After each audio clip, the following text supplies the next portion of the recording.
Wanna come over for tea?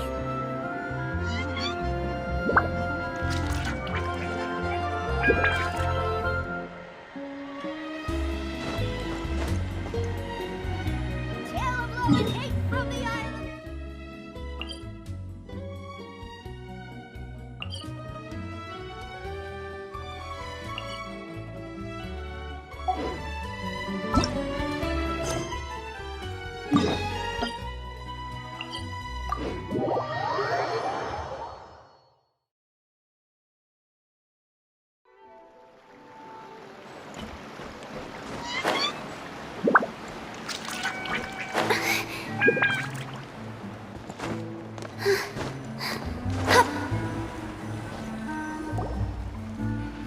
Yep, here's the room, and it's empty and waiting for us as promised.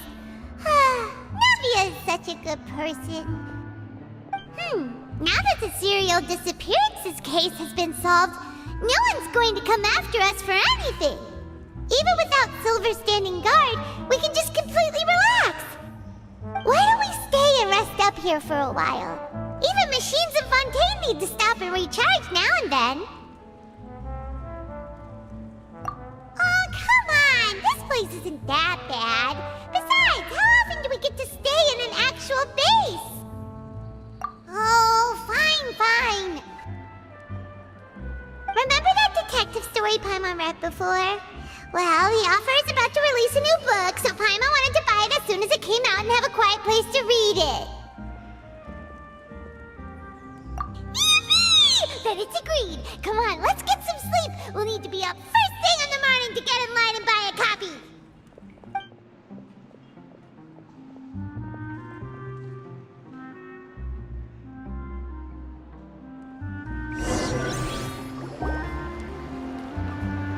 Paimon didn't expect that style at all. Even though it's a detective novel, it's also like a social documentary. Whew, it's actually pretty good. No! Paimon just spends a bit more time sleeping than you, that's all.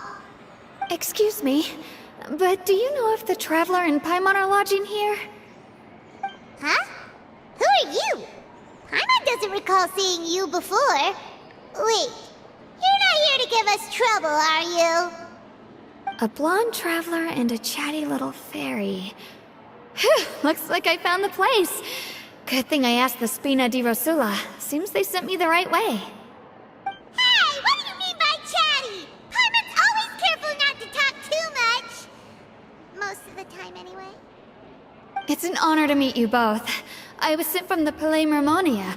Monsieur Nourilette wishes to see you. It seems he has something important to discuss in person. Nourilette? He wants to see us again already? Huh. We talked so much the last time we met. Has something happened since then? I am not privy to the details. It would be best if you came to the Palais Mermonia and asked Monsieur Nourilette in person.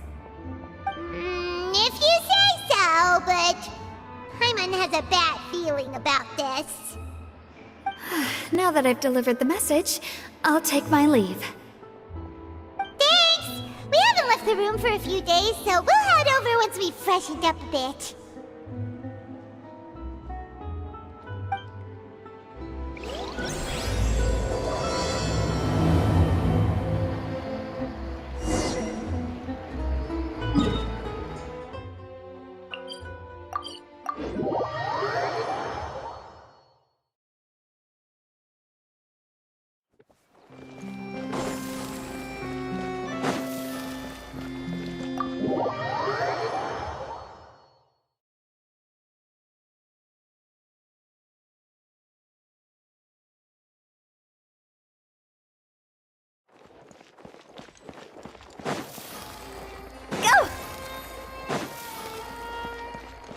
Huh?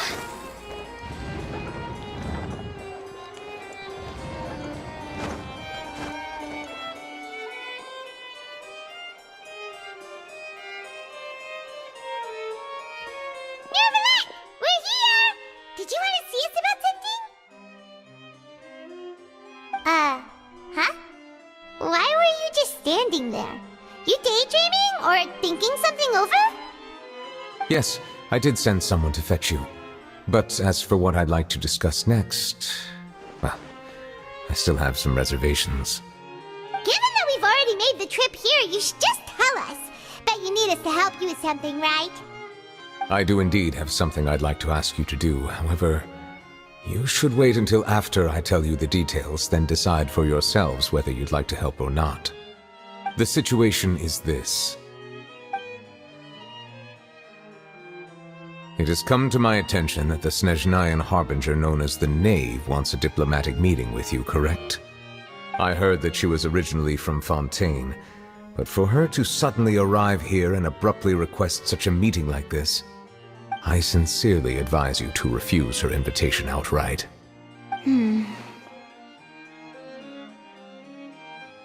I'm sure you're aware that her purpose is most likely related to Child's recent predicament. We convicted one of the Snezhnayan Harbingers in a court of law, but we have yet to provide any form of detailed report on the matter. This does indeed provide an opportunity for Snezhnaya to put pressure on us. I believe we should adopt an evasive stance until we can provide a proper explanation and have a preliminary plan on how to deal with the matter. No, we shouldn't. I think we should agree to the meeting. Oh? Well, you see, we are the ones that owe an explanation. If we keep putting off the meeting, it could easily result in the problem escalating, right? It's like a fight between two friends.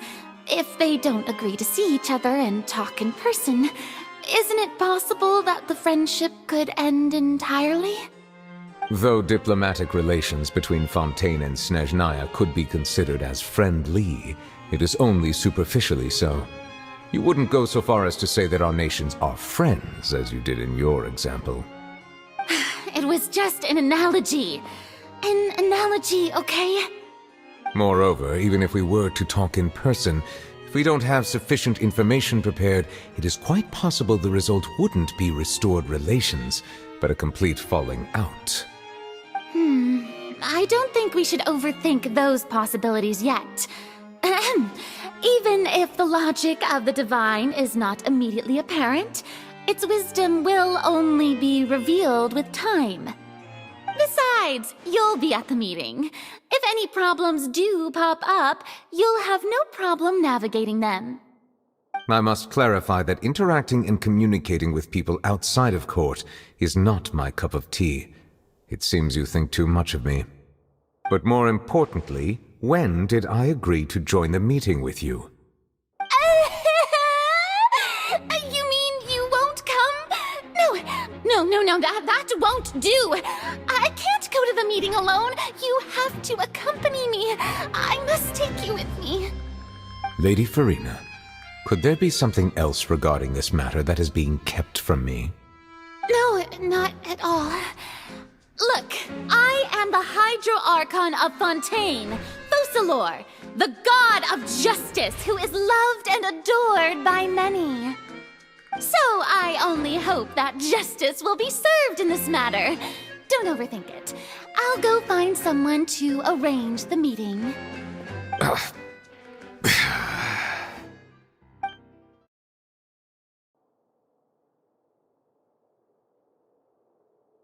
Though it could officially be considered a diplomatic conference, I prefer to see our meeting today as an ordinary tea party. I assume you see it the same way, Miss Farina?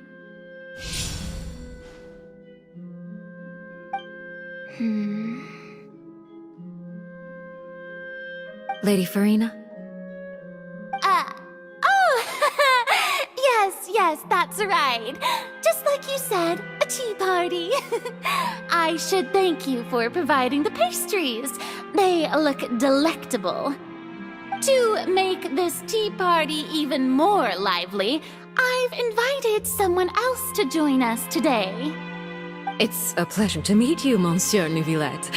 I was born in Fontaine, so naturally, there's no need to introduce the nation's revered Eudex to me. Hello. The pleasure is also mine. First, I would like to thank the two of you. I'm often away on business outside of Fontaine, and I'm told that the children of the House of the Hearth have been well taken care of by you. Oh, I'm not referring to when my children, Linny and Lynette, were falsely accused by you. Please don't misunderstand. The children of the House of the Hearth are often misunderstood, perhaps due to the reputation of the Fatui. There's no getting around that. All I meant to say is that Fontaine has been stable in recent years. The people are well off and the children lead happy, fulfilled lives. That is something truly worth cherishing, and no one wishes to disrupt such peace. Now then, you have come regarding the matter of child, correct? Well, yes. It appears the ever-busy Iudex Neuvillette doesn't wish to waste time with diplomatic pleasantries, and hopes that we can get straight to the point of our talk. Yes, as you surmised, understanding Child's situation is indeed one of the goals of this trip. As we are both diplomats from Snezhnaya, as well as Fatui Harbingers, Child and I have always been colleagues. Were anything to happen in Fontaine, each of us would serve as the other's attorney to resolve the issue. So now, in my capacity as his attorney, I request that Child be turned over to Snezhnaya. We have a responsibility to cooperate with Fontaine and resolve what has happened to him together. The rules governing attorneys only apply before a trial has concluded. Since a verdict has already been rendered, we see the case as settled.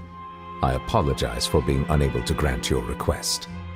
An outright refusal. Very well. I respect all the rules of Fontaine's courts, just as I respect you as Chief Justice. Okay, why don't we back up a step? You don't need to transfer Child to us. I only request to enter the fortress of Meripede to see Child and confirm his condition. It's not like you couldn't even manage to fulfill a simple request like that. Right, Miss Farina?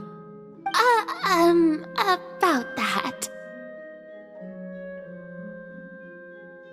The fortress of Meripede has always been completely autonomous.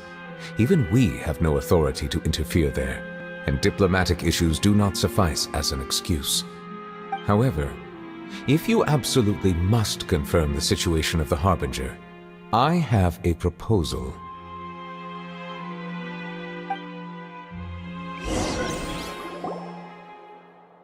The knave showed up already? Well, Linny did say that Father will be returning soon. We didn't even know that Lenny was from the House of the Hearth at the time, so we kinda overlooked that information. Yes, thank you for your kind advice. I'm well aware of the situation. I also noticed that Lady Farina acts a little odd and unnatural whenever I bring up matters related to the knave. Could the knave be threatening Lady Farina or something? If that were the case, then why wouldn't Lady Farina inform me? And what means could the knave possibly have to twist the arm of an archon? So maybe that's not very likely. Even though Farina can act a little weird at times, she's still an archon. In reality, this problem is even more thorny than it appears. According to reports from the fortress of Meripede, Child recently disappeared under mysterious circumstances. The details are still unclear.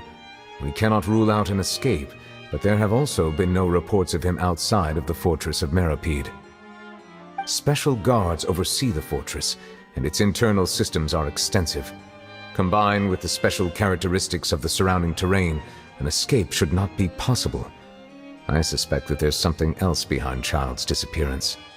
I was only willing to share this information with you because you are friends of Child, and it is my duty to see justice done. So this is what you wanted to see us about before. Yes. I would like you to go to the fortress of Meripede and investigate Child's disappearance. This was my proposal during our meeting with the knave. Rather than allowing her to intervene, I offered to send someone to find out about Child's situation and report back to her in detail. The knave did not seem satisfied by my proposal, but she still agreed to go along with it for the time being. Her words were, "We will talk more once we have that report." So that means we bought ourselves some time. Firstly, you're already acquainted with Child. Your eyes may discern relevant details there that others would miss. And secondly, is the consideration of the unique nature of the Fortress of Meripede. Isn't it just Fontaine's prison? I would not define it so crudely. The Fortress of Meripede is not affiliated with the court system of Fontaine on paper. It has always existed as an autonomous entity. Early in Fontaine's history, criminals were punished with exile, not imprisonment. Even today, sentences against convicted criminals still include exile, just as before. The Fortress of Meripede may seem like a prison, but it should in fact be regarded as a gathering place for exiles. All we do is dispatch guards to keep watch and help maintain security, but we have no right to get involved with any other matters. Although I do have a personal relationship with the administrator there, neither myself nor the courts have the right to be directly involved with the investigation, no matter how serious the grounds. Oh, Paimon gets it now. That's why you need us to conduct our own investigation as a third party, right? Correct. I will arrange false charges against you so that you may secretly investigate inside the fortress during your detention. This will save us a lot of unnecessary trouble. So, are you two willing to accept my proposal? Yeah, no matter how you look at it, it seems we're the best choice. Alright, we hereby accept this difficult task. Reluctantly.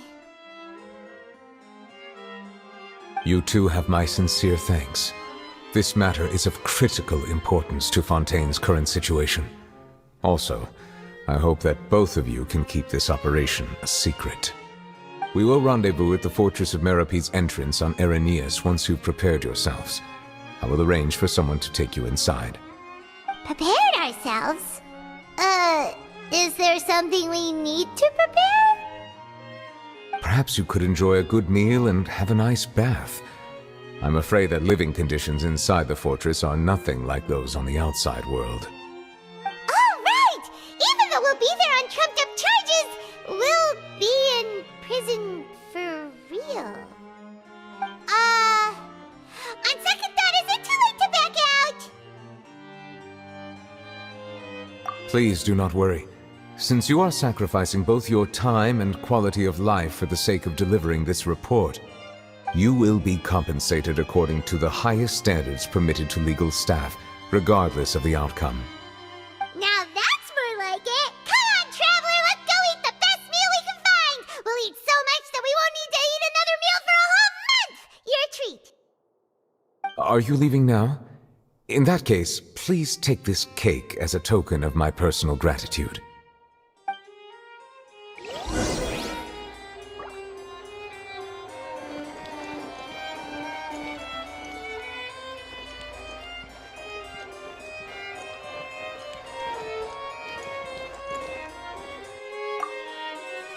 Oh, no need to thank me for it. Just be sure to enjoy it.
I'll have that and that. Oh, and one of those two. Ooh, and no Fanta, thank you. That cake was pretty good. But as soon as Paimon remembered that we were about to go to prison, Paimon's stomach suddenly became completely empty. Now that Paimon thinks about it, we've always been super careful ever since we arrived in Fontaine. Just to avoid breaking any strange laws here. But here we are, about to willingly send ourselves off to the Fortress of Meropide. Maybe this is what they call fate. Let's just try our best to investigate everything quickly once we get there. Paimon doesn't want to stay in prison too long.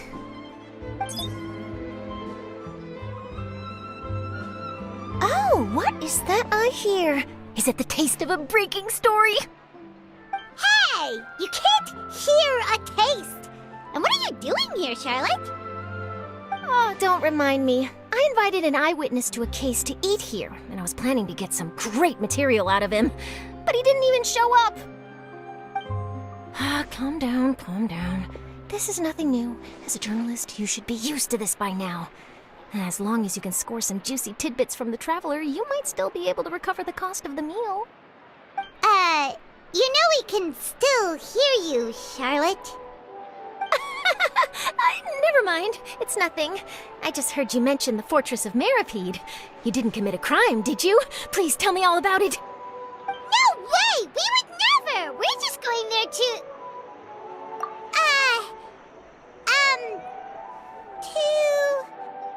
Oh no, Paimon almost forgot that Neuvillette told us to keep it a secret!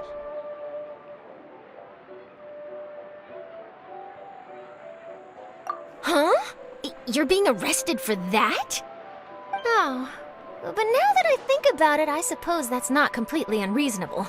That's pretty despicable, almost as offensive as committing theft. You mean Paimon really did something that serious? Sorry, Paimon really messed up. Well, in that case, it's nothing particularly newsworthy after all. Oh, how disappointing. All right, there's still a chance. Since you're going to be at the Fortress of Meropide, would you be willing to help me gather some material for a story? About that, Paimon doesn't think we'll have any time. Oh, it's nothing difficult. All you have to do is think of a way to get some time face-to-face with the warden of the fortress. He was awarded the honorary title of Duke in Fontaine. Sounds really cool, huh? Only those who have made significant contributions to the nation have been conferred this title. It's incredibly rare. On top of that, the Fortress of Meropide has never been under the jurisdiction of the courts. Practically nobody, including journalists like me, knows anything about the person in charge there. Oh, if I could write an exclusive article about him, I bet it would sell a boatload of papers. You make it sound easy, but it really depends. Of course, I wouldn't ask you to do it for free, so this meal is on me. All right, you got a deal. We'll do anything you want. Then it's settled. The food should be here any second, right? Huh? Wait, just how much did you order?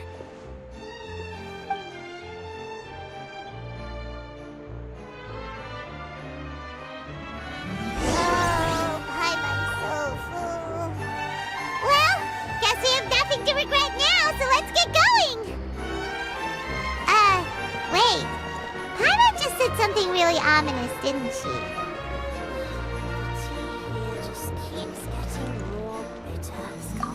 I had no idea you could eat so much.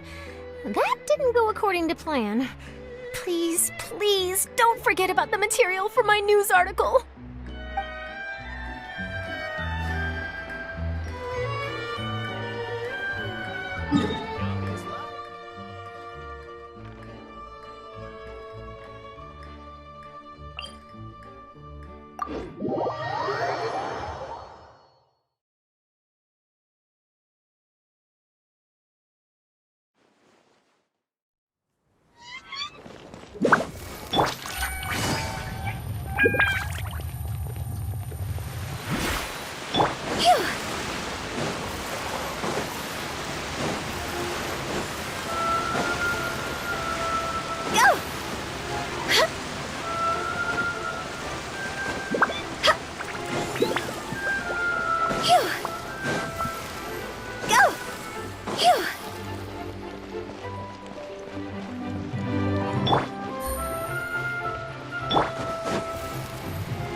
You have come, just as promised.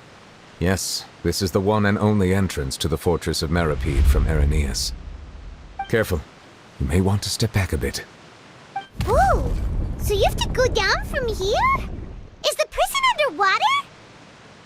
Utilizing both the barrier of the water as well as the fear humans have of the depths, the fortress of Meripede is naturally the perfect place to confine and guard criminals. But do not worry.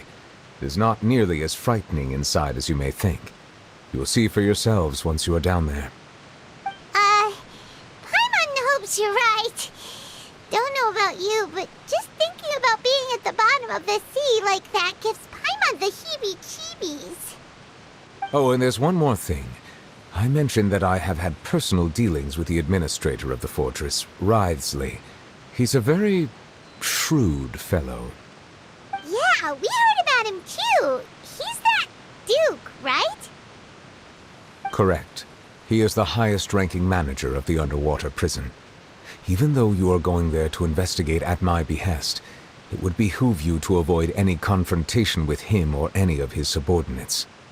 The Duke rarely ever leaves the fortress of Meripede, but that does not mean he is not privy to all that is happening inside and outside the fortress.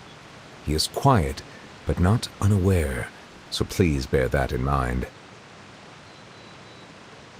All right, that's about all the time that we have to talk privately.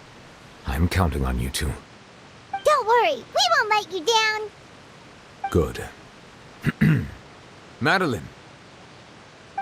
I'm here, Monsieur Nervalet. These two are the newest convicts, I presume? Don't worry, they won't escape on my watch. Like we would try. Please follow me, you two. I'll process your paperwork for entering the Fortress of Meripede.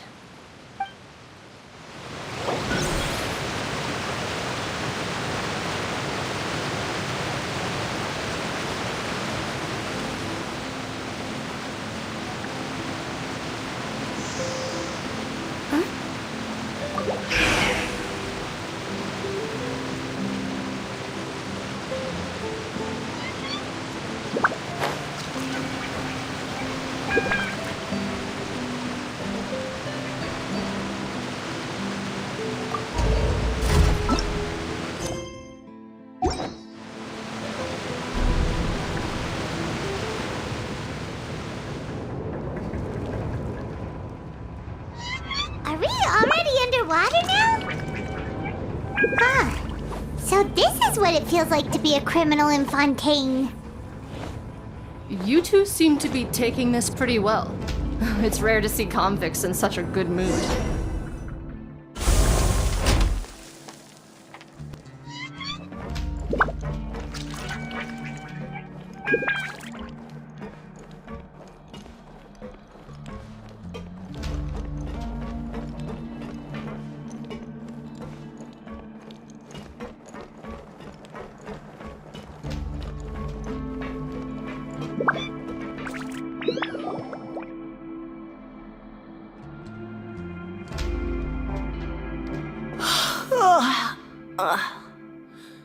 Oh, it's you, Madeline.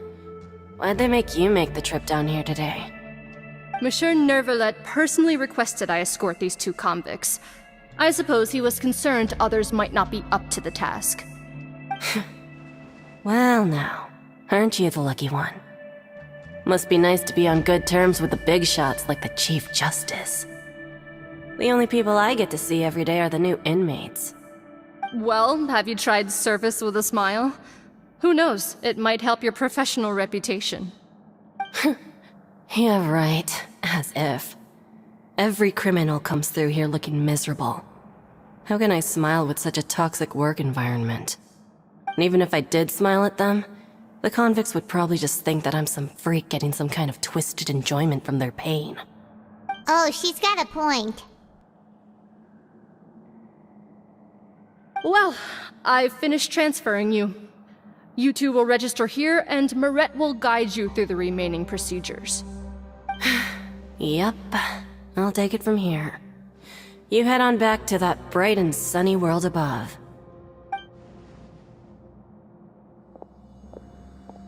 Okay, let me see. You are the Traveler and Paimon, correct? That would be us! Let me confirm your charges and sentence. Let's see. You 2 are charged with eating a cake specially prepared for the Archon by a Snezhnayan envoy without the Archon's permission, thereby incapacitating the political center of Fontaine for a brief period. Sentence: 45 days? Huh? Wait, you mean the cake that Nervalet gave us was... Just looking at the charges, it seems you 2 are capable of causing some serious trouble. And considering how fond Lady Furina is of sweets, this crime is tantamount to trying to assassinate the Hydro Archon herself. Now I've seen everything. Anyway, we still need to finish processing you before you can enter the Fortress of Meripede. Please stand in front of the board over there. I'll take your mugshots with my camera. Oh, all right. But be sure to catch Paimon's good side.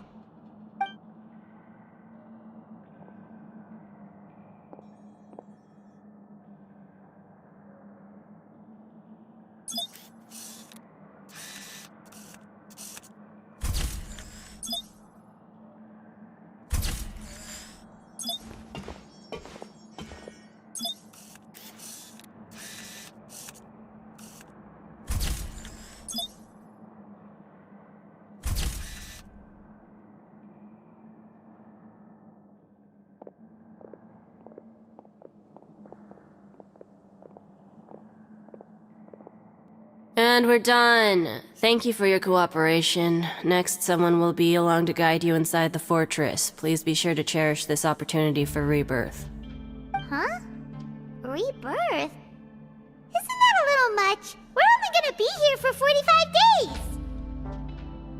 days! You 2 are the new inmates, right? Follow me.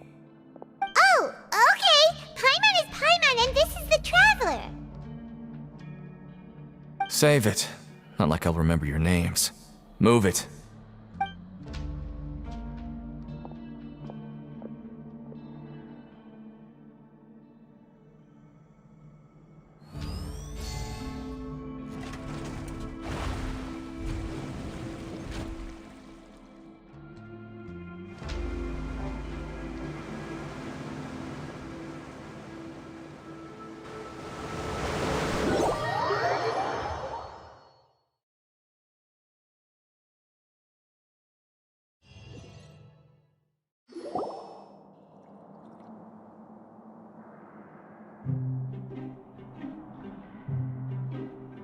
So, are you one of the guards here?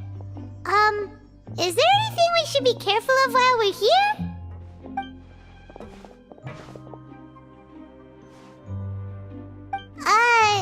Did Paimon already ask something she wasn't supposed to? Why should I tell you anything? What's in it for me?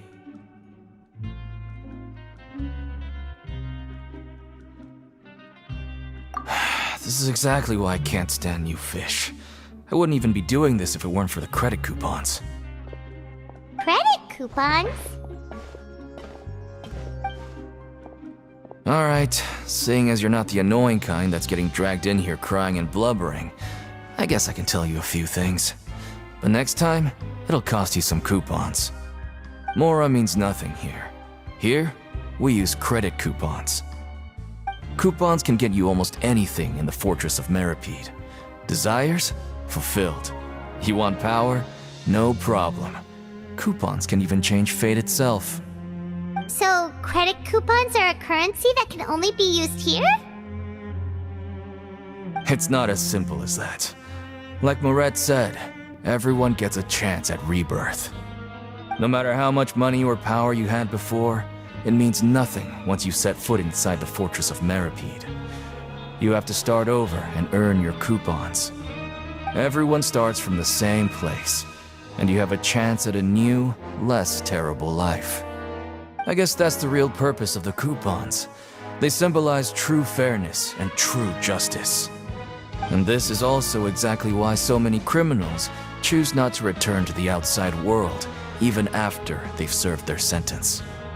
Oh, so that's what the Fortress of Meripede is like. Huh. Paimon was under the impression that it'd be more like a prison.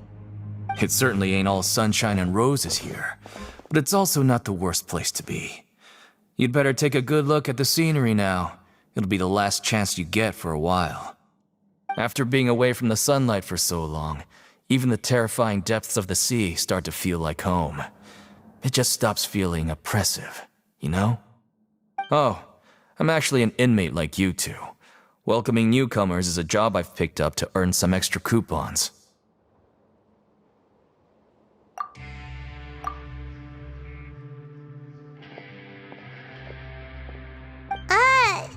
Why aren't you answering us again?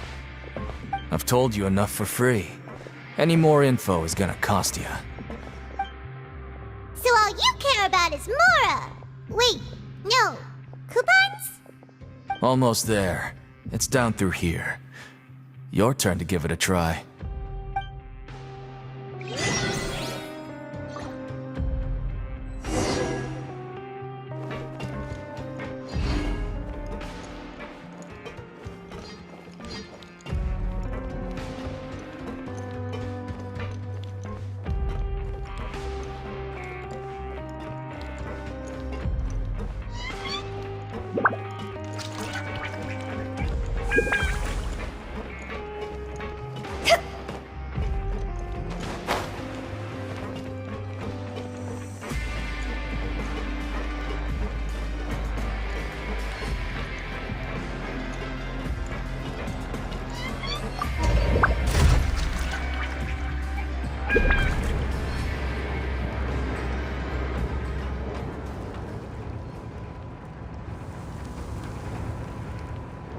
When the sun's out, bathe in sunlight. But when the moon's out, bathe in moonlight. So, we're going even deeper now? Just how deep down are we? It's like a metaphor for your previous life, isn't it?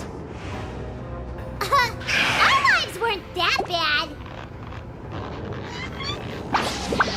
Toodaloo.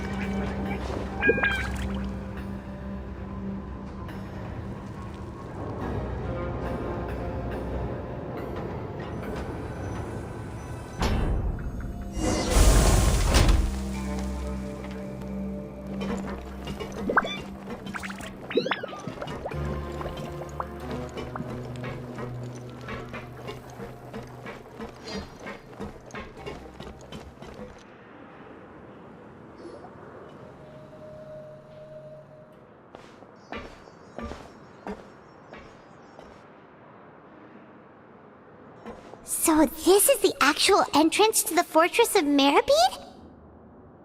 Huh. It looks like there are other new arrivals, too. Oh, they sure don't look happy. Maybe we look too relaxed for fresh convicts. Oh, right. We're on someone else's territory now.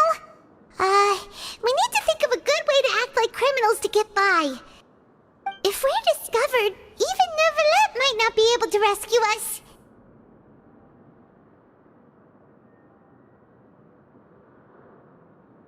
Hey! Don't scare Paimon! Oh, Paimon's not ready for all this! Look, I don't really know you, and I have no idea what kind of crime you committed, but... You wouldn't have happened to anger someone important, did you? Someone important? Paimon doesn't think so. Wait, why are you suddenly trying to talk to us now? Now's not the time to worry about that. Anyway, it's over there, so... You just go on over there by yourselves. I've done my job, so... Good luck. What was that all about? Wait a second. Are there usually so many garter mechs around here? They're already onto us? Prisoners numbers 7459 and 7560. Welcome. Oh, no need to be anxious. These Gardamex aren't here to attack you. In fact, they're here as your honor guard. When I heard that you were friends of Monsieur Neuvillette, I had the Gardamex come and wait in formation. Wait! You know about our connection with Neuvillette? The seafloor isn't as cut off from the world as you might imagine.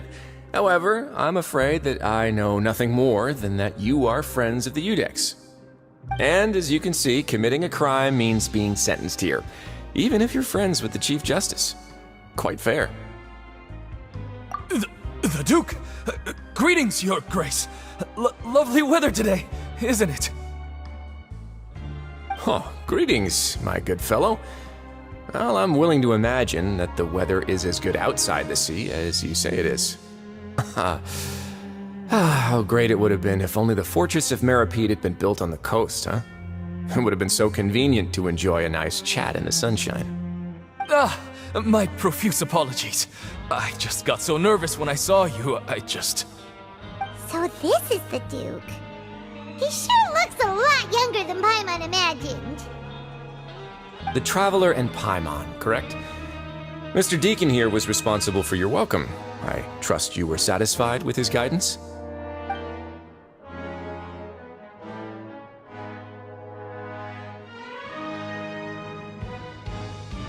Outstanding!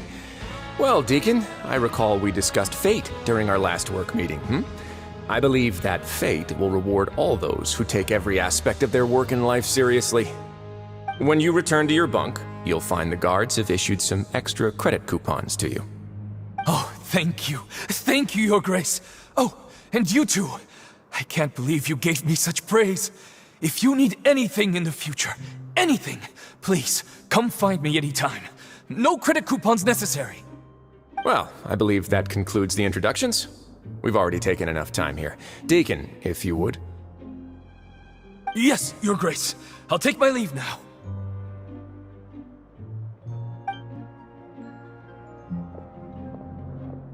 Please, follow me. To make you feel more welcome, I'll show you around the various facilities of the Fortress of Meripede. I hope it'll help you adjust to life here. He's going to personally give us a cure? Huh. Paimon can't figure out what this guy's thinking at all. No wonder Charlotte's so interested in him. He's one of those mysterious types. Alright, let's keep up with him.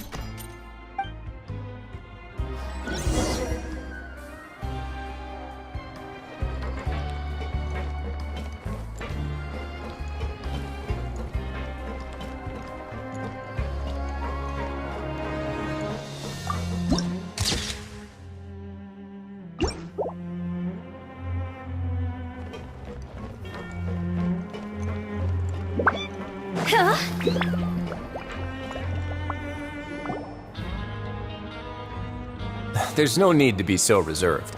The label of criminal is nothing but one of many identities, and being criminally inclined here at the fortress is just one of many ways to survive. Is it really okay for the warden to think like that? We're real criminals, you know. What if we're too difficult to handle? Well, then maybe you'll be able to carve out a name and a place for yourselves in this underwater world, But before you go in swinging, please remember that in the Fortress of Meripede, it's better to not cause trouble for yourself or for the guards. Now, we've arrived at a very important place, the Coupon Cafeteria. You can come here and claim one welfare meal each day. Welfare meal? You mean it doesn't cost anything? That's right. Criminals are essential to Fortress operations, so we must guarantee that they at least have the basic means to survive. But that's not how it was. Back in the day, it cost your reward coupons just to get a cup of water here. For fish like you who just arrived with nothing, you'd have to go to work hungry until you earned enough coupons to eat. It was only after His Grace became the administrator that we got the free meal rule. Now everyone gets a square meal every day, even no good slackers who've never picked up a wrench in their whole lives. Nobody starves to death here. In the Fortress of Meripede, credit coupons are the only currency, and everything must be purchased. In some sense, you could say using the coupons is a form of trade. But trade is always conducted by people. So if we want trade here to prosper, we need everyone to work hard and live their lives. If nobody could even afford a meal, then the whole fortress would be up in arms. And that would only make things more difficult for me. So, rather than saying that we're giving everyone a free meal here, you should say that everyone's hard work has improved the living conditions in the Fortress of Meripede. Your Grace's reasoning is correct, but what I said is also true. Whatever the case, hard work is rewarded here. You'd be hard-pressed to find anywhere else as fair and reasonable. Right! Paimon sees your point. By that logic, this place doesn't seem so bad after all. Oh, wait, no. We shouldn't drop our guard so quickly. But it seems the inmates really respect the Duke because of his attitude, right? We should still try to verify the truth with our own eyes. Let's continue this way.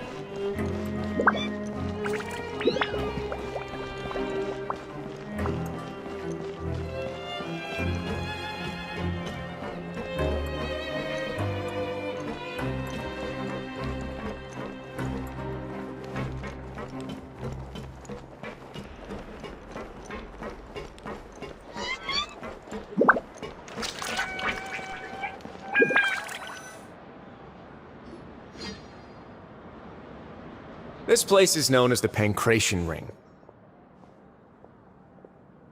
Sometimes we have criminals who have more energy than they know what to do with. Their daily work alone isn't enough of an outlet for them. So, instead of leaving them to their own devices, we've provided them with this dedicated venue. This way, nobody will get involved unless they want to be. Pancration matches? And you can earn extra coupons? Oh, what do you think, Traveler? Interested? But I must warn you that your sentence will be extended if you fail to restrain yourself and end up seriously injuring or killing your opponent. So, did you set this place up too? No, actually. I just granted approval for the organizer to use this area to build the ring, and I collect a portion of the proceeds in return. Of course, the fees are also quite useful. Oh. Do you mind if we ask what they're used for? Sure. Ensuring personal safety, maintaining the arena, and resolving any conflicts that arise. Why? Are you interested in how to manage a pancration ring? Oh, no. Paimon was just wondering if that's how you paid for everyone's welfare meals. A reasonable guess. I see you have a talent for entrepreneurship. Oh, you hear that? Paimon has a talent! So we can start a business here? That is something you can discuss between yourselves later. Let's move on for now.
Your Grace. Good morning. I mean, good afternoon. No, wait, what time is it again? What time indeed? Time waits for no one, so it's best to keep an eye on it. My apologies, Your Grace. Jeez, that guy's so nervous he almost forgot to breathe. Sorry, forgive my manners. These are the dormitories, which is where inmates sleep. The guards will inform you where your bunk is later. In the Fortress of Meripede, criminals usually spend most of their time in either the production zone or the sleeping areas. The production zone? What does it produce? Is that where we'll be working? Not necessarily. Though working in the production zone is the most reliable way to earn credit coupons. If you have other skills, you can skip your shifts to earn them in other ways. Wow. Wait, you're the manager of this place, and you're just telling us to our faces that it's okay to skip work? The fact that the Fortress of Meripede has continued operating completely autonomously is proof enough that most people are willing to work honestly and earn a stable income. As for what we produce, many of the clockwork machines seen all over Fontaine originate from our workshop. Therefore, the Fortress of Meripede is not only a place where criminals serve their sentences, but also a giant machine factory. There's no need for me to get into specifics about the production process now. You'll experience it all firsthand when you report for work tomorrow.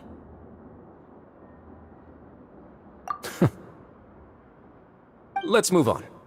The tour continues over this way.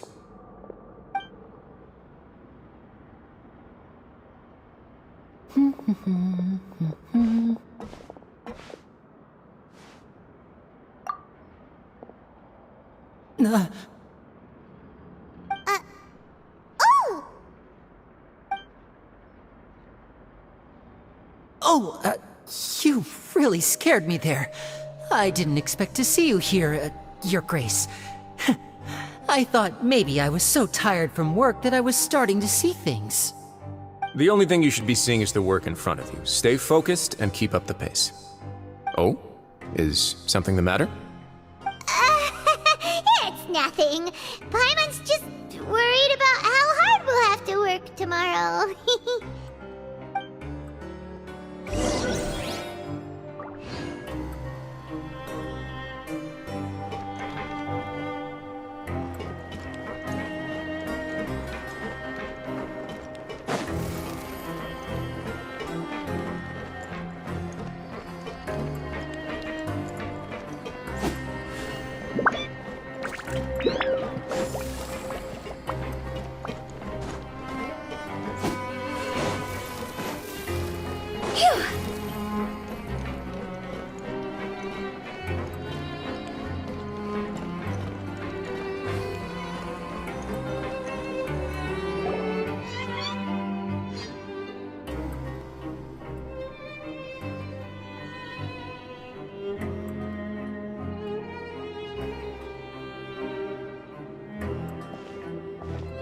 Your Grace?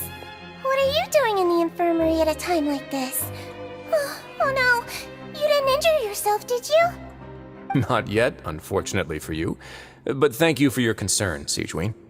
Oh, then you must be here for those two. Allow me to introduce you. This is the infirmary, and Sigewinne here is the Fortress of Meripede's head nurse. Hello, new faces.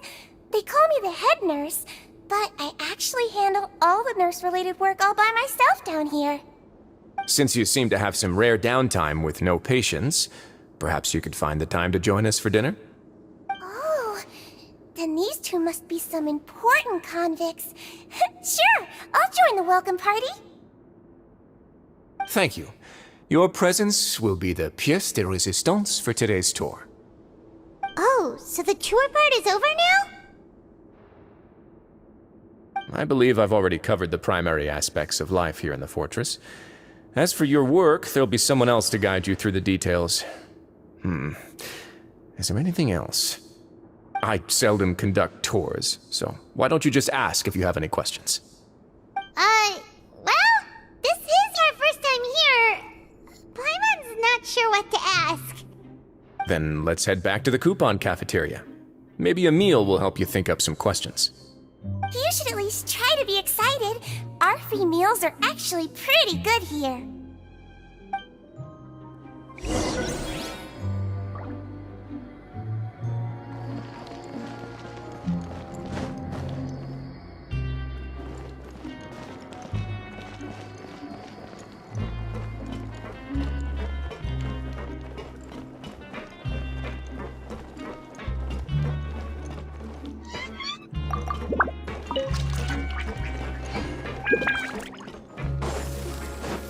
Go!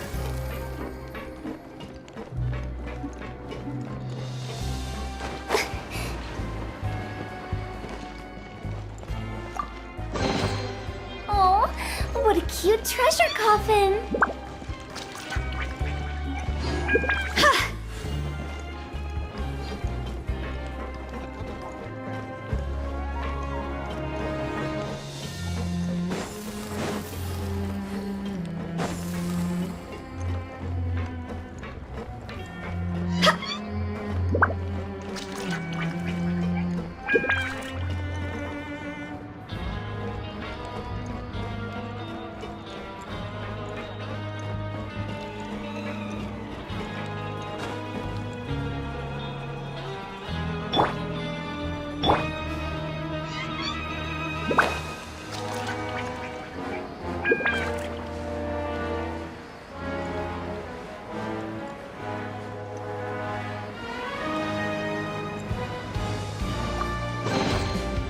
we bury it, maybe it'll spring back to life. Huh?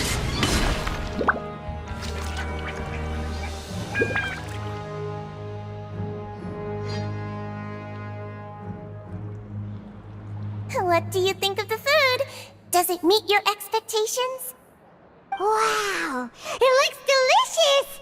Neverlet made it sound like living conditions in the Fortress of Meripede wasn't very good. Who would have guessed that criminals get to eat tasty food like this every day? Oh, isn't that the meal box that only super lucky people manage to draw? Seems like you two are quite fortunate. It actually has nothing to do with luck in this case. I had a word with Walsey, so you didn't have to draw lots like everyone else. Oh, you mean the meals are random? Yes, what you get to eat depends completely on your luck. You could say that it's a distasteful little game that Chef Walsey likes to play here in the cafeteria. Paimon knew it! If criminals got to eat tasty food like this every meal, the crime rate in Fontaine would skyrocket for sure! Excuse me, did I hear you mention Nervulette just now? I've been wondering how he's doing. Is he busy with work? Has he been taking care of his health? He seems healthy no matter how you look at him, but he works so hard all the time, so it must be really tiring. Sounds like he hasn't changed a bit. Looks like you can stop worrying so much, Sigewinne. Oh, that's good. But I still feel like it's been too long since I've heard any news about him. No news is good news. Maybe next time I've got something to discuss with him, I can invite you to accompany us. But isn't the Fortress of Meripede independent from Fontaine's court system? What do you two have to discuss? Well, we provide all kinds of mechanical products for official use, and some essential goods have to be obtained from the overworld, so we naturally have to stay in touch about this and that. Monsieur Nervulette's character is unimpeachable. No matter the question, you can discuss it openly and freely with him. Talking with him feels quite effortless. In light of that, I am quite willing to go out of my way to show respect and accommodate him. In fact, right now, I'm treating you two as guests invited by Monsieur Nervulette. But unfortunately, I can only do so until the end of this meal. After this, you two will just be inmates here. You're very welcome. Well, your new life awaits.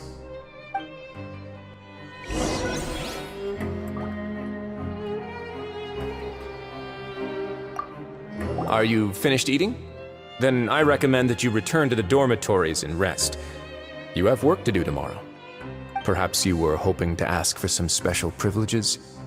Sorry, you'll have to use credit coupons like everyone else. It's not as comfy here as you might imagine. Grab yourself a welfare meal.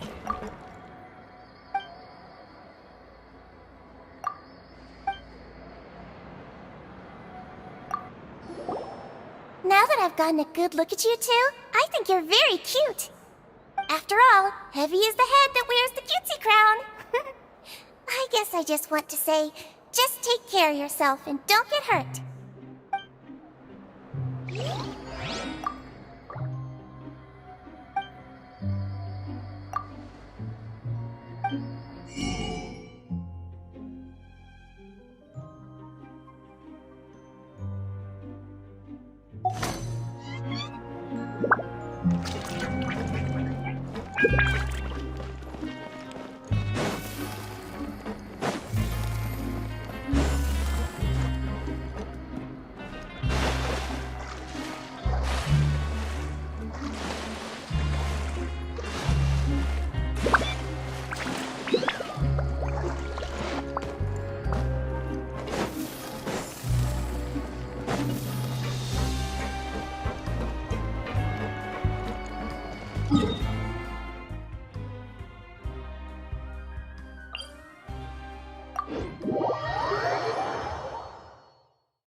Traveler and Paimon, right?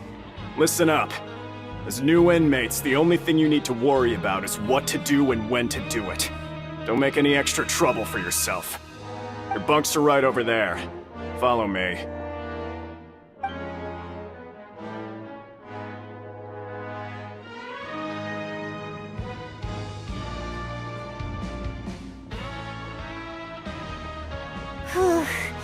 So this is where we'll be sleeping from now on. Oh, Paimon can't believe this! The days of staying home and reading detective stories are like a dream now. By the way, Traveler, we saw a lot of things worth investigating just now. Even though the Duke didn't say it too directly, judging from what he said at the end, it seems that he was only welcoming because we know Neuvillette. We are criminals, and Paimon did eat that cake, but we're actually here to help Neuvillette. Is it possible that he knows we're here on a mission? Or is Paimon overthinking things? Yeah, Paimon thinks so too. He probably knew why we came here from the very beginning and intentionally wanted to send us a message. Maybe something like, "Hey, I have my eyes on you, so don't try anything funny." Yeah, you're right. It's not like we can go back to Neuvillette empty-handed and say, "The dude looks scary, so we gave up." And besides, the Duke said that he was willing to go out of his way to show respect for Neuvillette, right? So, we at least need to try. But Paimon hasn't gotten a clue where we should start our investigation. You mean... Yeah, that's what Paimon was thinking too! Paimon almost spilled the beans when we ran into him. Fortunately, based on his attitude, it looks like the Duke sees Linny as just another inmate. We worked so hard to help clear Linny and Lynette's names, and yet we turn around and bam! He's in prison anyway! Oh, right! Linny and Lynette are from the House of the Hearth. They work for the Knave, so they could be here to investigate too! Huh? Oh, it's a card! Paimon didn't notice it earlier. It looks like a magician's prop. Lenny must have left it here. He's in prison and still doing his little tricks, huh? Let Paimon have a look. It was nice to bump into you again. Let's catch up in the production zone tomorrow. What in the world?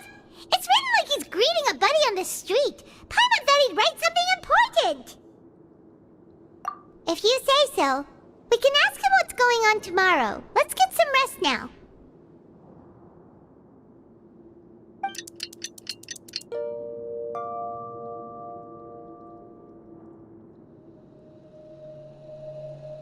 Hey, you're finally awake! Well, it's Paimon's first day as a prisoner. Last night, Paimon dreamed about getting interrogated by the guards until Paimon told them everything, and then Paimon woke up. Hey, come on! It's just a dream, okay? Paimon wouldn't really squeal. Maybe. Hey, lazy bones! What are you still doing here? If you don't want to starve, then get yourselves over to the production zone. Sorry! We're going right away!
Go! Phew!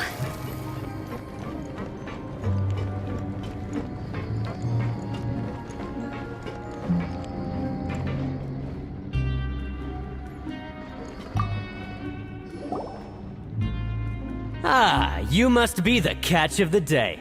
Looks like you've got some luck getting assigned this space. Yep, we just arrived yesterday and... Don't interrupt me when I'm speaking! Yes, sir.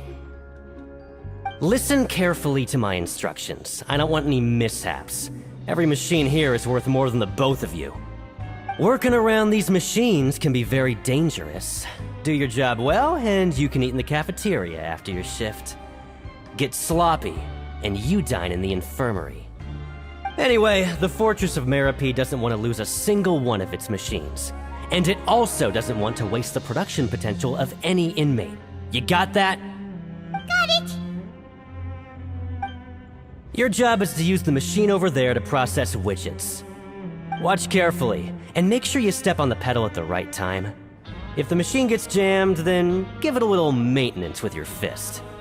Here, take this. Bring me the processed widgets, and I'll give you some credit coupons in exchange.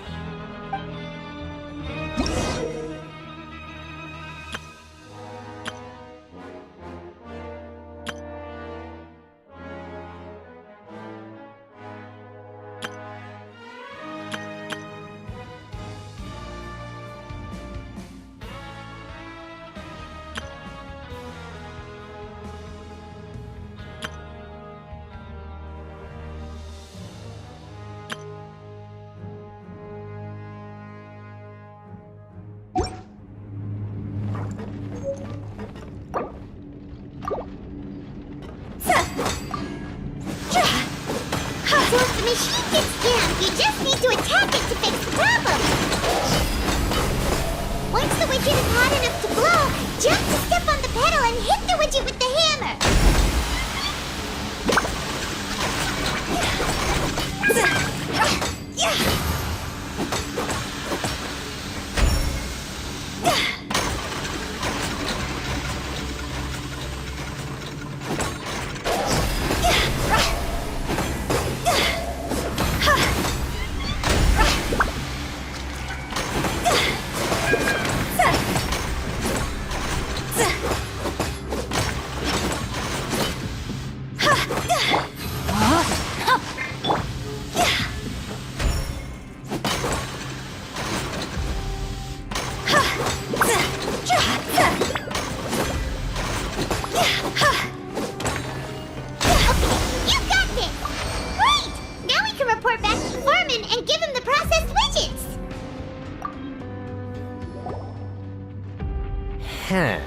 This one is tolerable. Though since the processing is done by machine, the product is all pretty much the same anyway. Alright, I'll pass you for now. And we'll count up how many credit coupons you've earned.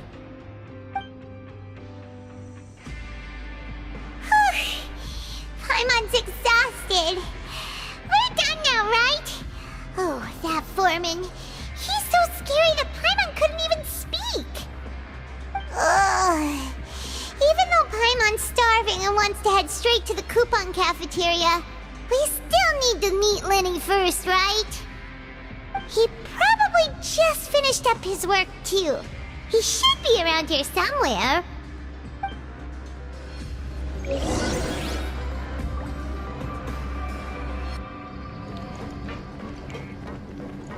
Go!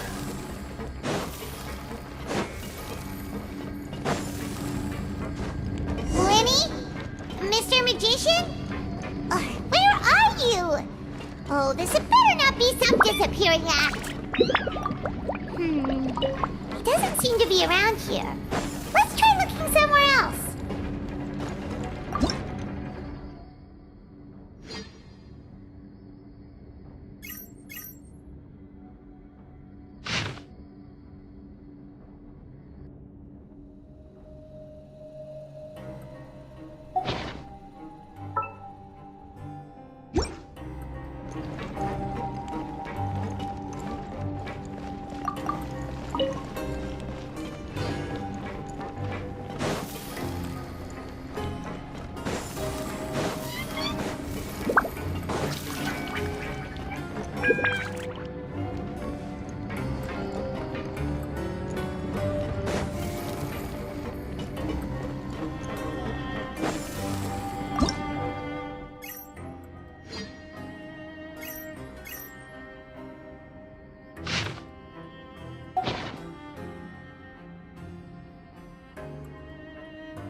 Wanna come over for tea?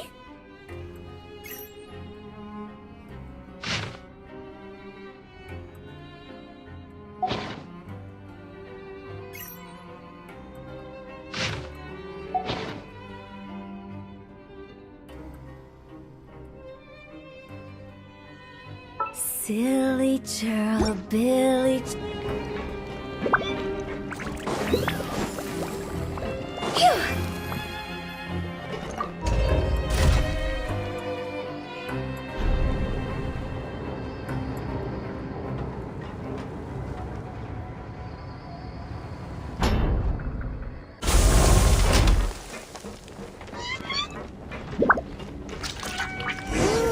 Where could he be? Did he decide to slack off and sleep the day away?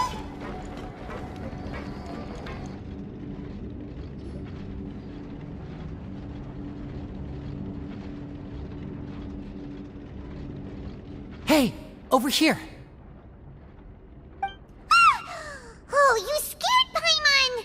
How did you appear out of nowhere like that? Oh, you scare so easily now? Is there something worrying you these days? You little... The only thing we're worried about was trying to find you. Sorry. Come over here and keep it down.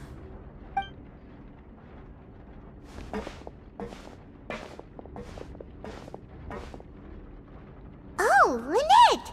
You're here too! You two really are inseparable. That's right. My brother simply can't stand to be away from me. It's not just Lynette. Fremine is also here. Do you still remember him? Oh, you mean that diver from the House of the Hearth, right? Pyro remembers seeing him in the court of Fontaine before. Now hurry up and tell us, how did you end up as criminals this time? We fought so hard at court to prove you were innocent, but now it looks like our incredible court battle was for nothing! Sadly, even the teeniest of things can land you in prison these days. I put together a street performance and used the popularity we gained from the Opera House incident to attract a big crowd. And then? Next, I invited several audience members to participate in the show. And then, with the entire audience watching, their wallet suddenly disappeared. My brother was charged with theft, and I was charged as his accomplice, having assisted him in his crime. It really isn't that bad. The missing wallets are all in the leftmost drawer of the Maison Gardiennage's big filing cabinet. We just need to see how long it takes to discover them. Yep, we should be released then. In terms of the magic trick itself, I think the performance went perfectly. Leave it to Lenny to magic himself into prison. Indeed. Last time I hid my identity from you, I promised that I'd tell you absolutely everything if you were angry about it. No more secrets. So I don't plan on keeping anything from you this time either. At the moment, the House of the Hearth's interests don't conflict with yours at all. We were instructed by the father of our house, the Knave, to come here and conduct an investigation. Told you so! See? Paimon guessed right. As for what we're investigating, perhaps you haven't heard, but the fortress of Meropide hides a secret. Some even say that the entire fortress exists just to protect it. The House of the Hearth has been investigating this for a very long time, trying to uncover its mysteries. But recently, all of our informants, including the ones that had infiltrated the guards, suddenly vanished and have not been heard from since. We believe that this is a direct provocation, and it's the reason why we came here. Father has somehow managed to confirm that Focalors does not have Fontaine's Gnosis. Huh? How did she manage to learn information that important? Father has her ways. Many of them are beyond our imagination, and we've never had the chance to see her at work. But we trust her conclusions. It was this information that led us to suspect that Fontaine's Gnosis might be in the fortress of Meropide and is related to that secret. So it's all about the Gnosis again. Well, that's about it from our side. How about you two? Did Monsieur Nervulette send you here? Bingo! The maid has been applying a lot of pressure. She wants to know what happened to Child, so we came here to investigate. Traveler, are we allowed to tell them?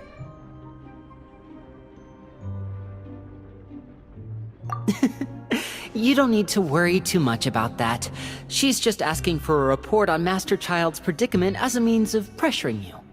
Father used the situation as a pretext to negotiate with two high-ranking officials in the court of Fontaine. She actually just wants to be able to make concessions on this matter for gains elsewhere, almost like a bargaining chip. Sometimes you need an excuse to do things you otherwise couldn't. And a harbinger is more valuable than you might imagine. Of course, it's not a complete farce. If we do manage to find out what happened to Master Child too, then diplomatic relations with Fontaine could improve, and Snezhnaya might even be able to adjust its stance a bit.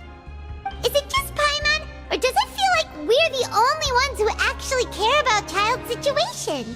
The relationship between the Harbingers must be as bad as ever. I wouldn't go that far. Father just has different standards than we do when it comes to what can be sacrificed for an advantage. By the way, I have a suggestion. Why don't we team up? Even though we have different objectives, we're both here to investigate the fortress of Meripede. It would be more efficient for us to work together. As you know, the House of the Hearth has many reasons to seek the Gnosis, but our highest priority remains resolving the prophesized crisis. You can trust us on that.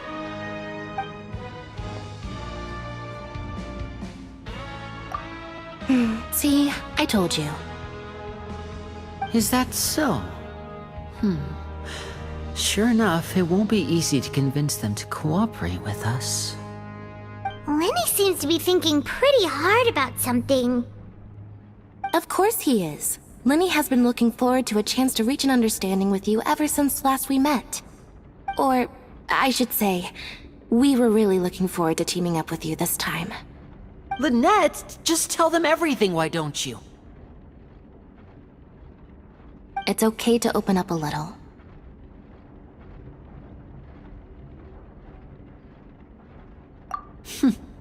Very prudent of you, and consistent with your behavior since we first met. That's reasonable enough, and I agreed to cooperate on these terms as well. I was prepared for the worst, but you were actually more agreeable than I anticipated. All right then, there's no time to lose. I have some information to share, so listen carefully. Since Lynette and I arrived here, our investigation uncovered the fact that the Fortress of Meripede has a forbidden zone. Most people just clammed up and wouldn't talk, but after asking the right questions, we were able to confirm the existence of the forbidden zone from the guards. You should be aware of that while you're investigating. A forbidden zone? Could that be where Child disappeared to? You're right, we'll definitely keep that in mind. Good. That's the most suspicious thing about the fortress that we know of so far. We have a few other unanswered questions, and we'll be investigating those as quickly as we can. Anyway, I hope you find our information useful at least. Oh, look at the time. You two must be hungry. You should go to the coupon cafeteria and get something to eat. I'll use my cards to get in touch with you again in the future. Oh, that's just what Paimon wanted to hear! Paimon's starving after all that work today. We can talk more about the investigation later. Let's go get some grub!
Oh, he wasn't kidding. Today's meal is nowhere near as good as last time. Oh, who knows how long it'll be until we're lucky enough to get that super tasty meal again. Forget about it then. We'll just deal with the regular food for the time being. Let's just get out of here as soon as possible. But life here doesn't seem all that bad. Other than the foreman being kinda mean and the work being pretty tiring. You think so, mate? If I had a coupon for every fish who said that. Seems you fishies still haven't learned your lessons from your life up on the surface. If you take things at face value, then by the time you reach a dead end, you won't even know how you ended up on that road in the first place. I like your attitude. I can, let you in on a little something. Everyone's been telling you to just follow the rules and not cause any trouble for yourself. Am I right? But what they don't tell you is that the rules aren't exactly what they pretend to be. The rules for being a prisoner. The truth is, this place has a lot of hidden rules. Huh? Hidden rules? What do you mean? Not everyone knows about those rules, but whether you know them or not, once you break one, you might encounter something even worse than death.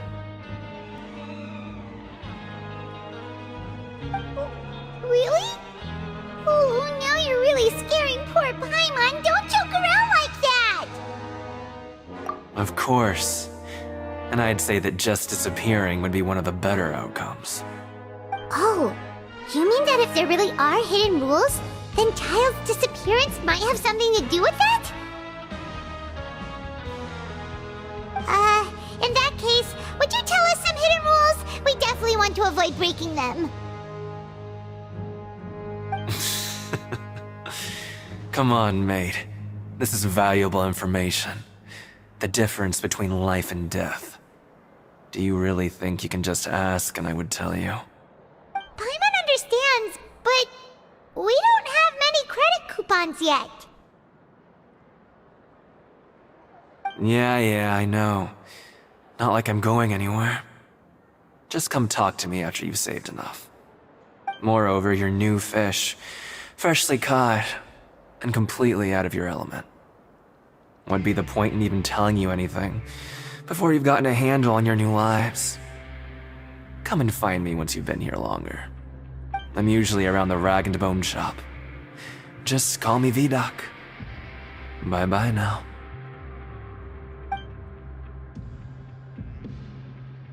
He left. Just like that. Huh. Do you think he's just trying to scare us into buying fake information from him? Yeah. It might be a good place to start in our investigation.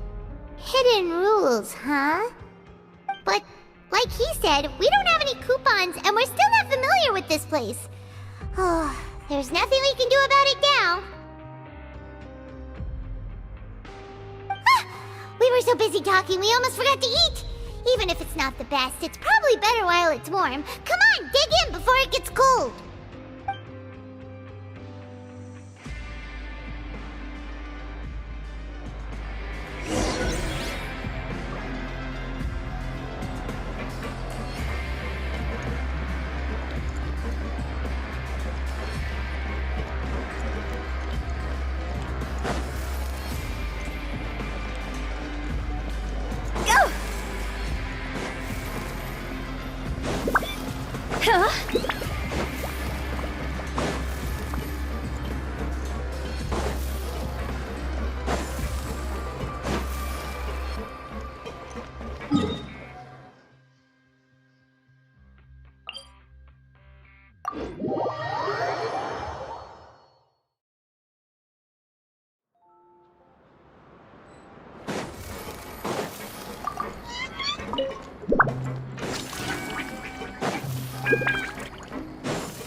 1 client, 2 clients, 3 clients.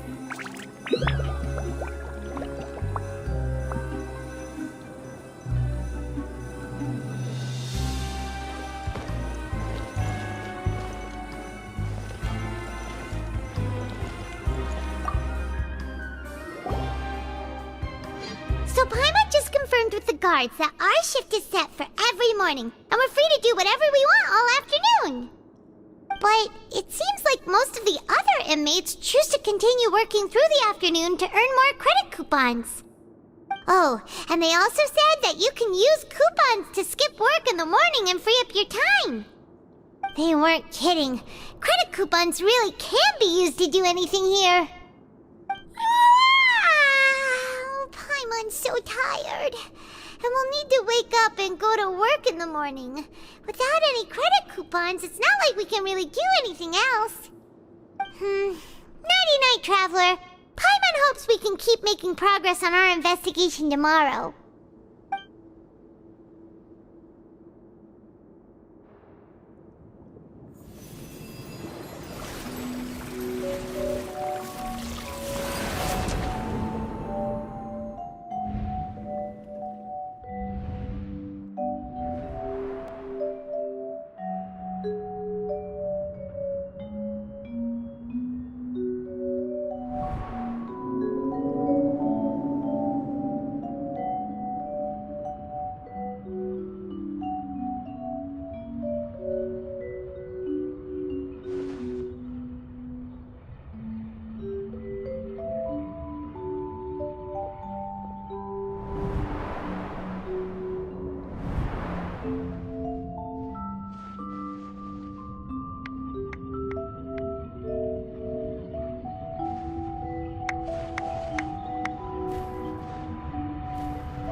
What's wrong? You seem to have something on your mind. Did you dream about something last night? Is that even possible? Unless it wasn't an ordinary dream? Oh, Child's vision! So you had it with you this whole time? Maybe the vision connected Child's consciousness to yours.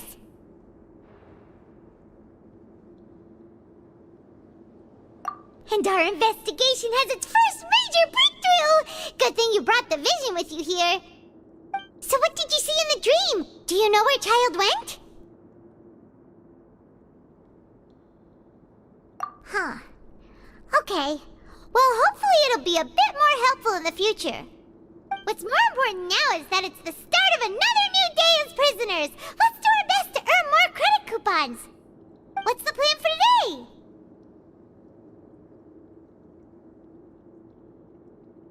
Let's go! It's time to start working. If that guard Fielding catches us skulking about, he's sure to give us an earful.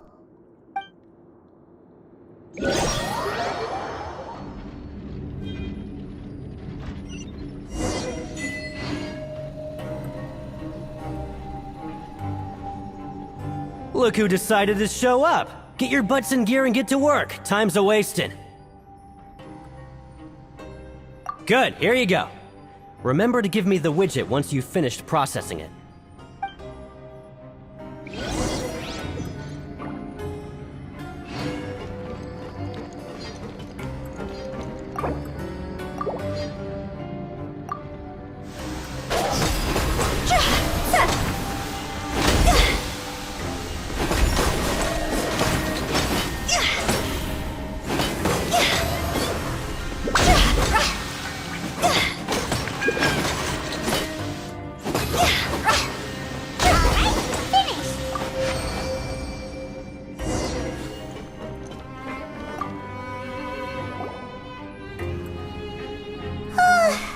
I'm on speed. but after so many shifts, it seems we're really getting the hang of it now. Hey there, fellow shiftmates. I saw you finished your work, so I thought I'd come over and say hi. Oh, hey there! We've seen you before. Your assigned workspace is really close, isn't it? That's right. The name's Rowan. This past few days, I couldn't help but notice the new faces working nearby. I guess we were destined to meet. I've been working here for almost 15 years. Even the foreman, Grainville, always calls me Chief. Whoa, you've been working here a long time, Chief. If there's anything you'd like to know, just ask me. I know the work here in the production zone better than the back of my hand. All right, Chief. We'll be sure to come to you first.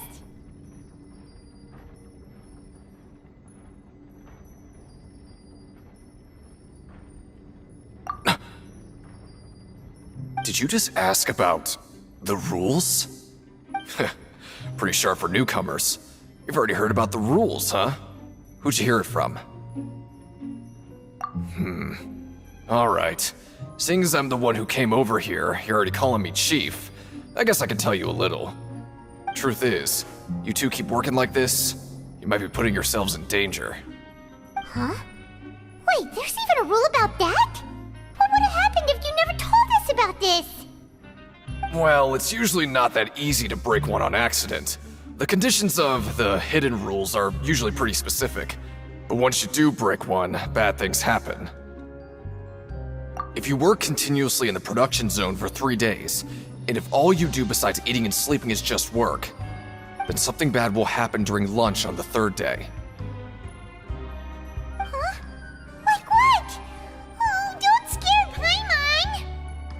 Paimon! If I knew that, then I wouldn't be standing here talking to you, now would I? You mean, even you have never tried working 3 days like that before? There's actually a legend about this rule. They say that there was a worker who worked way harder than me. He was both efficient and eager on the job, and most other workers couldn't hold a candle to him. One time, he tried to test his limits and worked as long as he could. Then during lunch on the 3rd day, he disappeared into thin air, as if he'd evaporated. Later, some people went and asked some of his past friends about him, but they said, never heard of the guy. What the? How could that happen? Unfortunately, we were assigned different production zones. I never saw for myself what he looked like. Wait, are you thinking that it was...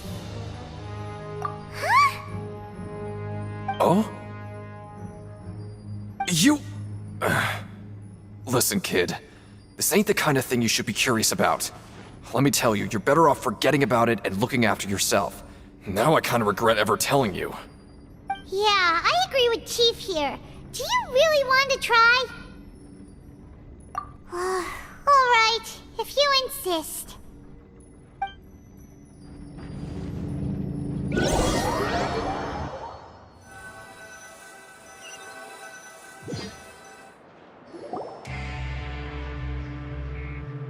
Whoa! Isn't this the super lucky meal? Looks like hard work really does get rewarded. Paimon's gonna take her time and savor every bite. What would you like to do this afternoon?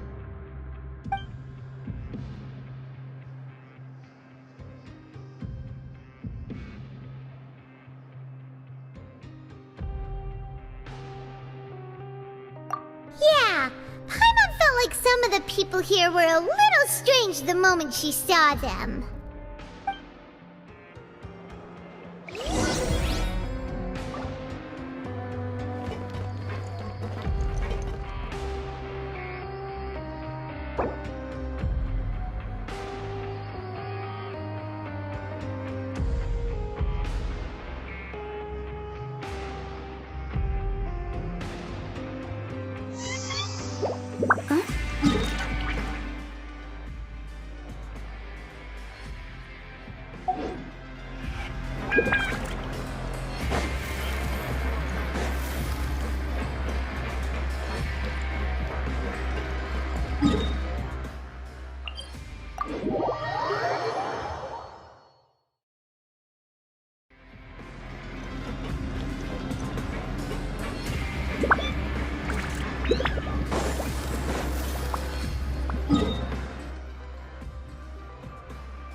forward!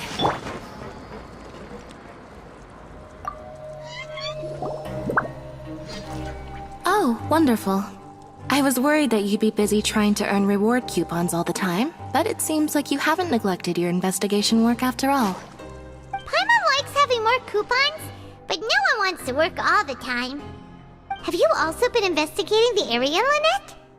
No, I was just slacking off, and you happened to catch me. My brother is still obsessed with anything remotely related to the Forbidden Zone. But knowing him, it won't be long before we get more leads. Oh, before I forget, this is for you. Huh? Credit coupons? Why are you giving us these? I've been here longer than you.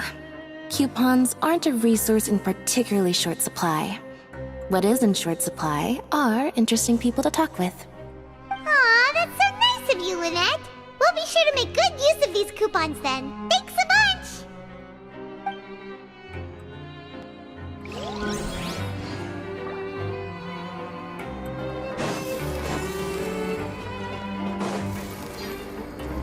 Phew!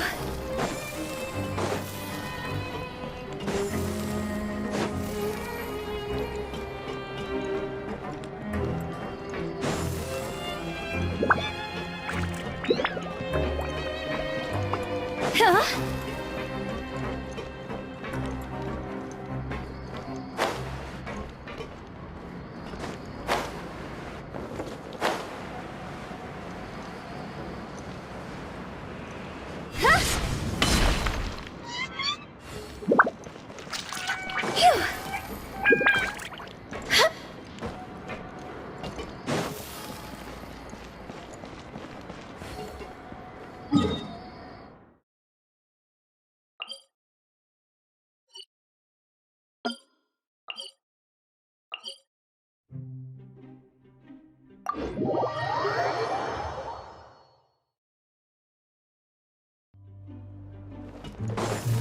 Go!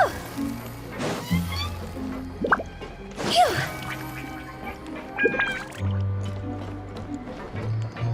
These essays from the Fontaine Research Institute.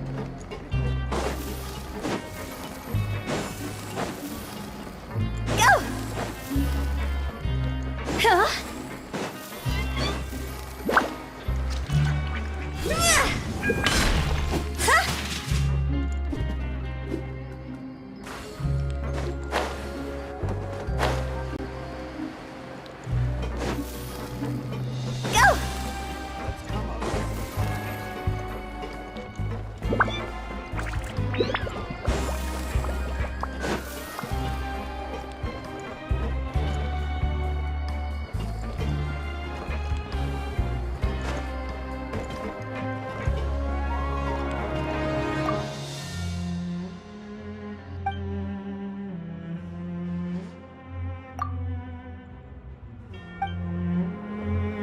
Always at your service.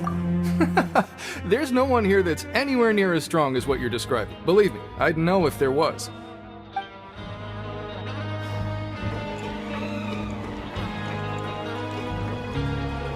I'm not very good at remembering people's appearances. Anyway, no one comes to mind based on your description.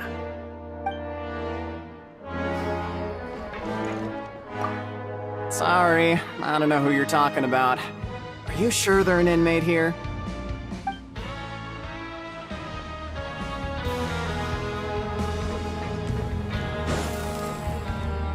Well, have you gotten used to prison life yet? Shh. Save the questions for now. I don't like to give away information for no reason, you know.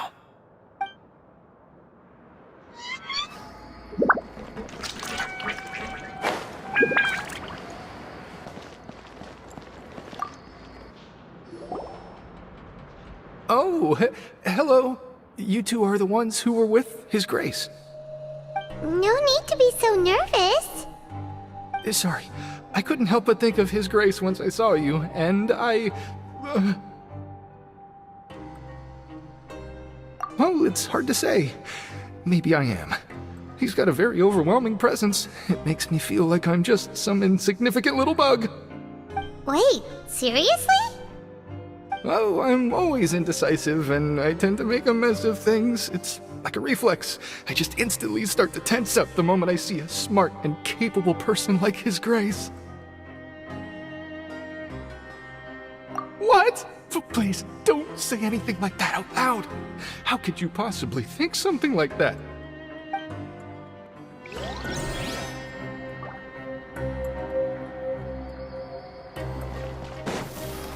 Huh?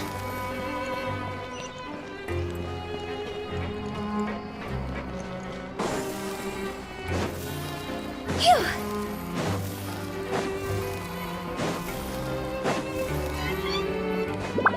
Huh?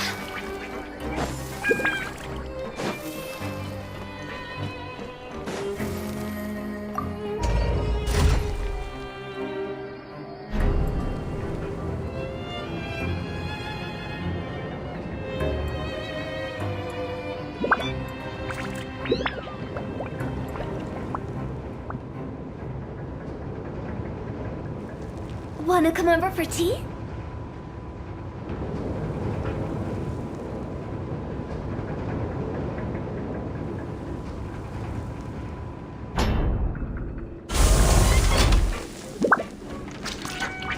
Phew!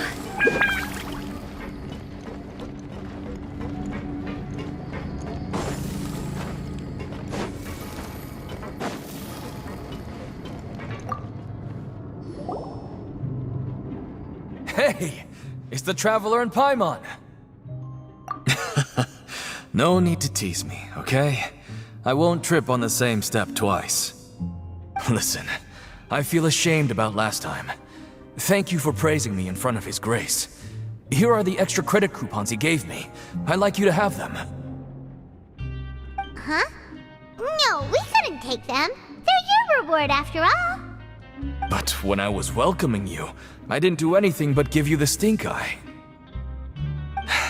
Come on, I insist. These coupons are nothing compared to getting the attention of His Grace. I won't take no for an answer.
Oh, you want to stop investigating and go rest?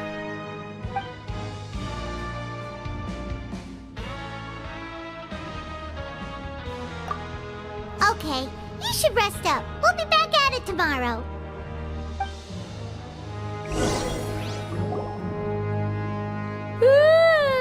We woke up so early today that Paimon's been nodding off all afternoon. Good thing it's finally time for bed.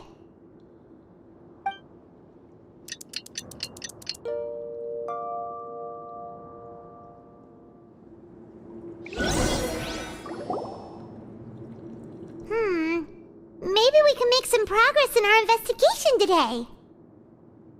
What do you have planned for us?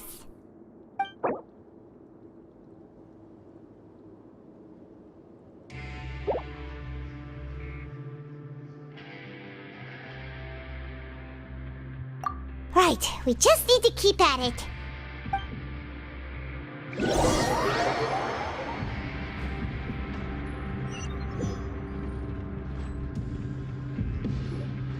Look who decided to show up! Get your butts in gear and get to work. Time's a-wasting.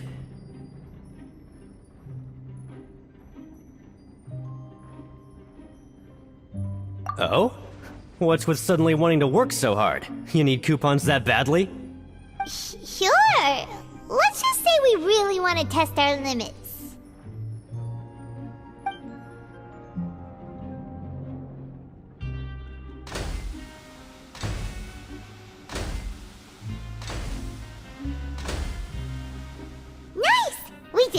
today. Let's keep it up!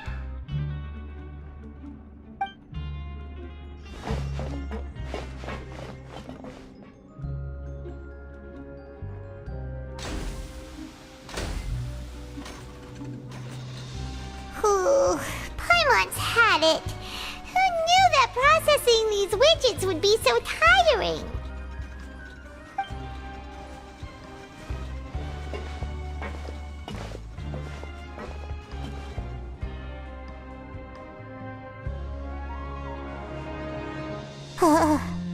That's it. Paimon doesn't even have the energy to talk anymore. Is it time to eat yet?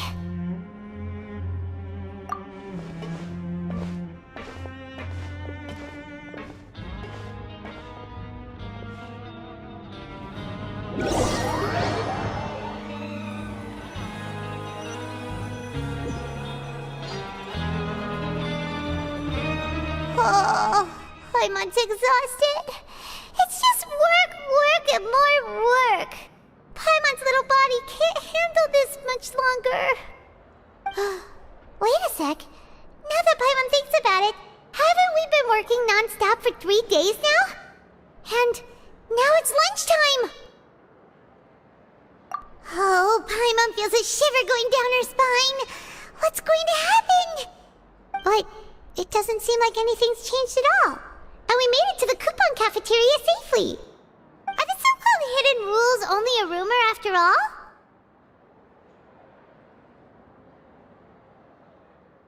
Well, there's no use to just guessing all day. Paimon's stomach has been grumbling the whole time. Let's just eat already. Paimon wonders what we'll get today. Maybe we'll get the super lucky meal. Wait, what? What in the world is this? What's with Paimon's food? And yours is the same. Is this stuff meat? But it looks and feels so bizarre. What kind of chef would make food like this? What do you think is going on? Is this the bad thing that Rowan was talking about?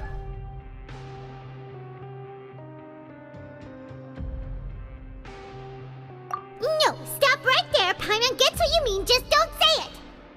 Hey, isn't that Woolsey over there? He must have made the food, right? So let's just ask him about the food and be done with it. Hey, Woolsey, have a moment? What is it? I'm about to go report the numbers for today's free meal, so you'd better make it quick. It's about the meat in our meals. Look, does it seem normal to you? The meat? Oh, that. Looks perfectly fine to me. Totally normal. You better hurry up and chow down. How could this be fun?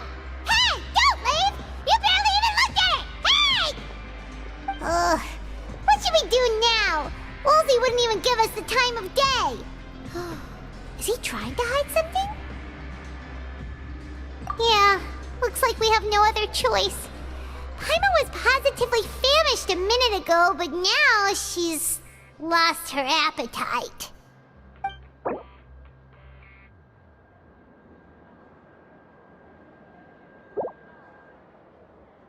What would you like to do this afternoon? Since we have time now, let's focus on investigating some more.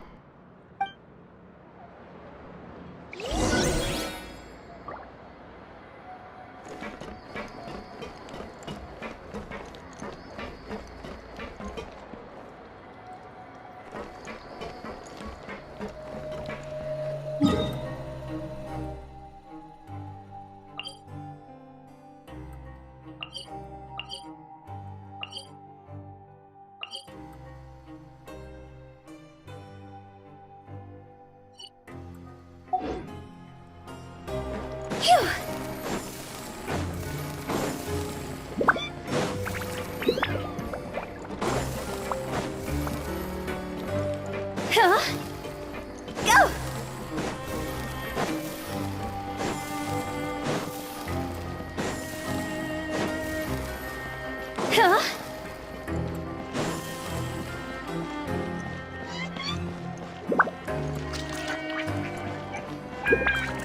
Go!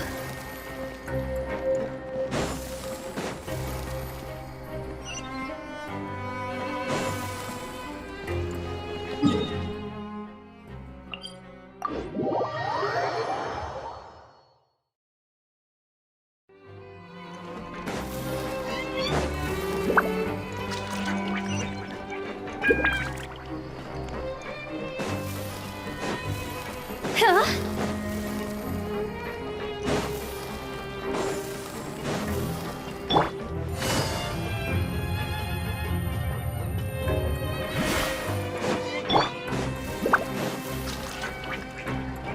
Go! Huh?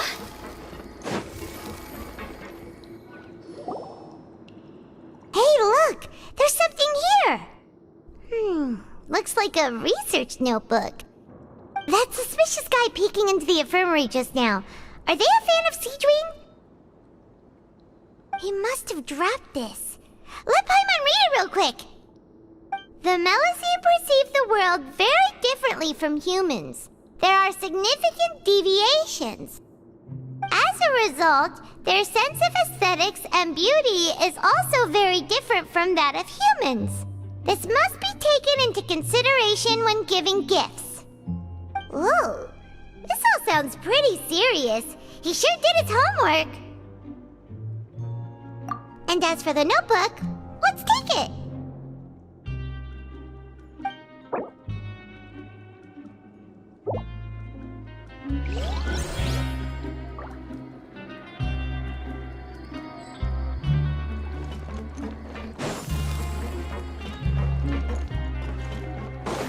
Phew! Ha!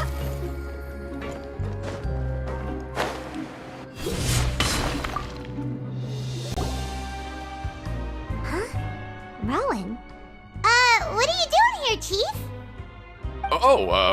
I was injured a bit just now. Nothing major, I think I just pulled something.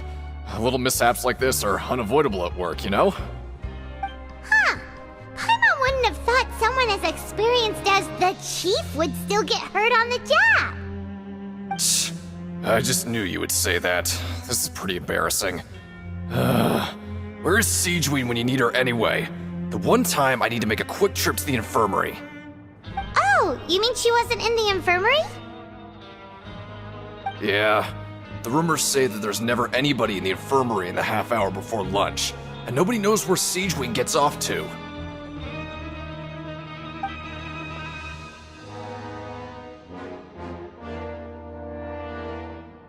Huh. That's actually really strange. Seedween's always super dedicated to her work.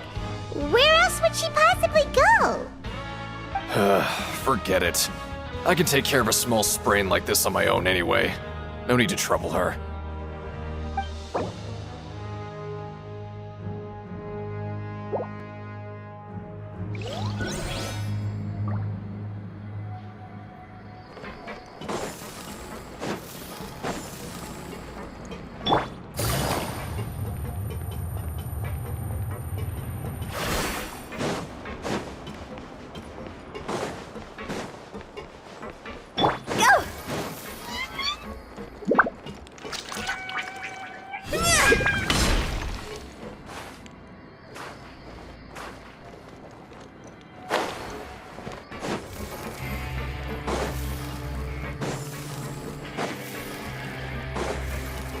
Come up with some fun activities.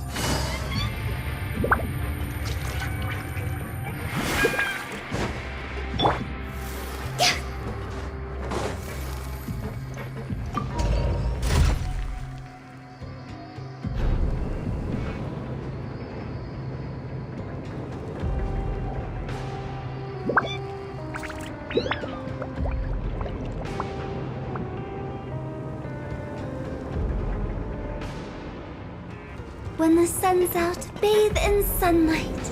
But when the moon's out, bathe in moonlight.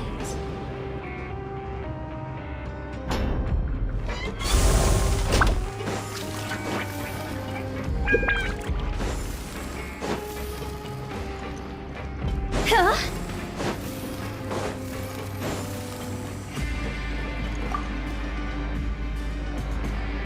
Siege Wing? Aren't you supposed to be in the infirmary? What are you doing in the production zone? Hello, Traveler. Paimon? Everyone's usually busy around now, and we don't have any patients to look after in the infirmary. I thought I'd come here and enjoy the sight of everyone hard at work. Enjoy? What's there to enjoy here? It's really worth watching. I often stand here and observe everyone. Humans are just so interesting and adorable. I like to watch your expressions while you work. Are you talking about pets or people? Oh, I can see why you think that, but you shouldn't jump to conclusions. See, we Melazines are a different species, and we see the world very differently from humans. It's very easy for me to observe everyone's condition. All it takes is one look, and I can tell which workers are exhausted. Wait, Melazines can see that? Huh. That does sound useful for being a nurse. Yes, running around tending to everyone's health is very fulfilling. But I'd much prefer it if you're all happy and free from exhaustion and pain in the first place. Take care of your body and make sure you eat well. Always rest when you're tired from work and don't push yourself too hard. We'll definitely take care of ourselves. Thanks for the reminder.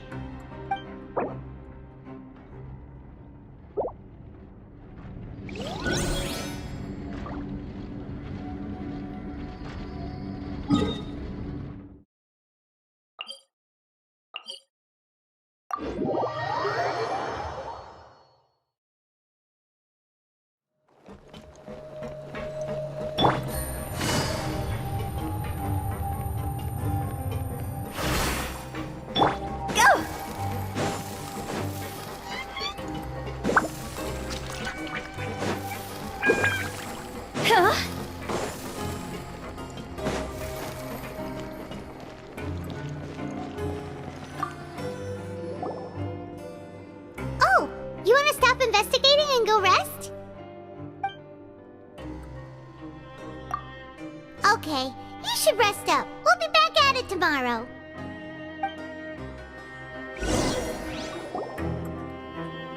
So after working a few days straight, we got some strange meat in our lunch. What was that all about?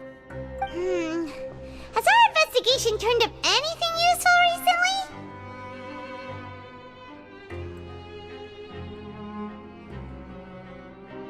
Really? Then it looks like that part of the investigation has hit a dead end. Well, we'll keep searching for more clues tomorrow.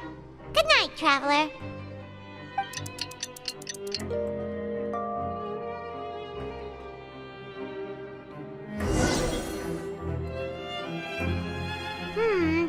Maybe we can make some progress in our investigation today.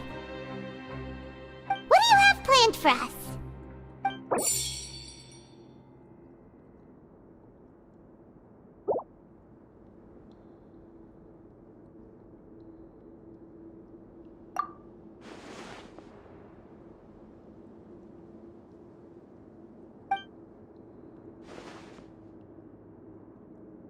After working here so long, we're really starting to get the hang of it.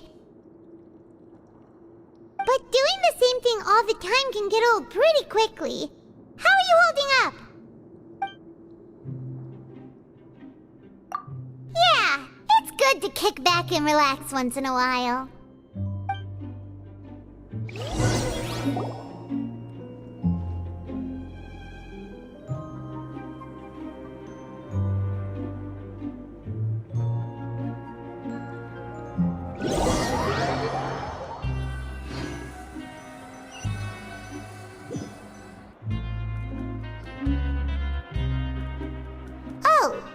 Just a regular meal set.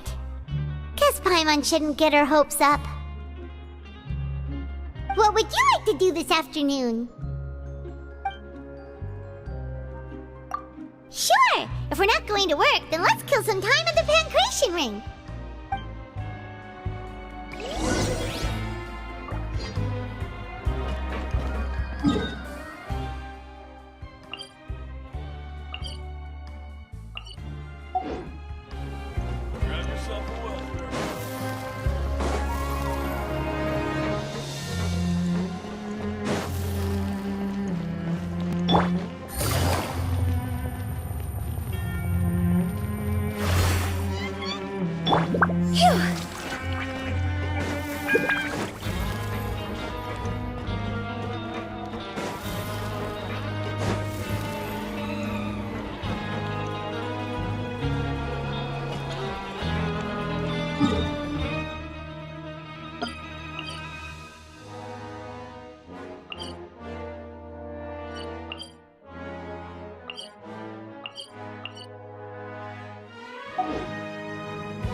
Oh, you must be the Traveler, huh?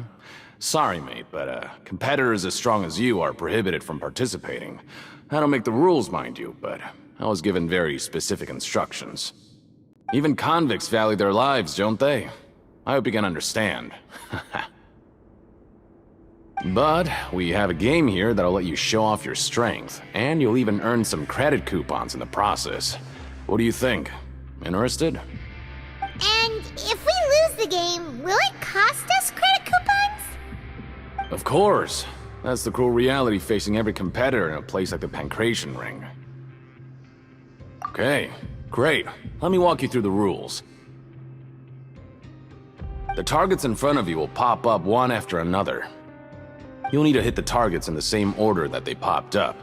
If you can complete a few rounds in a row with no mistakes, then you'll win credit coupons. But the second you mess up the order, you'll lose. Game over. The game costs 300 credit coupons to have it go. So, you up for it?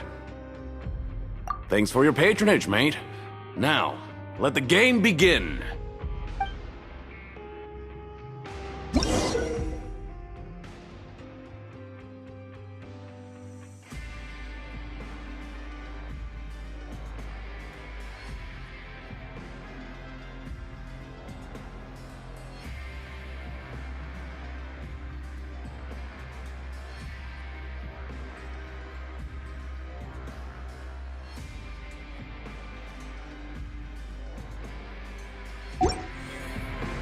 One client, 2 clients, 3 clients.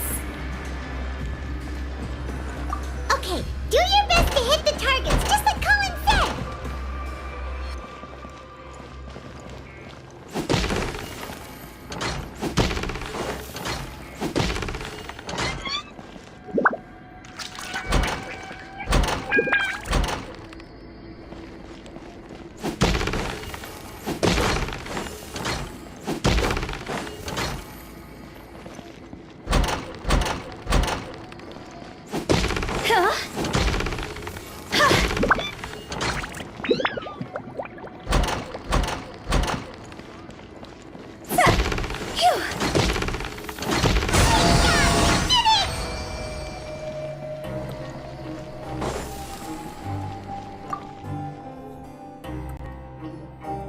Your strength really shouldn't be underestimated. Now I get why you're prohibited from participating in any official fights. Nobody who values their life would be willing to get in the ring with you.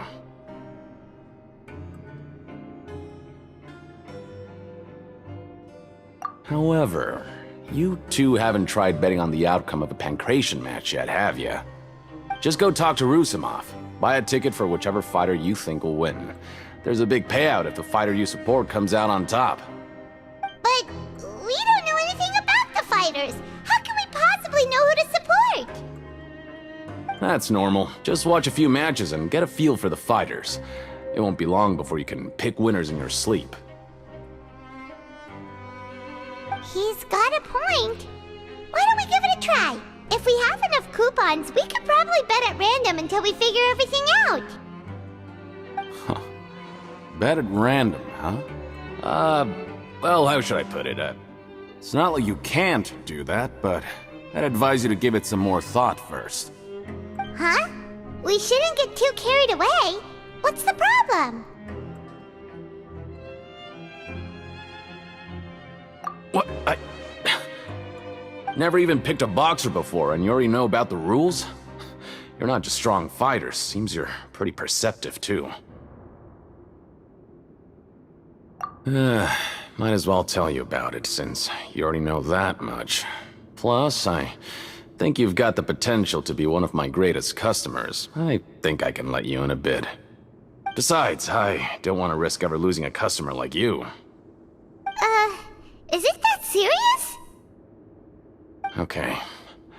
The hidden rule here is, if you buy both boxers' tickets and support them both, something bad will happen the next morning. So the rule is that we shouldn't pick both boxers in the same fight. But if anyone actually did that, wouldn't they be guaranteed to lose coupons? Who would do that anyway? And what do you mean by something bad will happen? How would I know? Not like I'm stupid enough to do that. But I've heard a story about the rule. According to the rumor, there was a masked boxer who possessed incredible skill and power. None of his opponents even stood a chance against him. However, in the final match, the organizers told him to take off his mask. He refused and never showed up to the fight. And after that, he was never seen again. Some say he died, or that he was taken care of by the event's organizers. But everyone remembers that he was someone who cherished honor above all else. In his eyes, supporting both boxers in a match would dishonor the competition itself. So you mean it's like a curse? He'll take vengeance on anyone who does that? No, he was always wearing a mask, like he was intentionally trying to hide his identity.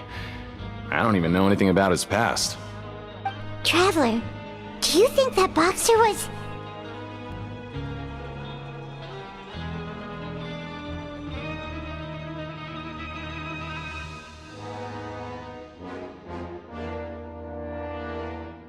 Huh? We will? You're not serious, are you? Look, here I was just trying to be nice and warn you, yet here you are trying to break it on purpose? Yeah, it sounds pretty scary to Paimon.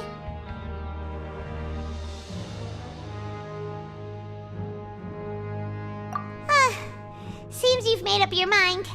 Just be sure to protect Paimon, okay? Betting on both fighters will set you back about 3,000 credit coupons. If you have enough, then go ahead and give it a try. Just don't come running back to me if something happens.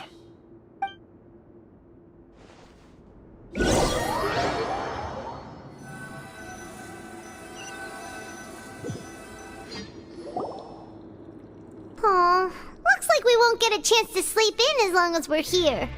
Let's get to bed early.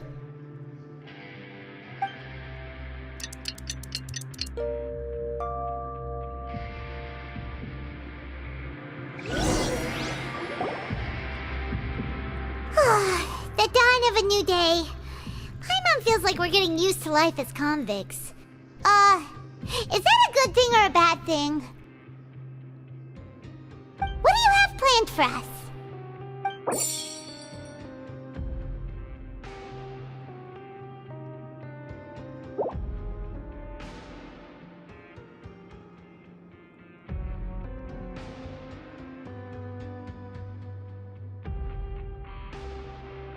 After working here so long, we're really starting to get the hang of it.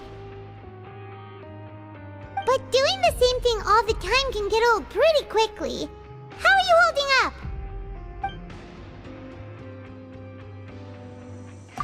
Yeah, it's good to kick back and relax once in a while.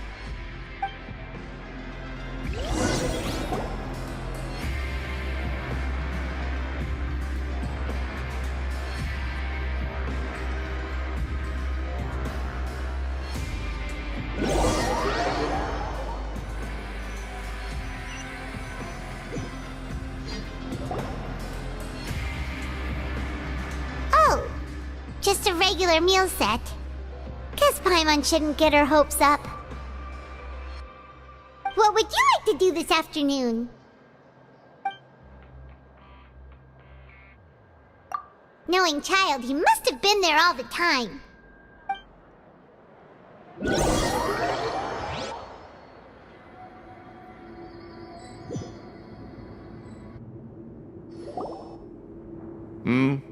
Are you two here to buy tickets? Better be quick about it. Another match is about to start. Who are the boxers in the next round? We have the reigning champ, Le Grappler, versus a contender from the Eastern Prison Block, Demon Horde. Are those their nicknames, or did they choose those names themselves? Either way, super weird. Since you're new around here, I'll help you out and give you a little suggestion. Even though Le Grappler is the crowd favorite, Demon Horde is a first-class dark horse with incredible potential. Anyway, for this match, I recommend that you pick... Huh? For Both fighters? I can tell you're new to this, but I didn't think you were completely clueless. Maybe you don't quite understand the rules, no? Let me try to explain again for you more clearly. You see... Oh, no need. We're aware that we're going to lose coupons. Alright then, if you're absolutely sure. Remember, no refunds once you buy the tickets. Yeah, we got it! Just shut up and take our coupons!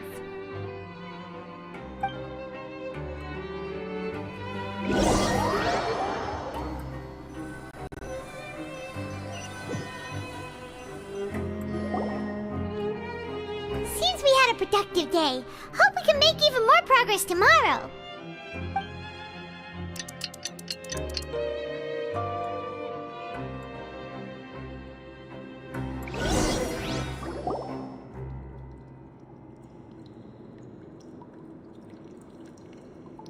Hey, Traveler! Paimon! Package here for you. The next time you buy something, go pick it up yourself. I'm not a delivery man, you know. Huh? A package? For us? Did you buy something, Traveler? Paimon's not quite awake yet, so why don't you go take a look? Right! Yesterday we broke the hidden rule and bought tickets for both boxers. Oh, maybe this package is the bad thing that Colin said would happen. Paimon suddenly feels wide awake. Wait, maybe you let Paimon go hide somewhere first. Just call Paimon after you opened it. Hey, wait! Paimon's still here! Don't open it!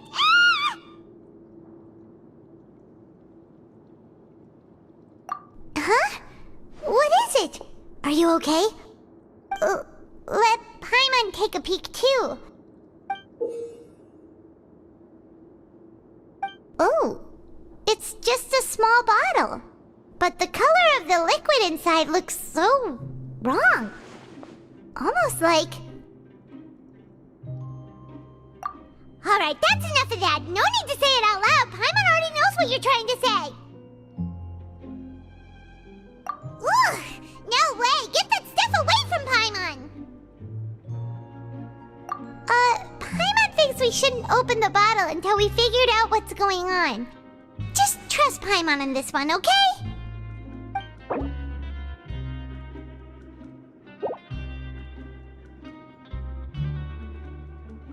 What do you have planned for us?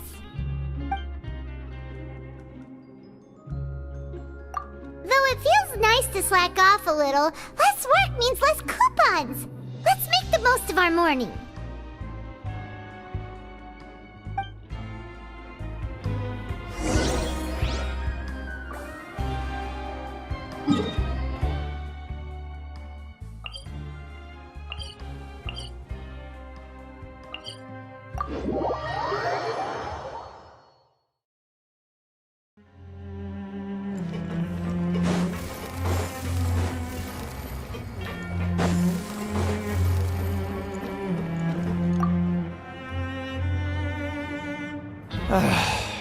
If there's no way to send it all out, maybe I'll never get a chance to leave.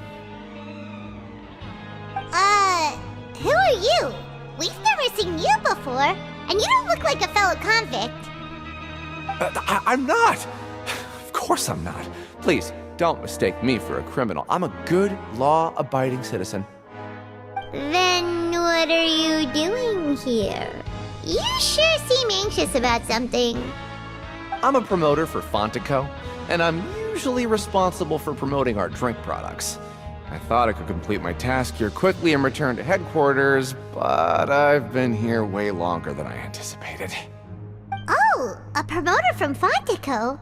So what kind of problem did you run into? I'm so upset. It's all because of that Duke. After discussing the company's promotional plans with him, he told me outright that my project was worthless. However, in light of our long history of successful collaboration, I still tried to patiently explain the details. However, to my surprise, he just cut me off while I was speaking. Let me take a moment and recall his exact words. I'm just gonna stop you there and say no. If anything, I'm saving you time. It seems you don't fully understand the value of credit coupons here, nor do you understand the value of your own products. The former is because you are from the overworld. That's understandable, and I don't blame you for that. But as for the latter, only someone monumentally stupid, so breathtakingly stupid that they were completely ignorant of the value of credit coupons, despite living in the underworld, would ever possibly consider buying your drink. Let's just forget it. Anyway, that's how he rejected my proposal and asked me to come up with another solution with the condition that it doesn't cause any trouble for him. Can you believe that guy? Well, he is the head honcho here. Not much you can do about that. We met him too and could tell that he's the kind of guy that's hard to pin down. Fine. I know I should just let it go. I'm on his turf after all. His house, his rules.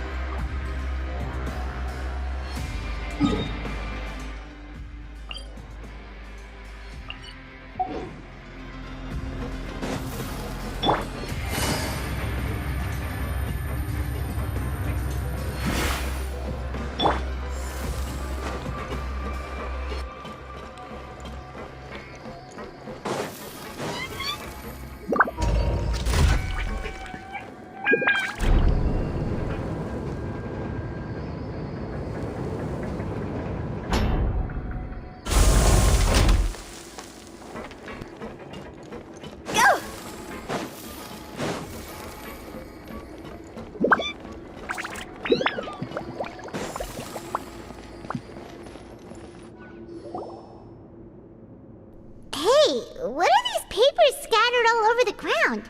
Are they registration forms or something? Maybe not. Every page has the Fontico symbol on it. Maybe it's some flyers from the company. Okay. But if someone catches us, they could accuse us of trying to steal the company's secrets, couldn't they?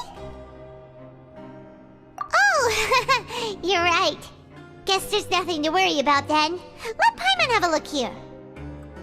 Without assistance from the Fontaine Research Institute, development of the new product has been slow, and some researchers on the project have voiced concerns. We have no choice but to let the new product undergo the first phase of promotional trials without a designated name or packaging. We will adjust the direction of future development according to feedback.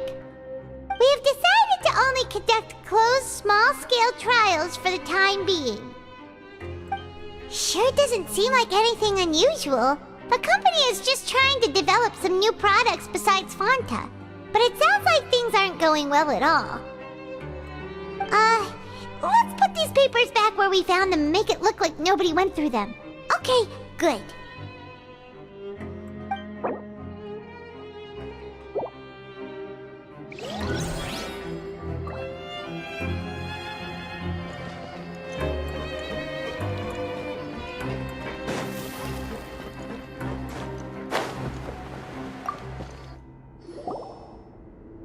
Hey, I heard you crazy fools really did it. You bought tickets to support both fighters, didn't ya? Well, did anything happen? Well, the next day we received a mysterious package, but we still haven't made any sense of the contents. So it is real. You didn't become cursed or anything like that, did ya? Are you both still okay? Wait. Are you sure that it's still you controlling your bodies right now? Paimon's not sure. What do you think, Traveler? Is Paimon still Paimon? Oh, okay. Well, that's good. Yeah, you two don't seem to have changed at all. But I wouldn't let your guard down just yet. Still, I didn't expect you would actually do it. You'd actually throw away coupons like that just to satisfy your curiosity? Even if we bought tickets like everybody else, it's not like we could hope to earn any coupons. When it comes to things things like this, it's always the organizer who makes the real profits. Hey, just what are you trying to imply? The Pancration Ring is an honest business, and we really don't make much from selling tickets. We make so little that even the current tournaments can only be held thanks to funding from the producer of Fanta. Oh, so it's the company that manufactures Fanta sponsoring the events? Paimon thought all of this was thanks to the Duke's support. Let's just say it's a mutually beneficial arrangement. They reached out to us first, hoping to promote Fanta products in the Fortress of Meropide. Anyway, you try and take extra good care of yourselves these next few days, you hear?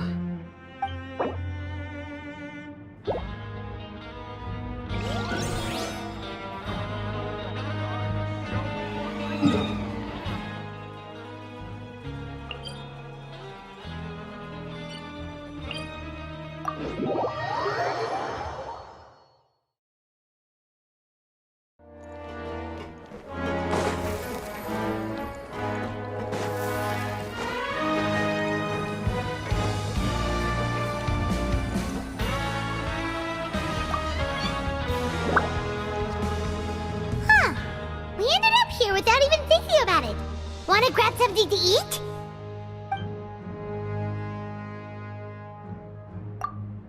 Alright, but remember that we bought this time with coupons, so let's make better use of it next time.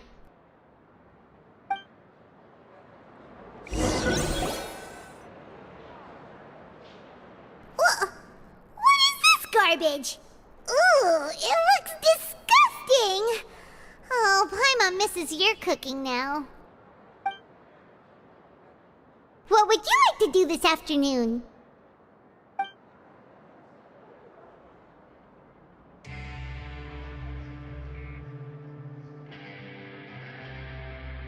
After working here so long, we're really starting to get the hang of it. But doing the same thing all the time can get old pretty quickly. How are you holding up?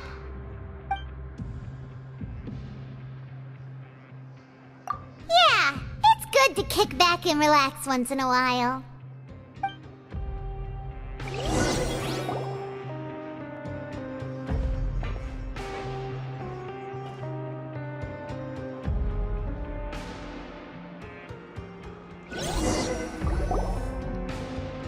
A mysterious box? A bottle of crimson liquid? Paimon still doesn't know what to make of it. Do you have any ideas, Traveler? Really? Then it looks like that part of the investigation led us nowhere. Well, maybe we'll have better luck tomorrow. Good night, Traveler.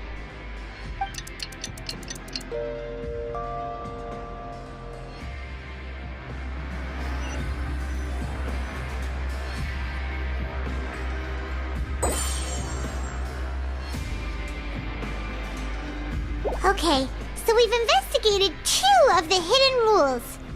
Paimon didn't think this prison would have so many weird things going on. We'd better pick up the pace with our investigation, otherwise we'll never get anywhere. Yeah, let's skip work for now and put our time to good use.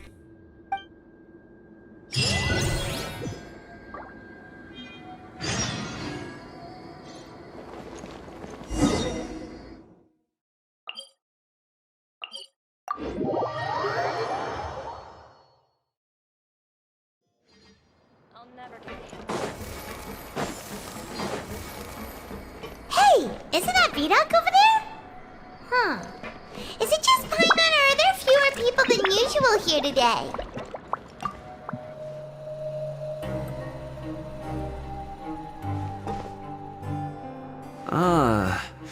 Seeing you at this time must mean you've already saved up a lot of credit coupons.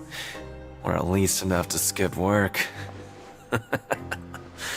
Seems you're getting into the swing of things around here. Impressive. Very impressive. So, now can you tell us about the hidden rules you know?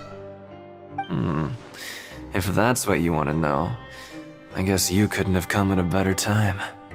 Huh? What do you mean it's a good time? Leonid and those other pesky broke urchins have all gone to work in the production zone. I wouldn't want them listening in without paying up. We get it! Just tell us already! So, you know those pipes that make strange sounds?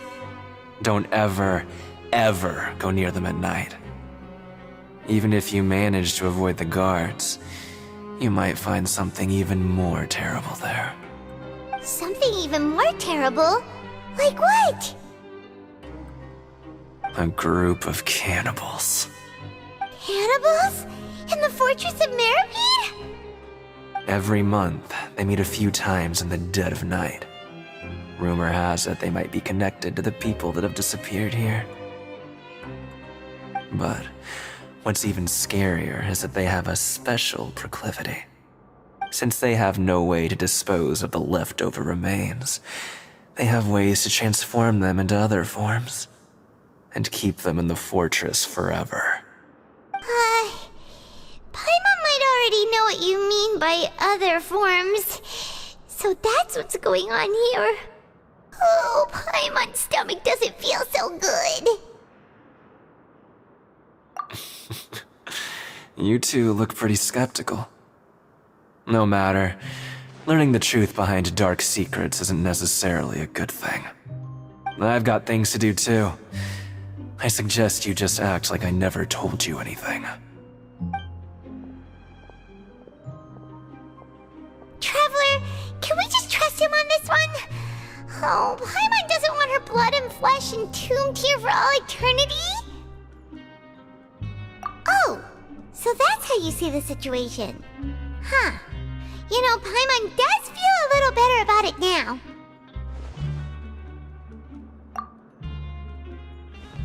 When will all the secrets end?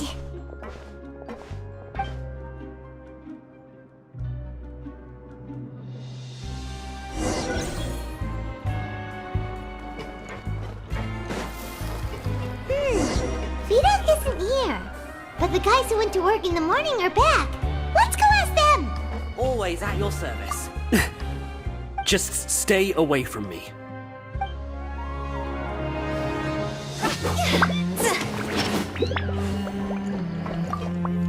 What? What are you saying? You shouldn't go around saying stuff like that.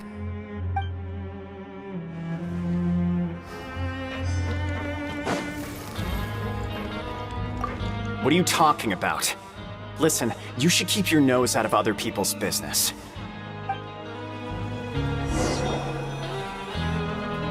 Their attitude sure is suspicious. Like they're trying to avoid us. But if they're being so obvious about acting weirdly, do you think they might just be trying to lure us in? Oh, this is all getting way too creepy for Paimon. So you mean we still need to investigate some more? Okay, if you say so.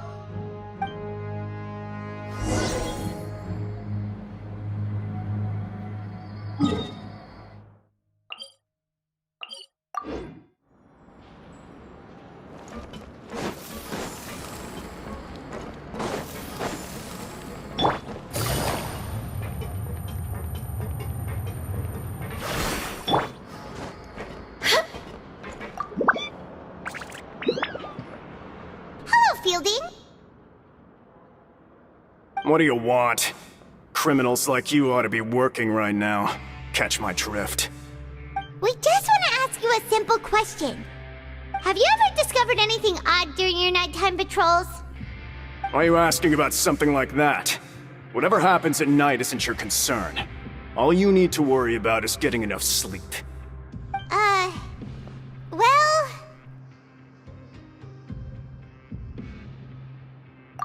right! We've heard it happens a few times every month. Paimon has sensitive ears, so it makes it hard to sleep. Really? I see. But it's not like I'm on duty every night. And now that you mention it, I recall my colleagues talking about something like that before. They say that strange things tend to happen at night on pipe cleaning days. Lots of us don't willingly take those shifts. So, what happens at night on pipe cleaning days? They just conduct regular cleaning of the fortress's drainage facilities. There are 3 pipe cleaning days per month. And it just so happens that today is one of the scheduled days. You can try to confirm the sounds tonight if you want, and if they're real, then I can report the issue to my superiors for you. Oh, okay. Then we'll keep both ears out tonight. If that's all, then I'll be leaving now. I advise you not to try anything funny, though. Even if I'm not on duty tonight, someone will still be watching you. Don't worry, we don't want any time added to our sentences. Oh, he left. So what do you think about the pipe cleaning days he mentioned? Right, both are a possibility. But Fielding did say that tonight is a cleaning night. Paimon knew you would say that. Alright, sounds like we'll be up all night tonight then. Paimon just hopes the guards don't catch us.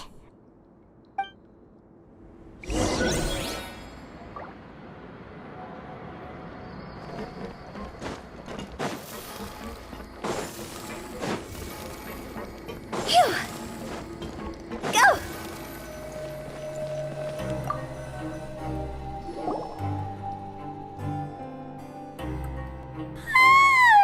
Oh, I'm so tired. But we can't sleep yet. They'll be cleaning the pipes tonight, so it's the perfect chance for us to investigate. Whatever. Just be sure to wake Paimon if she dozes off. Paimon's worried something might happen if you go alone. Huh? Traveler? Did you fall asleep already?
Traveler, come on, wake up!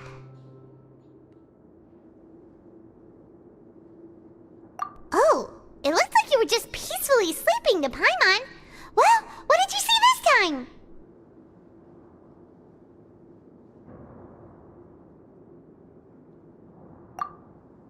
Really? So we're finally starting to figure out what actually happened!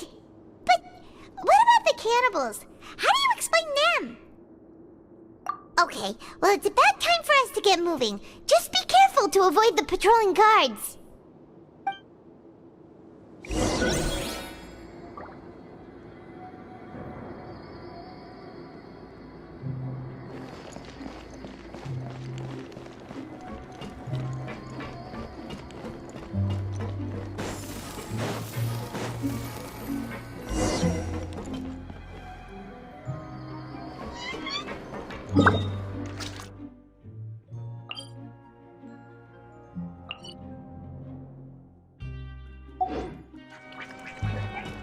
Shh! Careful!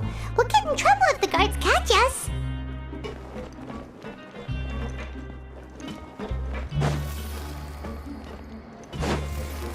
Phew! Hey, not this way! We need to get to that pipe, remember?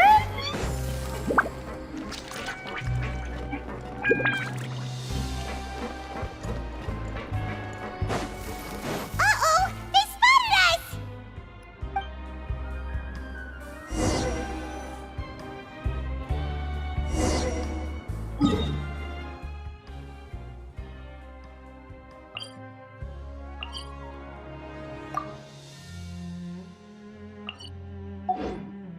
Wanna come over for...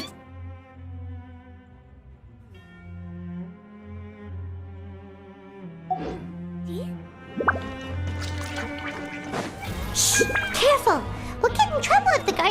us!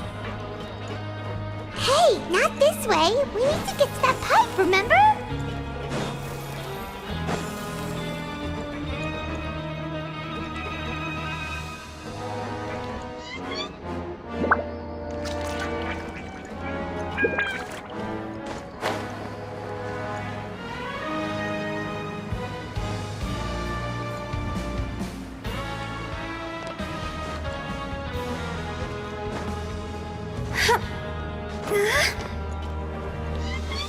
Uh-oh! They spotted us!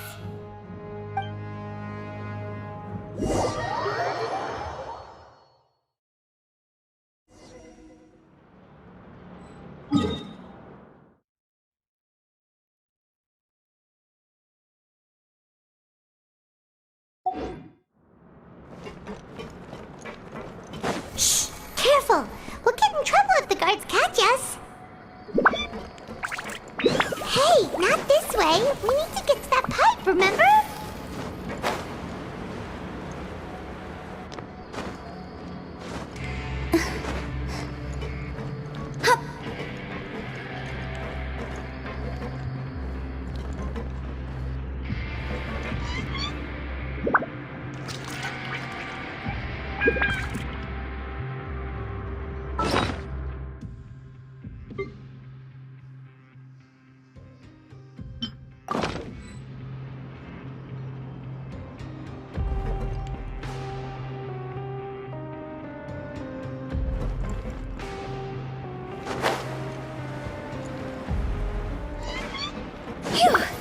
Hey, not this way. We need to get to that pipe.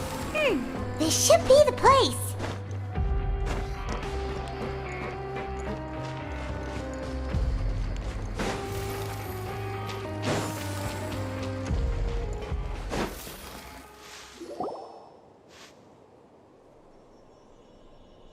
What? I know you. You were the ones we saw. Huh. You've got guts showing up here. You know who we are, right? You'd better leave now. Ain't nobody coming here to save you. What'd you say?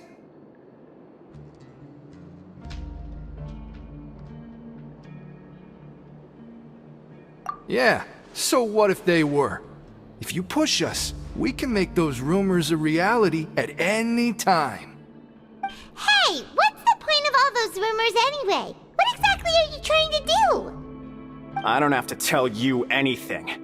If you turn around, go back to the dormitories and act like you never saw anything, then I'll pretend that you never showed up here. Yeah, scram. Nothing worth seeing here.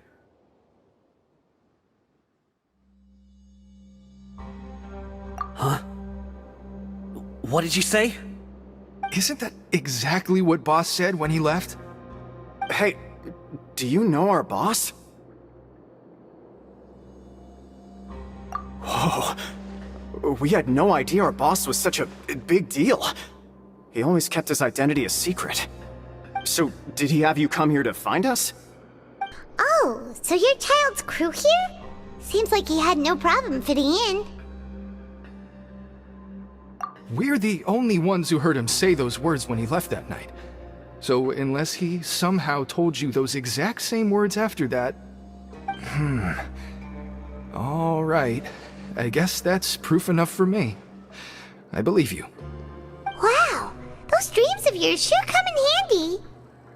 We gave him the business for a while and would always give him a hard time when he first came to the fortress of Maripede. But here in the fortress, the strong will always earn respect. He was working the longest hours and racking up wins in the Pancration Ring. You could always see how amazing he was, even when he was teaching us a lesson. So eventually, we all decided to follow him. But one day, he suddenly told us that he had to find a way to escape this place, no matter the cost. He said it was because he heard that call again. And as his crew, if the boss wants something, then it's our job to get it done. So, we got to work, and used the hidden rules that were here to make up and spread the rumor about the cannibal rule. We just wanted to give him a better chance of escaping on a night after the pipes had been cleaned. Oh, thanks to your rumor, nobody would want to come anywhere near here, prisoner or guard. Wow. It sure is easy to exploit people's fear of the unknown. But has a child already escaped? Why are you all still coming here after pipe cleaning day? Because as far as we know, the pipe he went into isn't actually an exit. It should be a dead end. It leads to an abandoned factory area, and even if there were a way to escape from there into the sea, we're still way too deep. No one could ever reach the surface alive. But Boss still insisted on going in. It's like he was obsessed about it.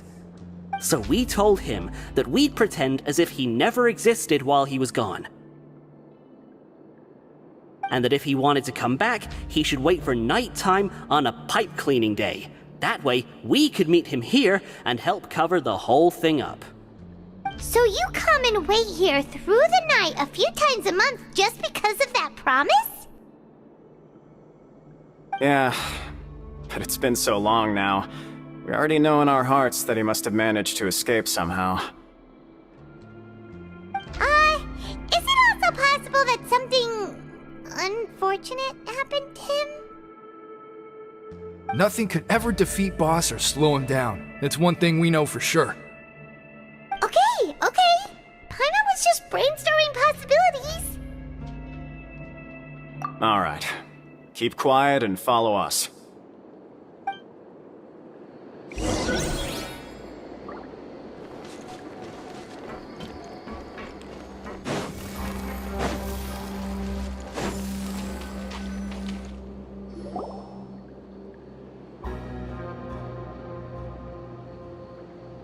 The way up from here has been sealed off. It's impossible to get through. Boss left by going down from here. It wasn't full of water at the time. Later, we came back hoping to have a look. That's when we found out it had been completely flooded. It's impossible to navigate unless you're an extremely skilled diver. Do you think Child got trapped by the water? Not likely. We all know that Boss was an incredible swimmer. Really? Then have him come investigate, pronto. Just be sure to tell us if you get any news about Boss. It's getting late.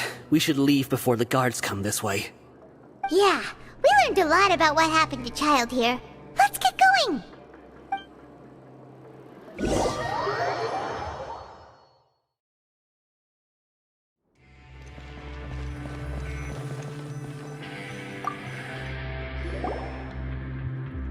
Whew. We finally learned some key information. Seems all of our investigative work has finally started to pay off. When you said you knew a diver, you were talking about Fremine, right? If we ask Linny, he'll definitely have Fremine help us. Ugh. Why is Child like this? What was he doing going into the pipes? Not making our jobs easier, that's for sure. Fortunately, though, it seems like it's only a matter of time now before we find out what really happened. Now that we can finally relax, I'm starting to feel super sleepy. Let's try to get some rest while we still can. Nighty-night, traveler!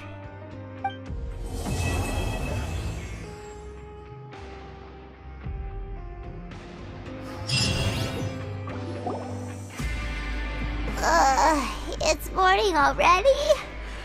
Oh, Paimon still needs more sleep.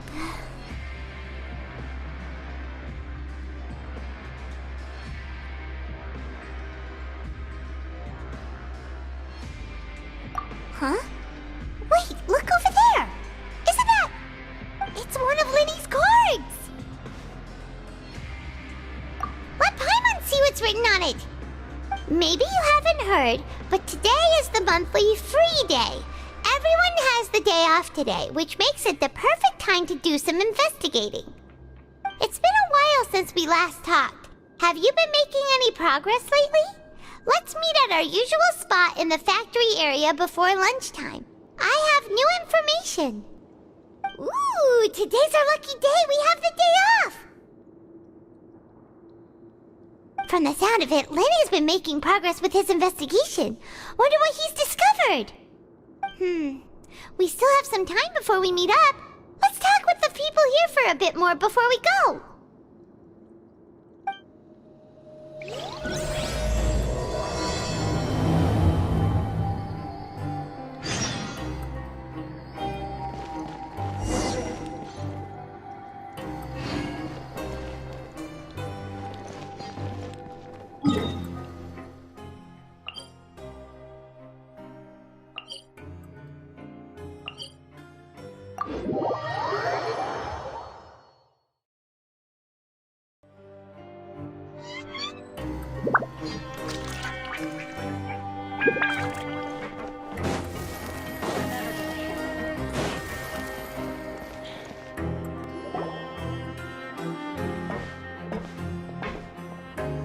There's a group of people over there. Let's go listen in.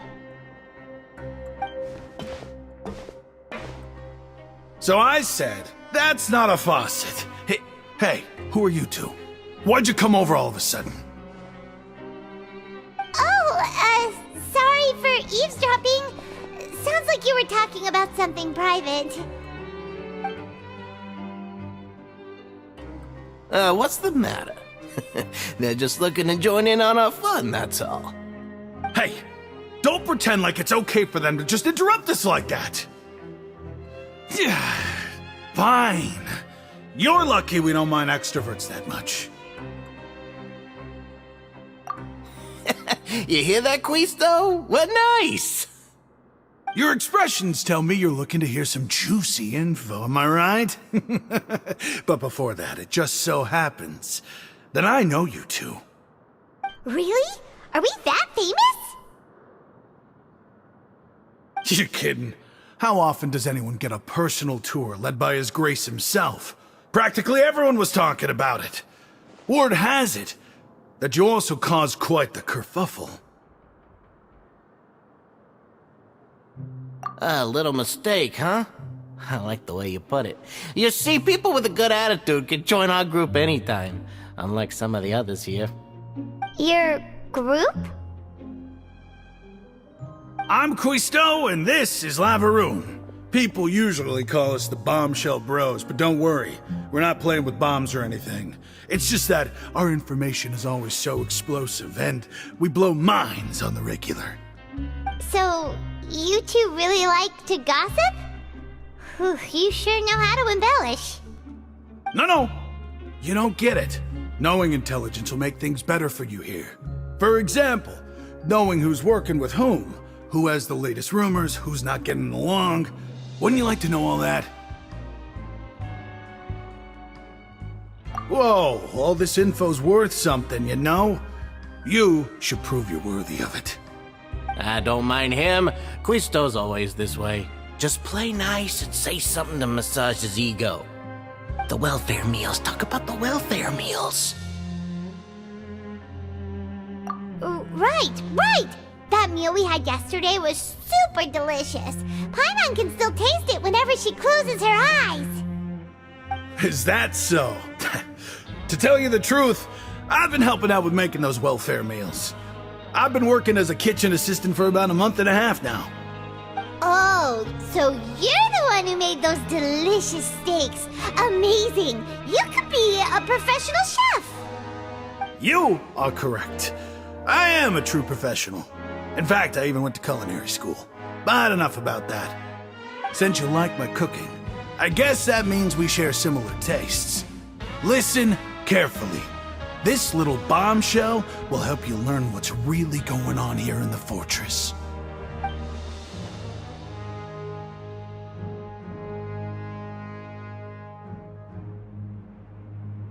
Listen, kids. The power structure within the fortress is quite complicated. The overworlders couldn't care less about us down here. We're basically dogs to them. You've already met the one person here you should never cross, the Duke, Risley. He knows more than you think. And if he doesn't care about something, then he often doesn't bother dealing with it. Those who have the Duke's attention get all kinds of special perks, even better treatment in the infirmary. I know who you mean. It's that Jurier character, right? I don't think there's anything useful about him at all. Why does he visit the infirmary practically every day? Is it normal for anyone to be going in and out of there so often? If you ask me, he's just faking it to get out of work. But did you know that Jurier was a talented researcher from the Fontaine Research Institute before he came here? There's no denying that. I don't care if he was a researcher that could turn dirt into Mora. Once you're in the fortress of Meripede, you're just another inmate like everybody else.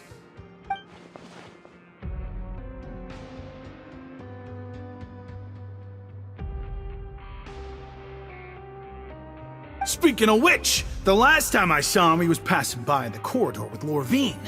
I also heard they started arguing in the library and got into a fight, right? Guess that's just how terrible of a guy he is. You mean he hit a woman? Wow, I never imagined he was that bad. But that Lorvine's also quite the odd one, you know? She's always gabbing away, got into a fight with a man, and she also got sent to the infirmary. Come to think of it, I always see her going to the sick bay every couple of days, too. Huh. Wait a second. You don't think? Do you think could it be that they're secretly meeting there to go on dates? But it's really hard to imagine. After all, I do remember seeing Lorvine beat Juria to a pulp that one time. And we might be overthinking things.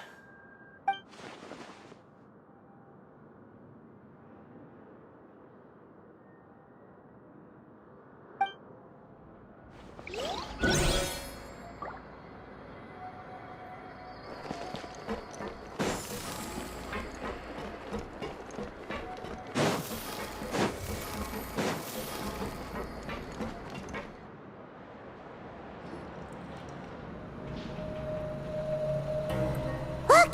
There are some people talking over there! Let's listen in on the conversation.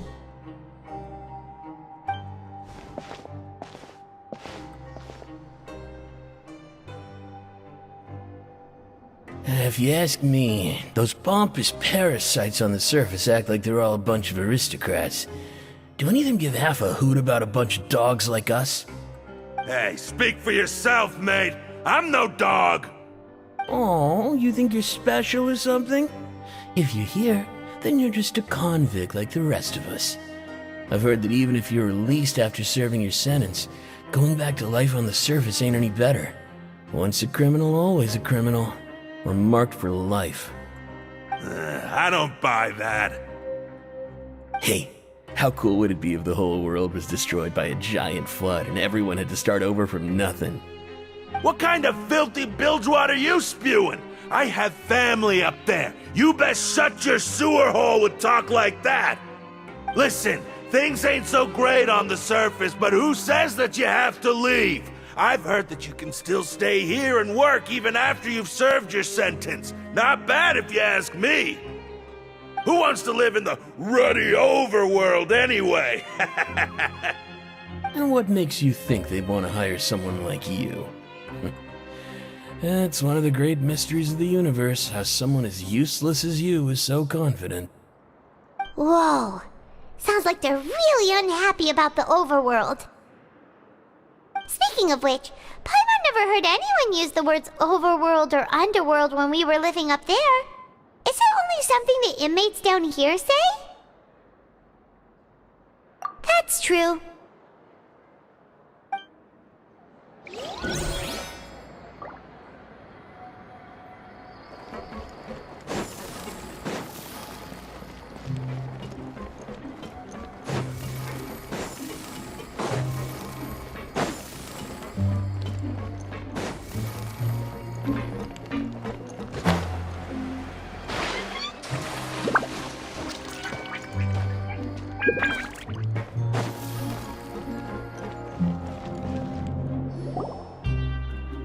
Hey, you over there?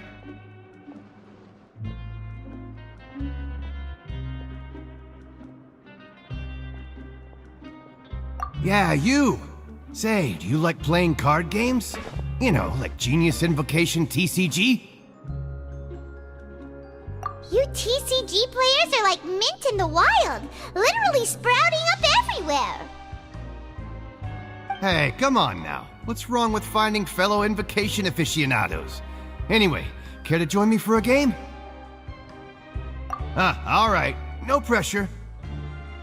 But why would you be looking for people to play Genius Invocation in a place like this? Don't people usually come here to fight? Whether you're throwing down cards or throwing punches, it's all a competition, isn't it? It's all the same in my eyes. There are lots of card players here in the fortress. When I saw you, I immediately thought, hey, even outsiders from other nations play cards. So I came over to say hi. Sure. Great! Since you've been here longer than us, you need to flex your seniority a little bit, right? Maybe you could start by telling us newcomers some stories about this place. I thought you would have already heard everything by now. Alright then, did you have anything specific in mind? Or do you want me to just pick a topic? Why don't you pick? We'll let you know if we've heard it already. Alright. Have you heard any strange rumors since you've arrived? Ben, did you know that there are some people who are always gossiping over in the corner? Yes, so you've already met those two. They're quite a pair. They always keep an eye out for the latest happenings and gossip about everything. I've never seen anyone with more time on their hands. I heard that they used to be a chef and a bartender before they were sent down here. You know how bartenders are, always chatting with customers. And chefs love to pass the time just hanging out when they're not cooking. Good to know. Do you have anything else to tell us? Let me think. Sounds like you want to hear something a little more tantalizing. Oh, did you know that the Duke was also a convict in the fortress of Meripede before? Huh? Wait, are you serious? That's right. The Duke was an inmate just like you and me. Seems he was exiled here for committing some crime. Who knows how he ended up rising up to become the warden, though. To go from an ordinary inmate to becoming the manager of the whole place? I'm not gonna lie, I kinda respect that. A forbidden zone? Sounds like something that someone just made up. I've never heard of that. Where did you hear about it? It's just a rumor we've been hearing, but no worries if you've never heard of it. Do you have anything else you can tell us? Anything else? Not that I can think of, but I'll be sure to tell you anything interesting I hear next time. You'll have to play a game of Genius Invocation with me first, though. Okay, we've talked to just about everyone, and it's about time for us to go meet Linny.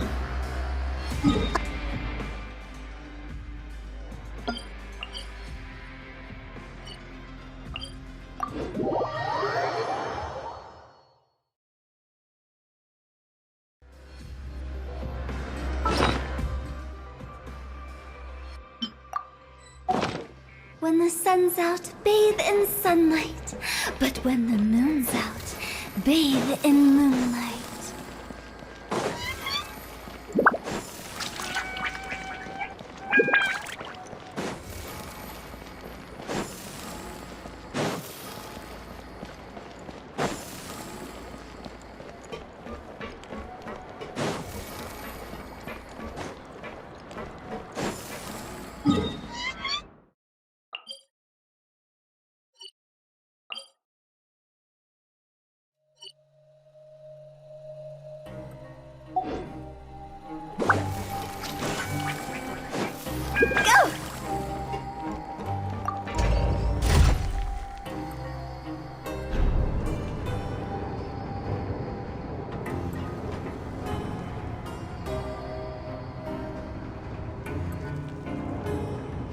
Silly churl, Billy churl, silly Billy, hilly churl.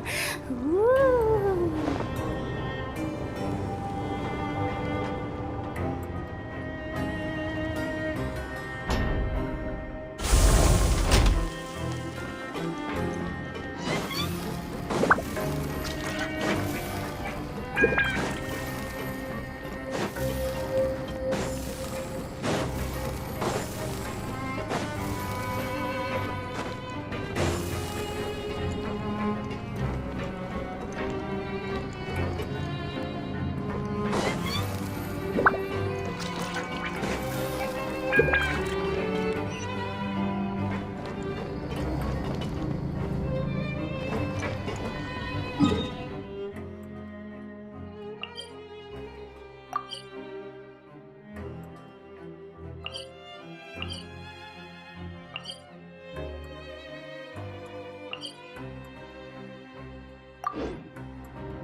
Wanna come over for tea?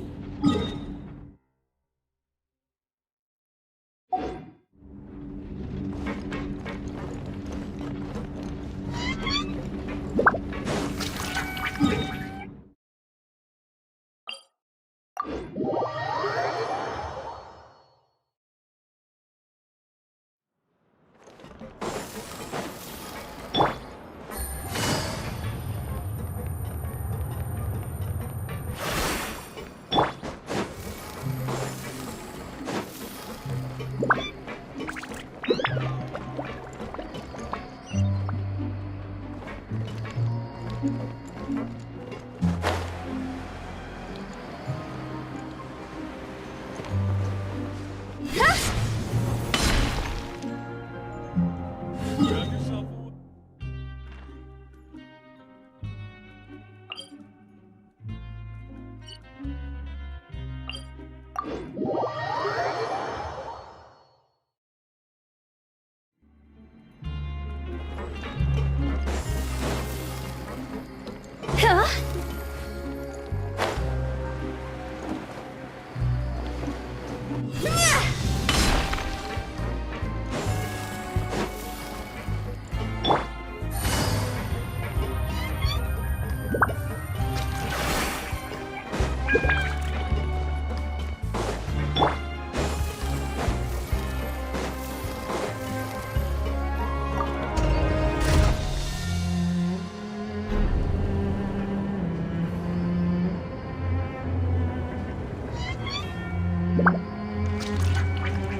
Silly churl, Billy churl, silly Billy, hilly churl.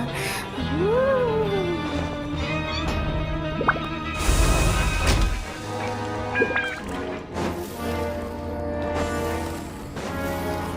Phew.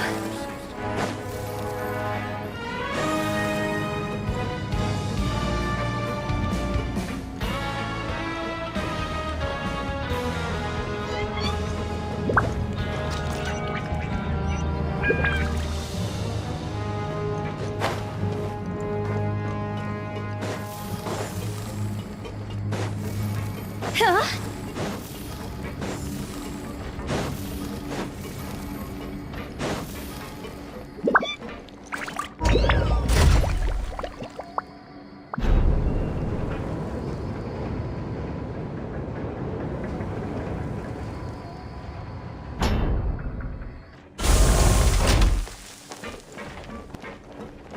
Phew.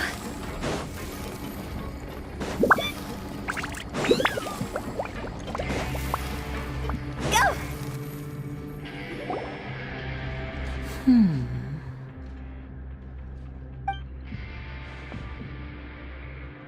Huh?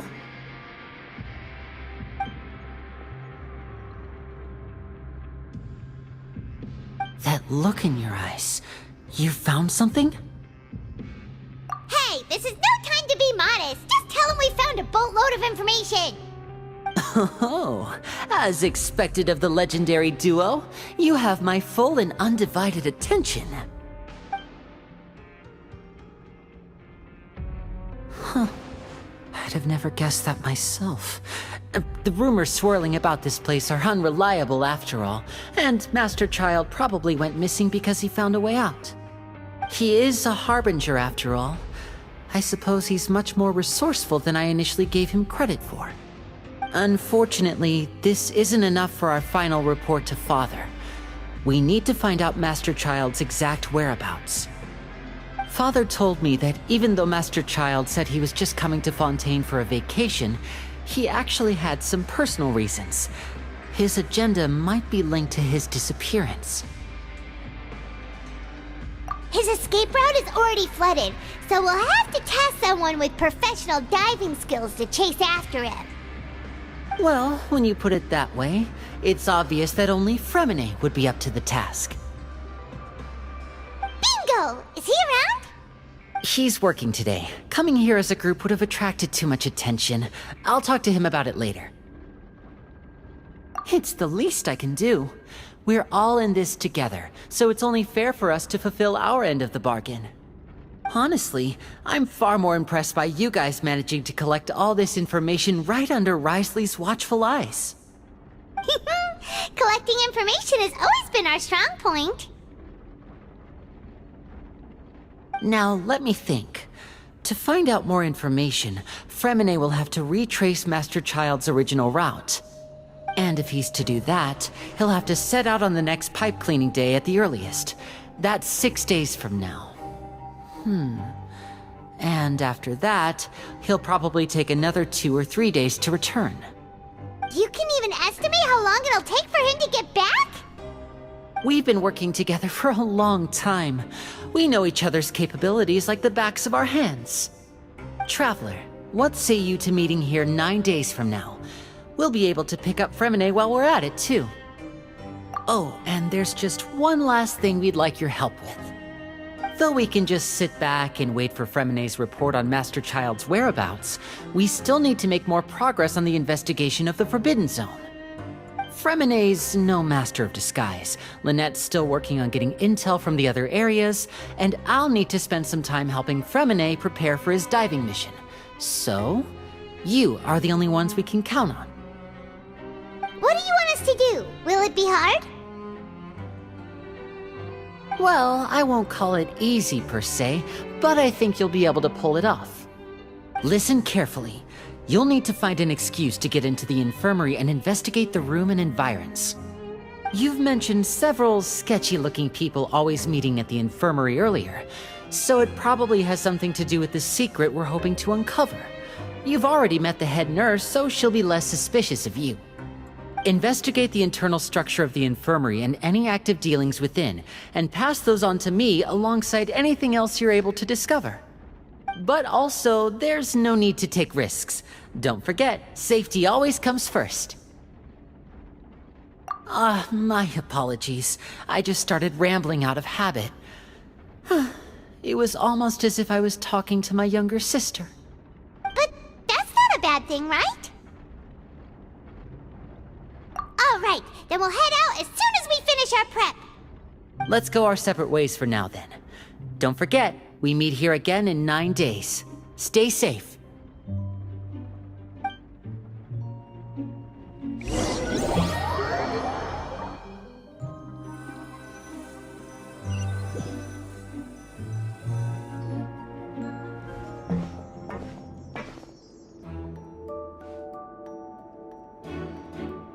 Hey, stay here for now. Paimon will take a peek. There seem to be several people inside.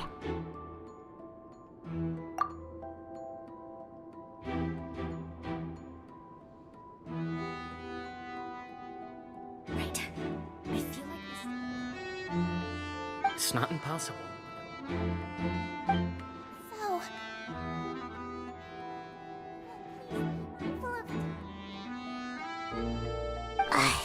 It's a bit hard to understand them from here, so why don't we just try to talk to them in person? Let's go as soon as you're ready.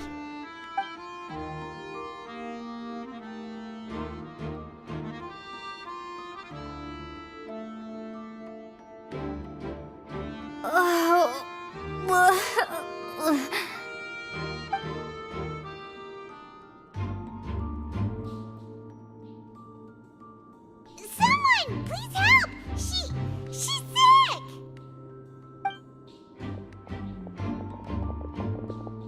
Whoa, are you okay? Oh my! What's wrong, little one? There's no need to panic. Take a deep breath before you begin. The traveler started complaining of a stomachache, and then nausea, and then collapsed onto the ground. Paimon doesn't know what to do!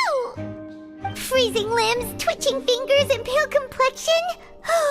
Could it be poison? Let me take a look. Please, lie down over here. Don't worry, I'll get you to the bed safely.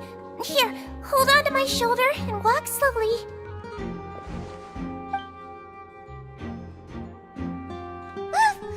You can do it, Traveler!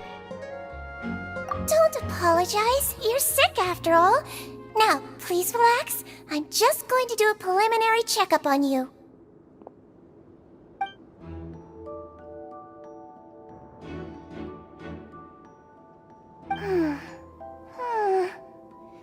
I see now. My checkup has confirmed that she's not in any mortal danger. That's our worst fear out of the way. Eh? Oh, that's good. But... I'll continue my diagnosis of the patient now. Please, relax and take a deep breath.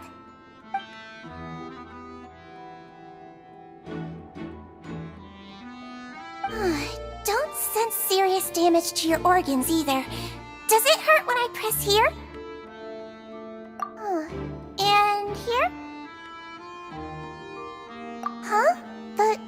Based on my initial checkup, there shouldn't be a problem here. Oh, how strange.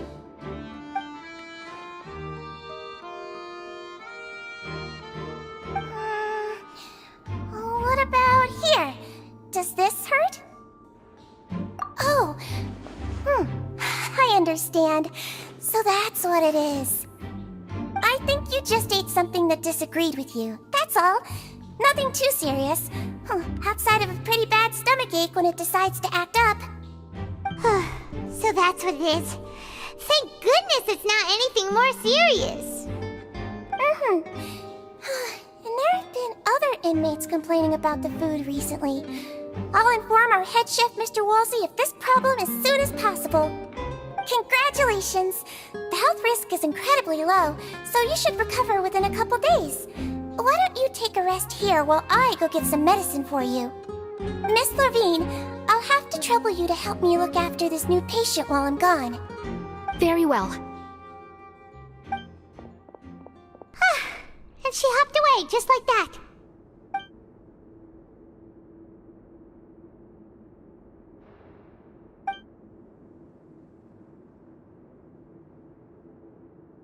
Hello. So how are you feeling now?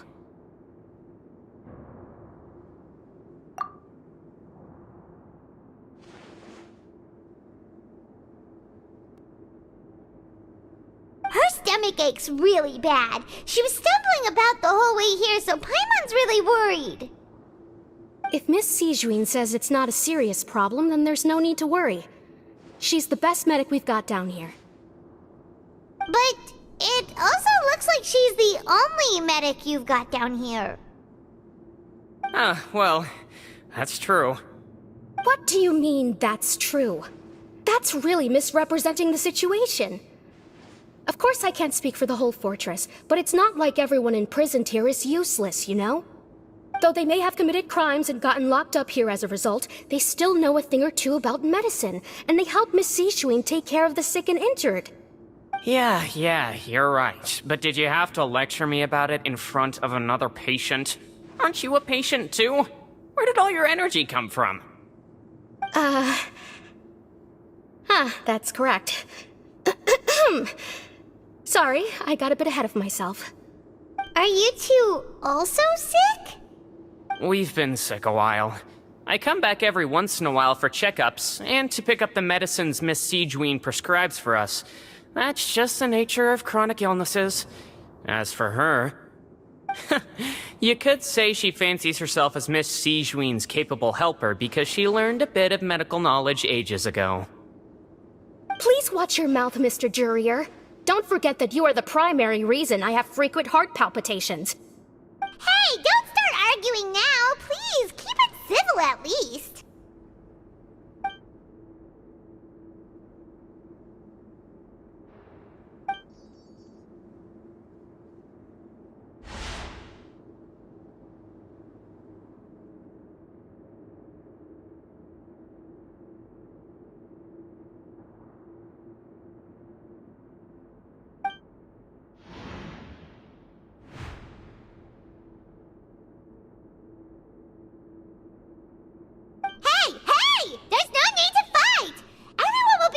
Someday, so there's no need to argue over silly things like this! But... Release. It's way too early for us to even think about that. And who the heck knows if we'd even be able to continue our previous lives?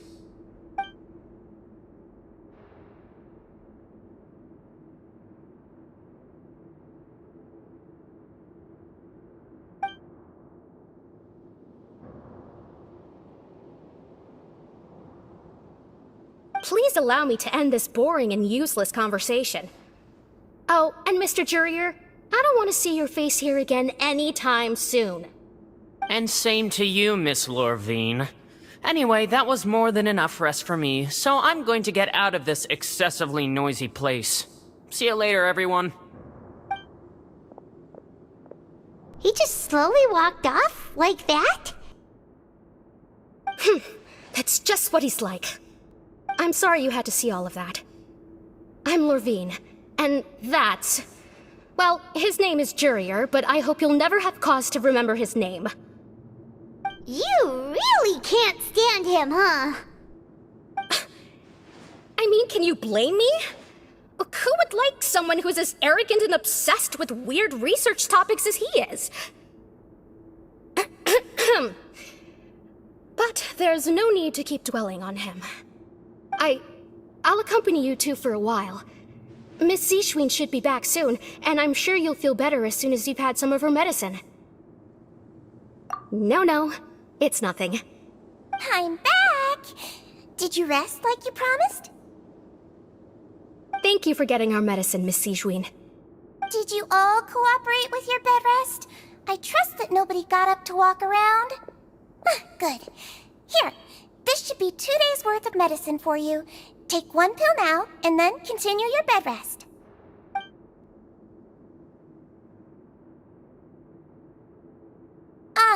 Miss Levine, I left in a bit of a hurry just now. Do you still remember if we discussed the color of the pill that you should be taking today? I remember. You said it should be yellow.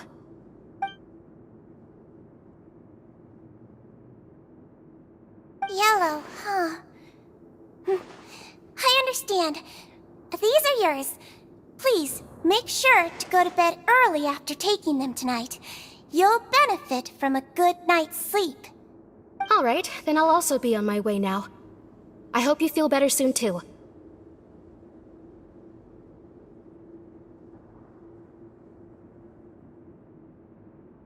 See ya!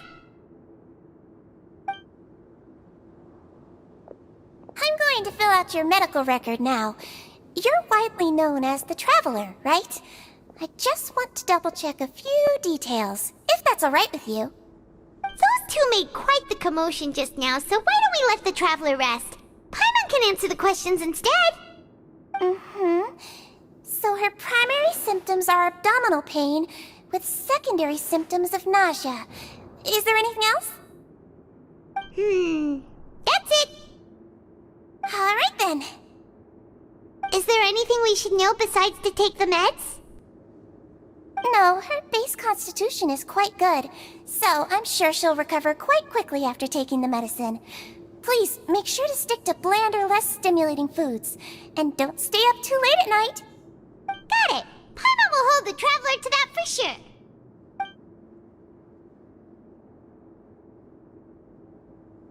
Oh, you're going to take a nap already? Okay then, you get some rest.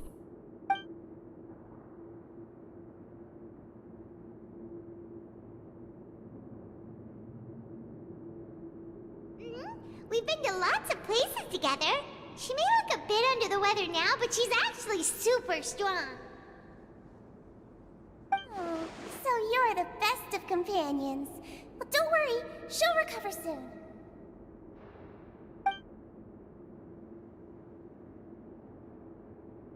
You're awake. How do you feel? You slept for a really long time, but we never left. Well, now you can go back without a worry in the world. Remember to take your meds regularly, and remember bland foods. Thank you, Miss Zishwin.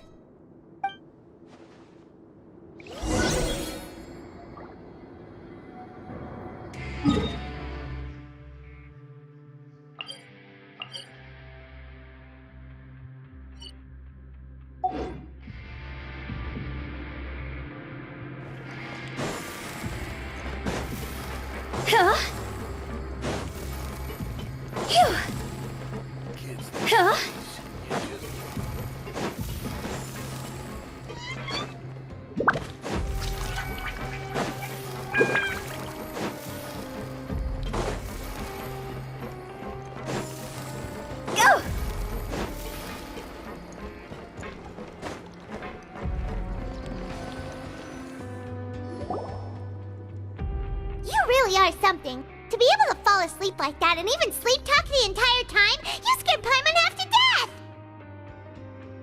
No, but you kept mumbling things along the lines of, Pyron, go take my grilled fish and put down the Adeptus Temptation now!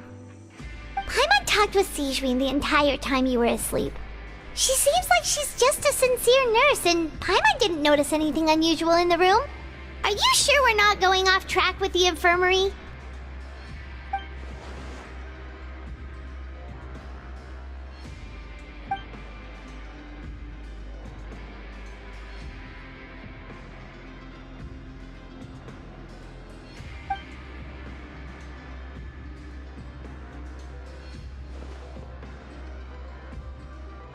Whoa! You really are super thorough. All those tiny little suspicious things that Paimon didn't even pick up on. We've got to give the info to Linny.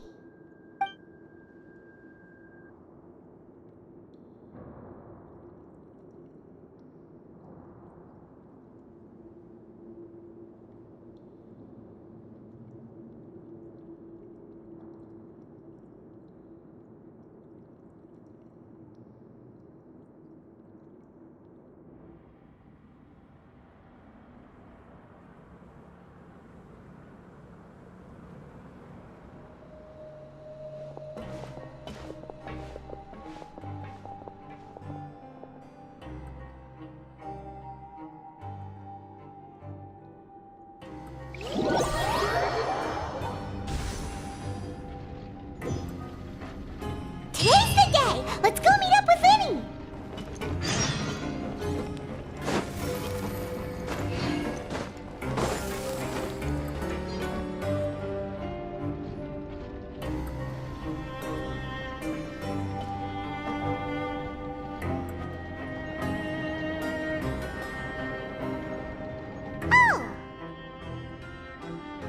Hmm?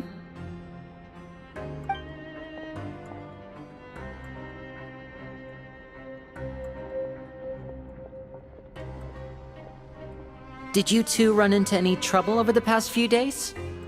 No, we just worked our shifts according to the schedule. Nothing weird happened. That's good. That means you didn't raise any suspicions when you infiltrated the infirmary.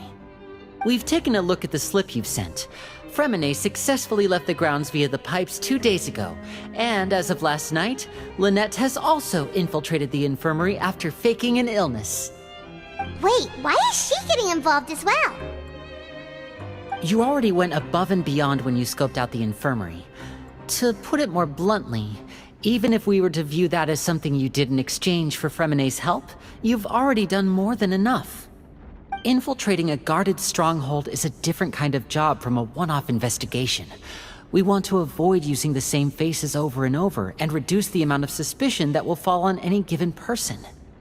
Lynette also felt like you have already taken the first step for us, so she should be the one to finish the job. So that's what Lynette thinks. Oh, Paimon hopes everything's going well for her. Then, let's go check on Lynette before Fremine returns. If everything went well, then she should be wrapping up her investigation right about now. Is now really a good time to go over? According to my observations, Sigewin always spends around half an hour away from the infirmary right before lunch. Lynette knows this as well, so this should be a good time to meet up with her. Also, I'm her brother, remember? It's only natural for an older brother to care about his younger sister's well-being. Okay, then let's head over right away!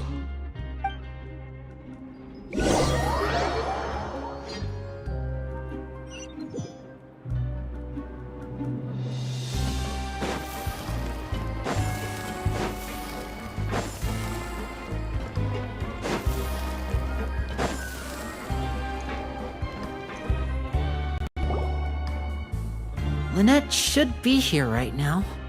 Huh. Strange. Lynette? As expected, Sigewin isn't here, but why isn't Lynette here? No, Lynette rarely deviates from the plan. We agreed that if she were to make changes on the fly, she'd find a way to let me know. Unless... Let's see if there are any clues around here. We can look while we wait for her. Who knows? Maybe she'll be back Okay.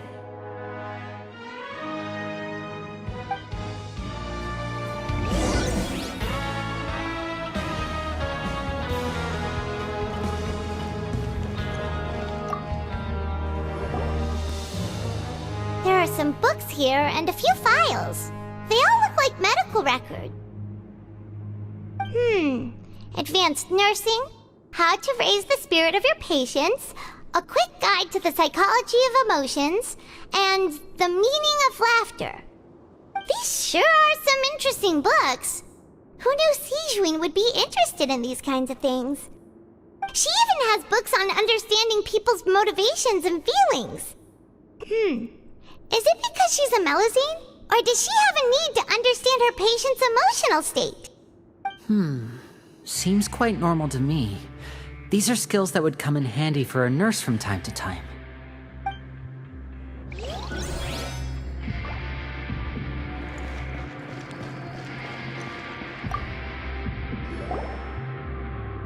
None of the beds have any signs of having been slept in, except that one over there.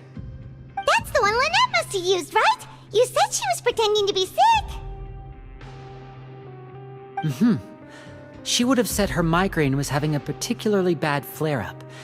Generally speaking, the head nurse would then ask her to lie down and rest, while she left to retrieve the medication.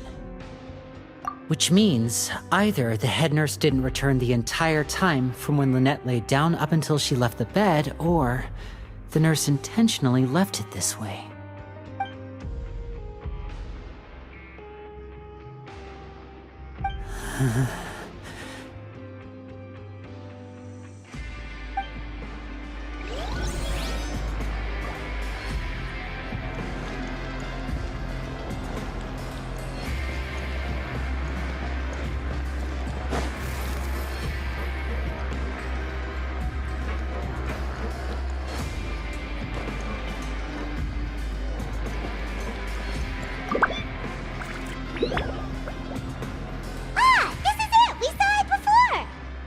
Wait, this thing? It doesn't look like it's been disguised that well.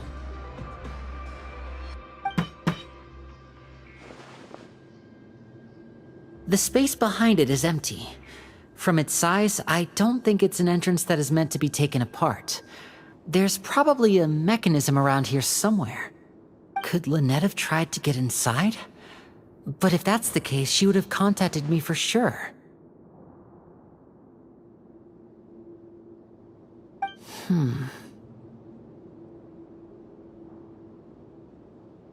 Let's look around here for some more clues.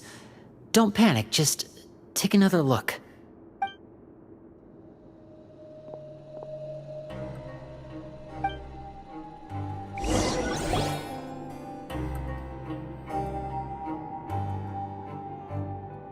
Hey, you guys, there's a slip of paper over here! A slip of paper? It's right over here, and there's a bunch written on it too. It reads, "Out of respect for your usual practices, I'll use a piece of paper or card as the medium to pass on my message. You may consider this as me giving you my best regards." This is... Is that all? The back. This is... Show me! Now! That look on your face. Paimon's reading it now.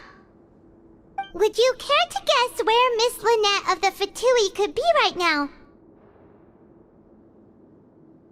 No. Could she have... Is she already... Wriothesley. Did he deliberately leave the infirmary unguarded to use it as bait? Wait, you mean he was aware of our goals from the very beginning? But why? We didn't run into any trouble last time, and he also never reached out to us since. Yes, that is a crucial question. Wriothesley, he doesn't do anything without a clear goal or reason. So this means he had no concerns about your activities from the very beginning. You're not from the same camp as us. You were sent down here by Nervulet, so you have no conflict of interest with Wriothesley. We're a completely different story, though. I'd like to know that, too. Why did he only go after her? Don't panic, just think everything over. I have to stay calm. This is not like what happened last time. The situation's different now.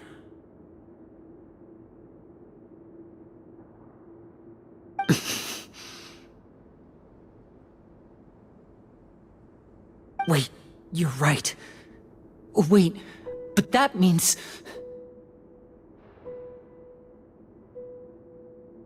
The fact that Fremine was able to leave the grounds...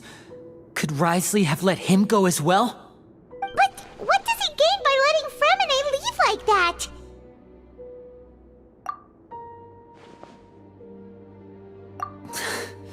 So he's challenging me and trying to provoke me, I'm sure of it. We never should have sent out Fremine. We had to go through all that trouble to find an opening to sneak him around the guards and into the pipe, and we even thought luck was on our side. If Wriothesley let him leave on purpose, then he's probably in a terrible spot now as well. Lenny's getting more and more panicked. We have to calm him down. Don't be like this, Lenny. Fremine wouldn't have left if we hadn't told you about Child. That was our fault. No, I'm the leader of this operation, and I'm the one responsible for this team. I was the one who failed to protect them. I'll go talk to Wriothesley. Hey, don't be reckless! Traveler, please talk some sense into him. I simply cannot allow Lynette to be abducted again. I have to go. I'll find a way to get them back!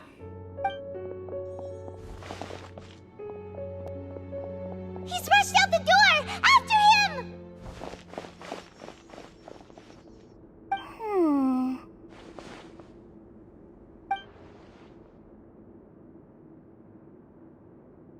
Right. I feel like we still have some room to make changes on these details. It's not impossible, but it'll require extensive testing. Is that so? Very well. Then please be mindful of the time. Huh? Is someone? Pack everything up. Whoever's outside is eavesdropping. They'll probably come in once we stop talking. Someone! Please help! She's sick!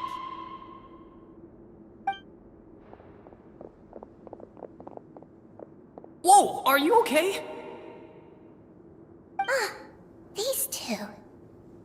As expected, they've already found this place. Oh, they are quite sharp. What a delightful turn of events. I like smart people, but I also like playing dumb. I like the feeling of being trusted. Oh my! What's wrong, little one? There's no need to panic. Take a deep breath before you begin. Being able to read human expressions is quite the useful skill. Wait! Wait! It's no use. We have to catch up to him.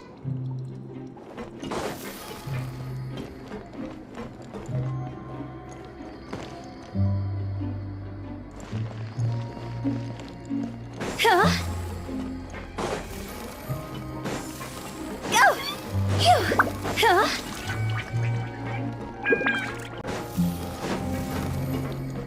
He's already out of sight! How is he so fast? Let's go head him off at Wriothesley's office! With the wind.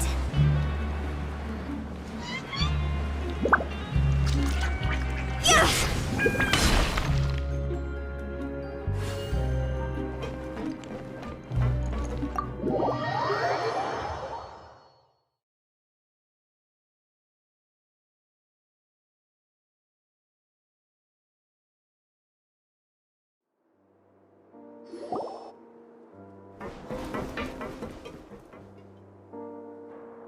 Come out and face me, Wriothesley!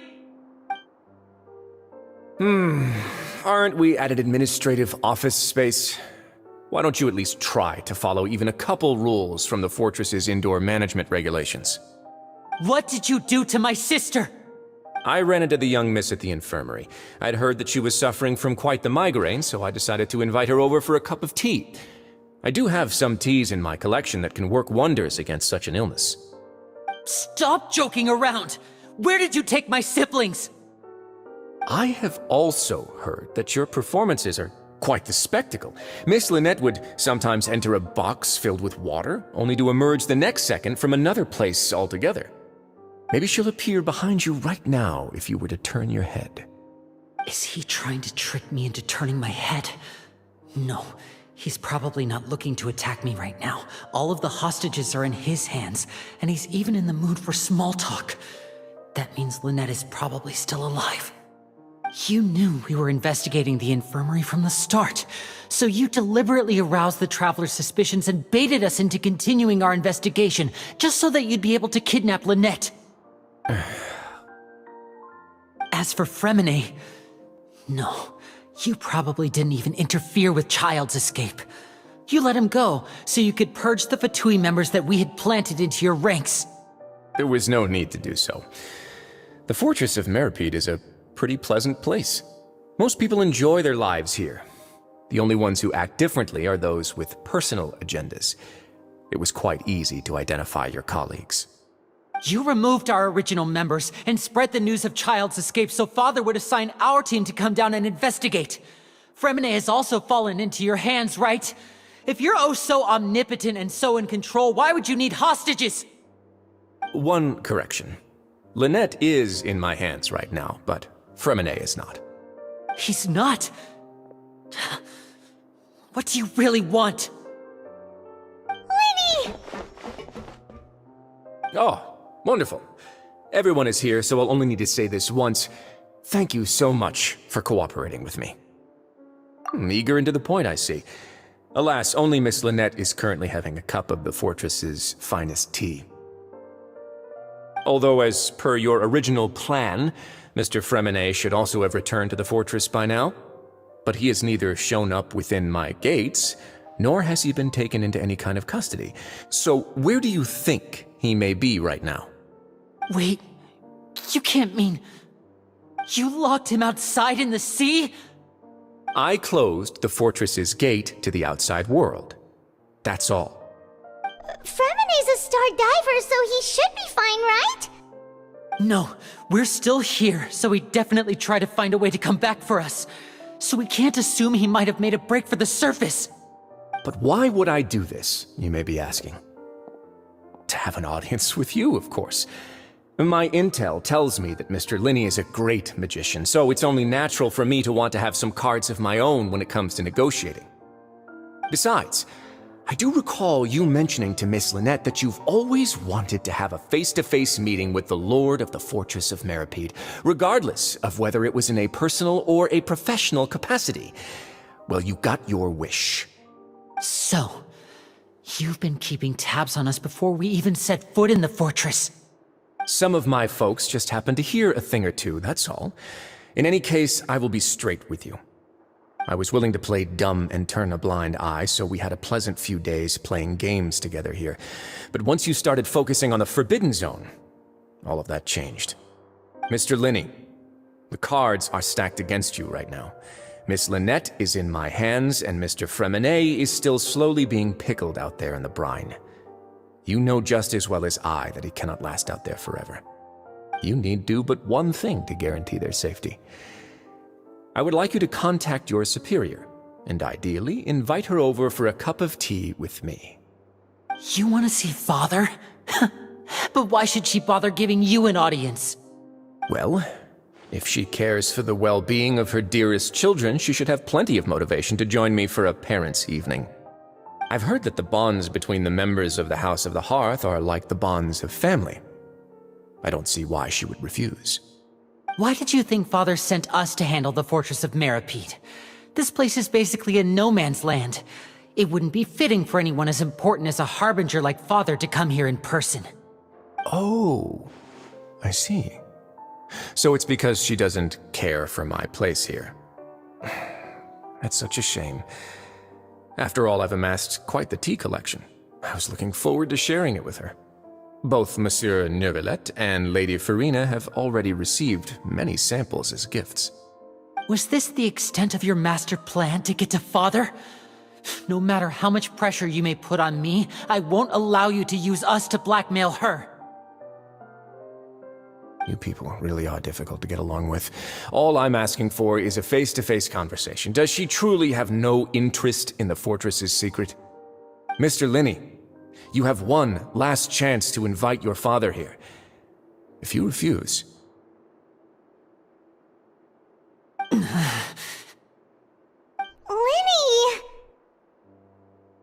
Instead of asking why I'm doing this, why don't you try to see things from my perspective for a second?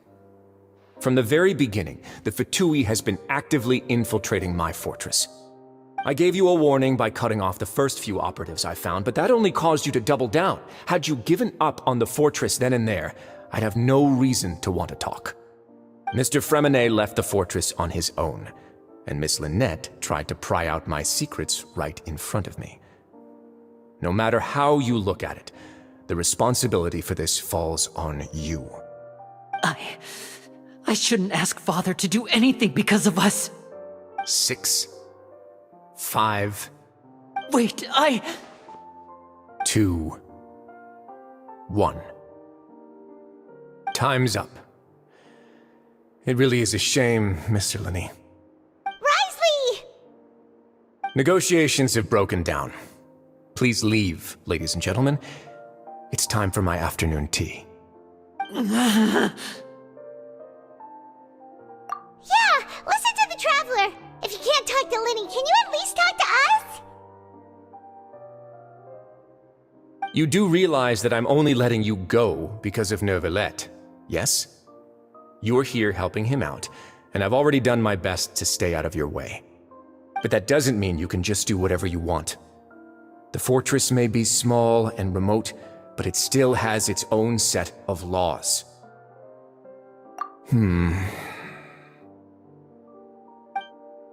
Then how about this?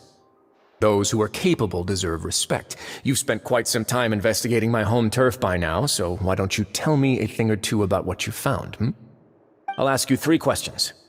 Answer all of them correctly, and I'll agree to your request. Question 1. Regarding the hidden rules of the production zone, what is the truth behind the one about not being allowed to work for 3 days in a row?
been told that the infirmary is always empty for the half hour just before lunch.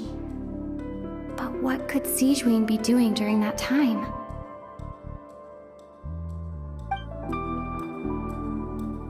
The Fanta promoter has been struggling because he doesn't recognize the real value of coupons. Meanwhile, the Duke believes that only idiots who don't understand the value of coupons would spend them on Fanta. We often see Miss Sijuin observing the prisoners at work near the production zone. It seems like she can perceive the general state of a person's health just by looking at them.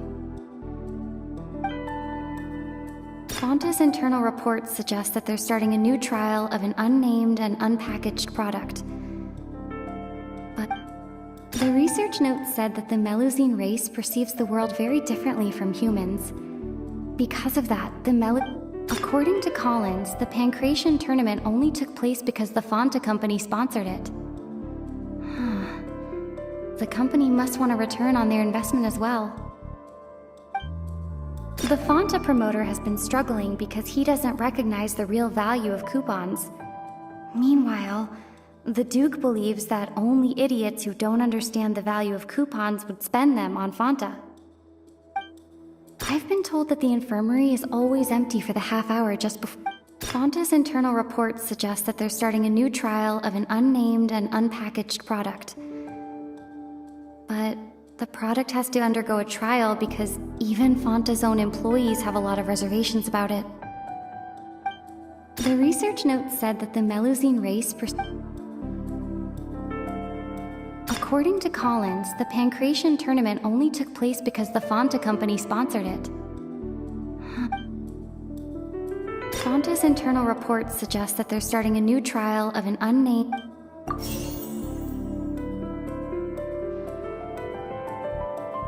I've been told that the infirmary is always empty for the half hour just before lunch. But what could Sijuin be doing during... The research note said that the Melusine... We often see Miss Sijuin observing the prisoners at work near the... The Fanta promoter has been struggling because he doesn't recognize the real value of coupons. Meanwhile, the Duke believes that only... According to Collins, the Pancration tournament... The research note said that the Melusine race perceives the world... The Fanta promoter has been struggling... According to Collins, the Pancration... We often see Miss C... The research note said that the Melu...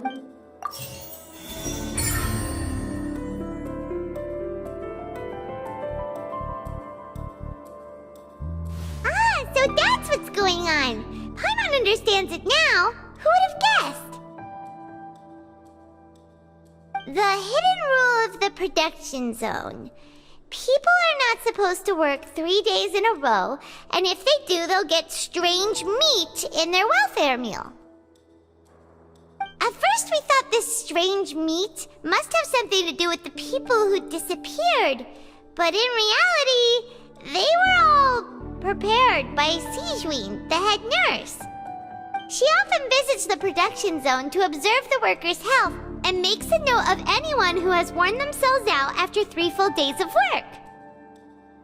Out of her sense of duty as the head nurse, as well as her genuine concern for the workers' health, Sijuin visits the cafeteria right before lunch and cooks an extra dish for those who can use the stamina boost. Sijuin has only the best intentions with her surprise gift and doesn't want anyone to find out about what she does. However, unfortunately, Melusines as a race perceive the world differently from humans, and their sense of aesthetics is even more alien to us. The recipients of her lovingly prepared special meals cannot taste the care within and usually just freak out. Are we on the right track? Not bad. You've uncovered Sijuin's secret and even guessed her intentions correctly as well. It's nice to know that her efforts have not gone unacknowledged. Alright, now for my next question. There are also some hidden rules in the Pancration Ring, including the one that you're not allowed to support both sides of a fight. Why is that?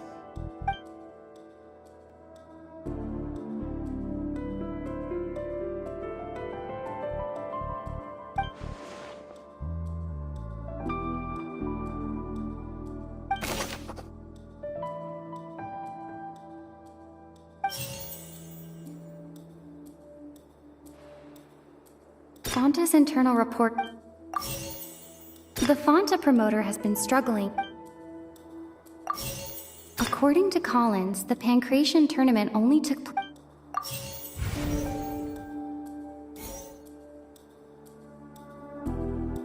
The Fonta promoter has been struggling the research note said that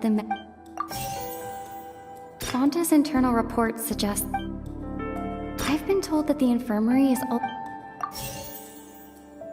The research note said that the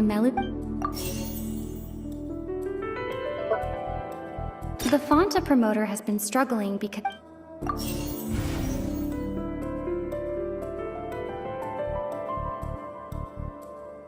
according to Collins, Fonta's internal report suggests that they're starting a new The Fonta promoter has been struggling because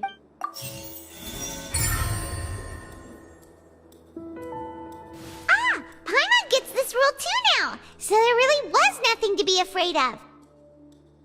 That hidden rule of the Pancration ring is about how, people are not supposed to bet on both boxers at the same time. And if they do, they'll receive a package containing a strange, blood-colored liquid. People get scared when they see it because they've subconsciously begun to associate it with the missing boxer. But really, it's just a bottle of the latest yet-to-be-named and packaged new Fonta trial product. A blood-red drink. It's no wonder even Fonta's own staff were questioning the company's decision-making. The company, facing backlash from its own staff, decided to try to trial the product on a smaller scale to see how it might be received by customers. They came to the fortress of Meropide and offered to sponsor the Pancration tournament so they could push their new product. But the Duke completely refused to even entertain the idea. The Duke, knowing how valuable coupons are in the fortress, knew that only total idiots who didn't understand their true value would bother buying a Fonta product here. And so, only those who proved their stupidity by being dumb enough to bet on two opposing sides of the same match were selected to receive the drinks. I acknowledge the effort you've put into bringing the truth of this mystery to light.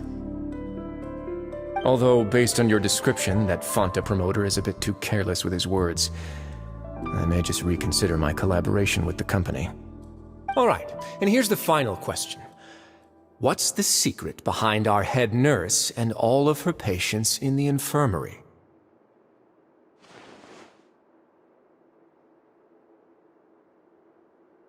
Stop your cruel and pointless games, Risley!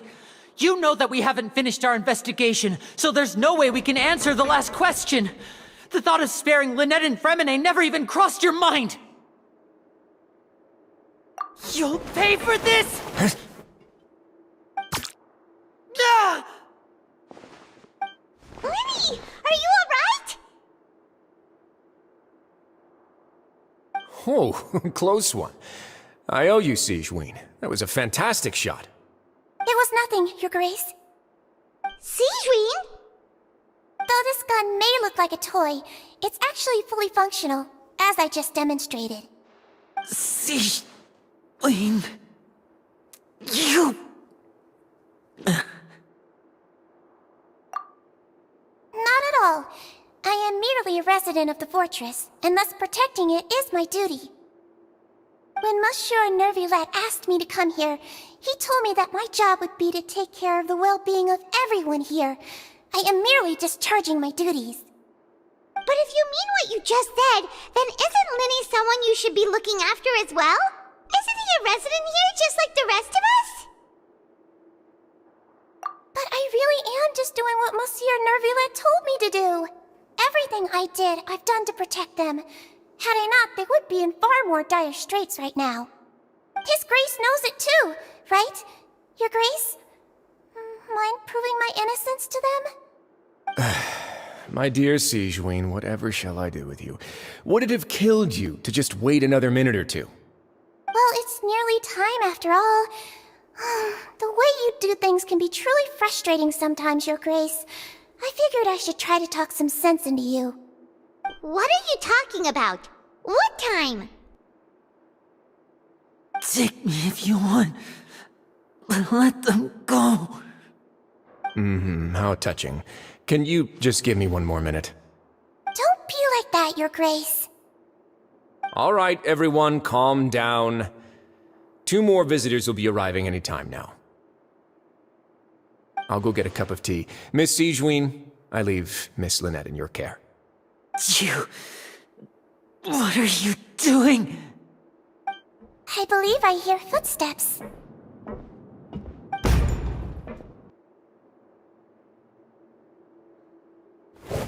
Some space, please. Ah, Miss Clarande. My door. Fremine!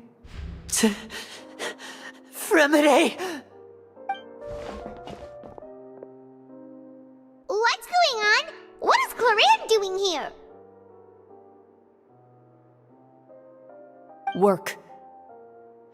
I'm sorry about shooting you, Mr. Linney. The tranquilizing effect will begin to wear off soon. Please take it easy in the meantime, though. What happened to Fremine? Wasn't he diving just outside of the fortress? Why is he looking like this?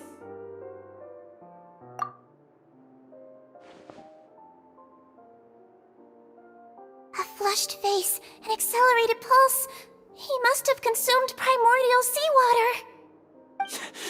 What did you say? Please, make some space. I'll need to give Mr. Fremine a more thorough checkup. Your Grace, I'll leave the rest to you. I'll talk to Clarande while you get Fremine to where he needs to be. Everything else can wait.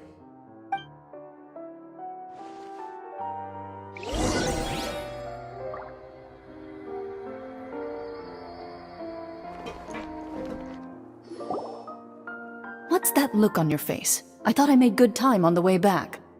Oh, I'm just admiring your punctuality. Had you arrived just a few minutes later, Sigewinne may have been forced to shoot Mr. Linney again. How's the situation out there? The water has changed. It's pretty much as expected. The concentration of primordial seawater has increased significantly. I was only out there a short time, so it wasn't too bad. But if one were to stay for any significant amount of time... Well, you can see how that boy's doing. Where was he when you found him? The abandoned zone at the end of the pipes. A good distance into the water. Closer than I thought. He must have recognized it early on and tried desperately to swim back. Locking the door was necessary. I don't think we could have saved 2. Well, I did try to convince him that I had my reasons. Never seems to work, though. It would probably work on Neuvillette. He has a knack for picking out who had good intentions, even when the outcomes were all terrible. It's a bad sign if you're having to plead your case to Neuvillette. Want some tea? Not particularly. If you want to drink some that badly, just say so. Fine, I'd like to get some tea. Want me to get you a cup too, since I've already made it? Might as well then, I suppose. Actually, do you have a towel? I would like to dry my hair.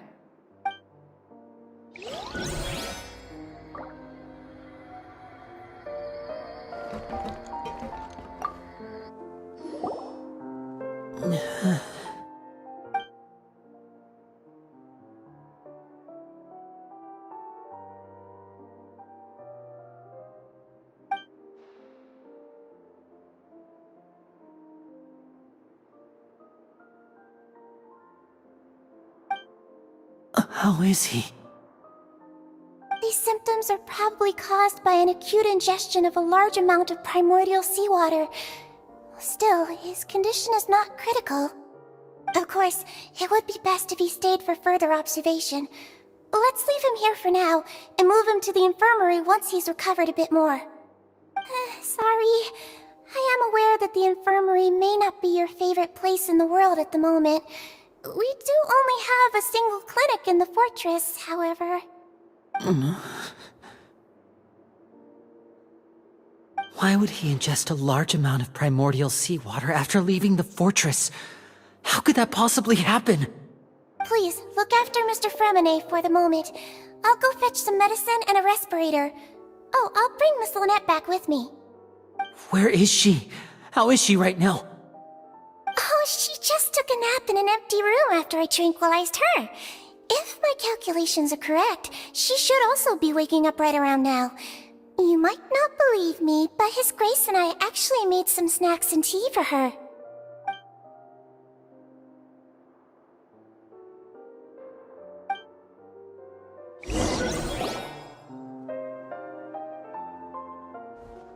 Linny, are you okay?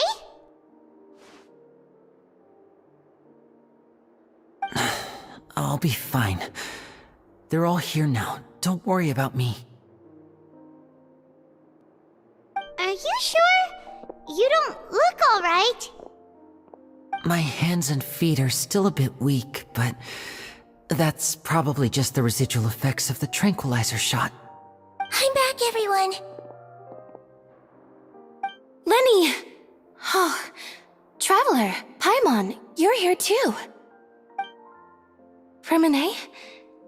Is he... He'll be fine. But for now, please help me lift him up.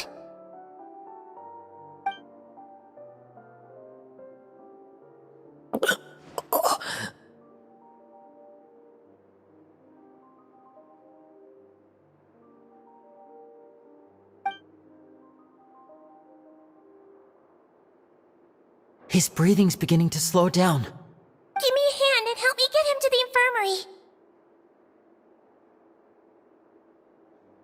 Yeah, I'll take him from this side. Lynette, together? On it. Traveler, you seem pretty worried about him. Want to come with us?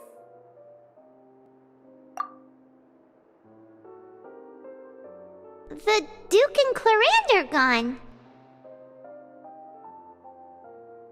They probably went to get some tea. The Duke will explain the truth in just a bit. Miss Clarande will need a break, since she only just returned from rescuing Fremine out of the sea.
He's awake!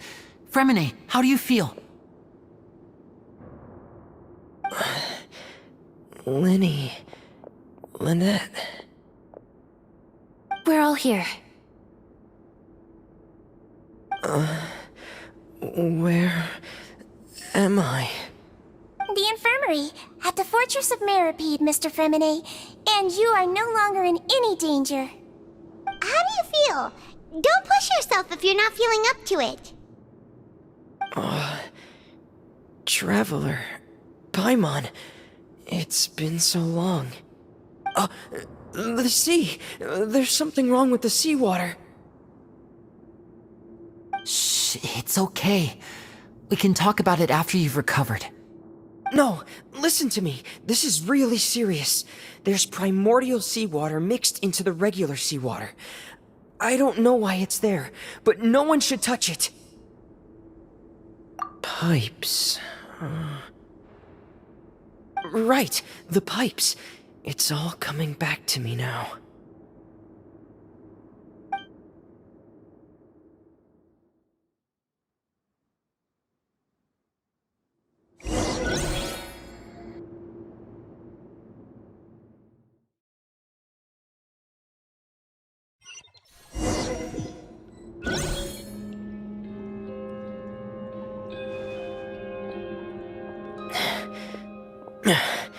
I'm in. Seems like this pipe hasn't been used in a long time. It looks abandoned.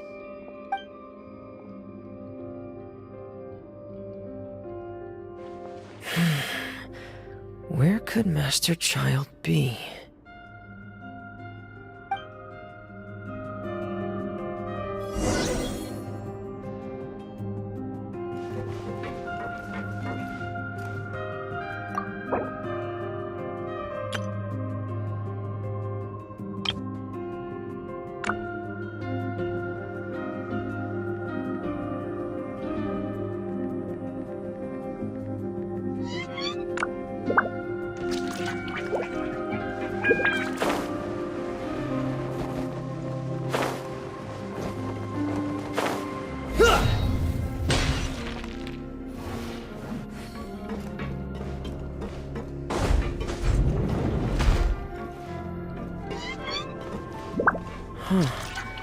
This mechanism looks like it's been tampered with.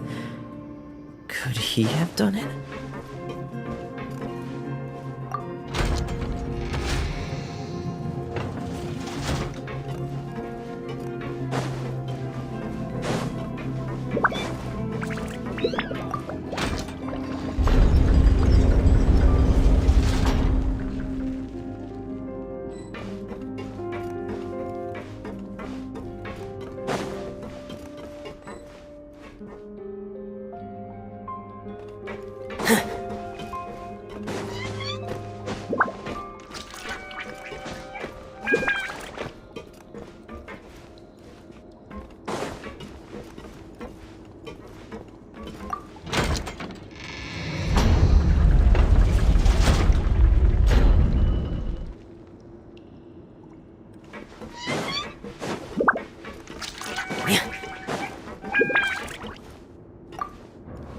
It's getting stuck on something.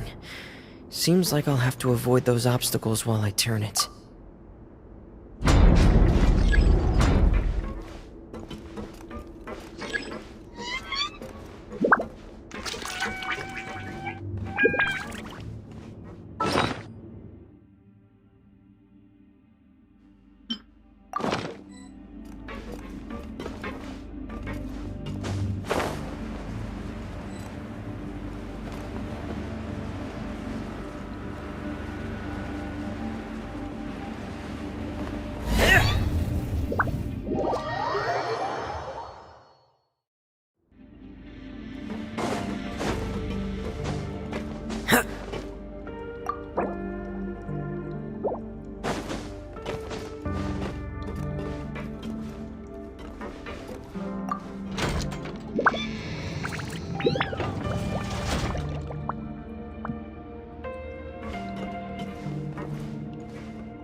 This is where the water starts. Okay. Master Child probably dived into the water. I'll go take a look as well.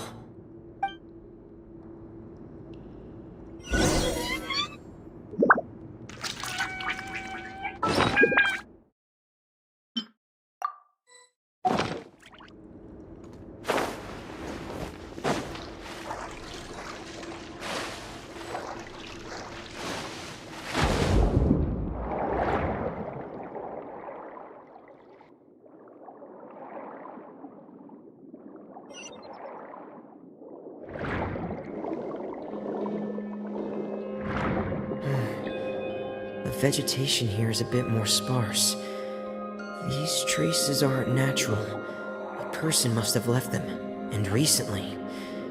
I should be going in the right direction.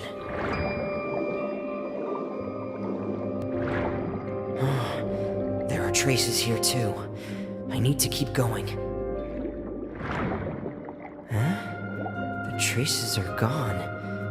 But I don't see where he could have gone from here. Wait, what the?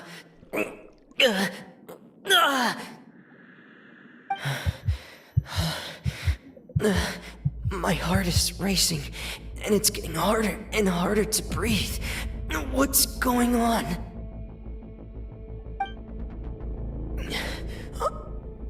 No good. I have to get back. They still don't know anything about what's going on. If I turn back right now, I should still be able to make it.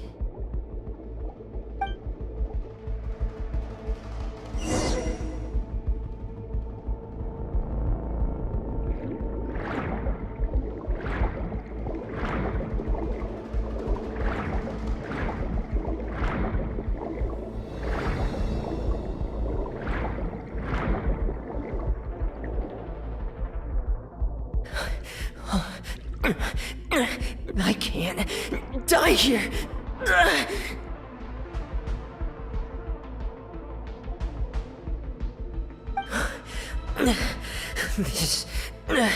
This is bad. I'm feeling worse and worse, and I'm still underwater.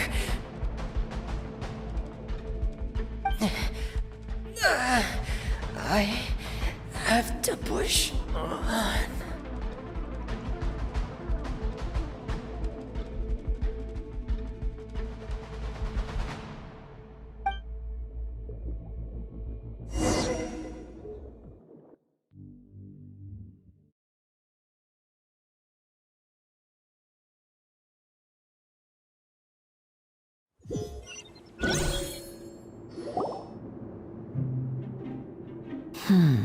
So, in other words, the trail you were following vanished, and you had no idea where Master Child could have gone, but there was also no obvious place for him to have disappeared to.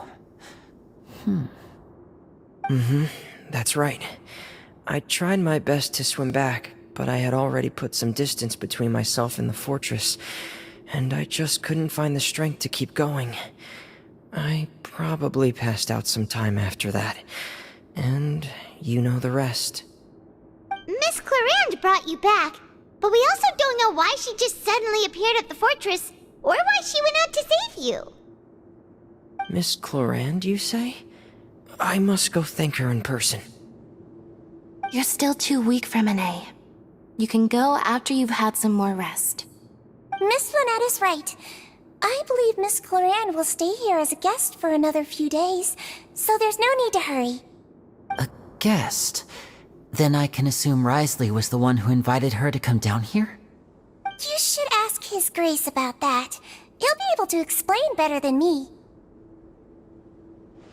Yeah, it's about time he actually told us what's going on. Wanna come with us, Liddy? No, please go on without me. I don't want to leave just yet. Lenny. The logical part of my brain is aware that we're safe right now, but I still can't bring myself to leave. Both of you are just in danger. Understood. Then let's just sit together for a while. In that case, I'll leave the infirmary to you. The Traveler and I are going to head out for now. As long as you stay in here, I don't think you'll be disturbed. Thank you.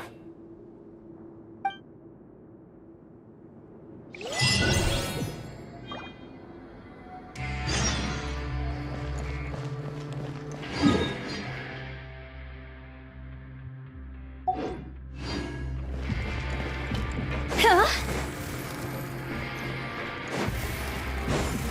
Phew. Huh?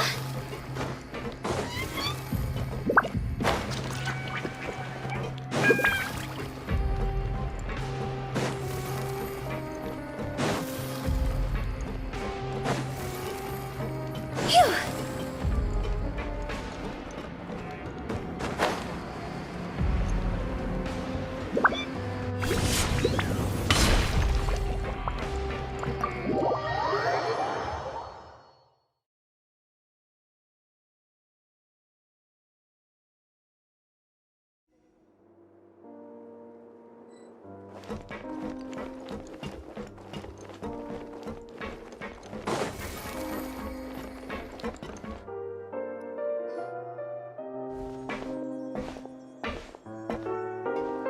Excuse me! I take it Mr. Fremenet's condition has stabilized? Of course! I wouldn't have left the infirmary otherwise. I've been expecting those two, but might I inquire as to the purpose of your visit, Miss Siegewien? I wanted to check up on Miss Cloran. How are you feeling? Mostly fine, I think.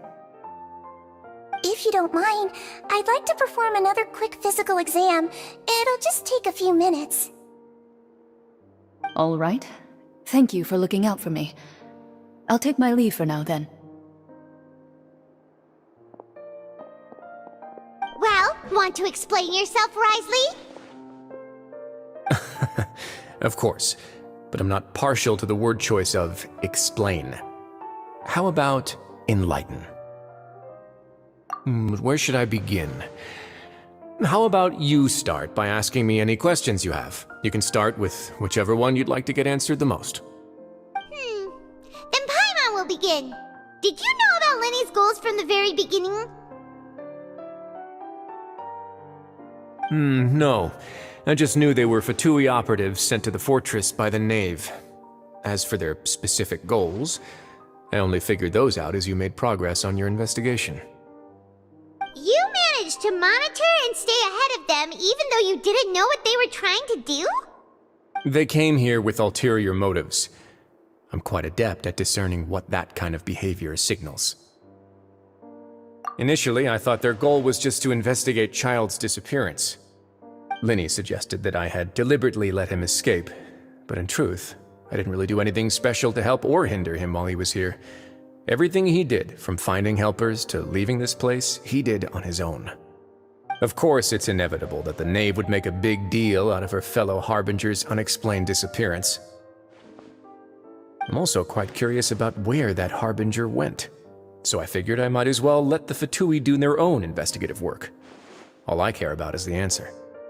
So you were hoping Lenny's group would just do your work for you! You make it sound like that's a bad thing. Unfortunately, things didn't go as planned.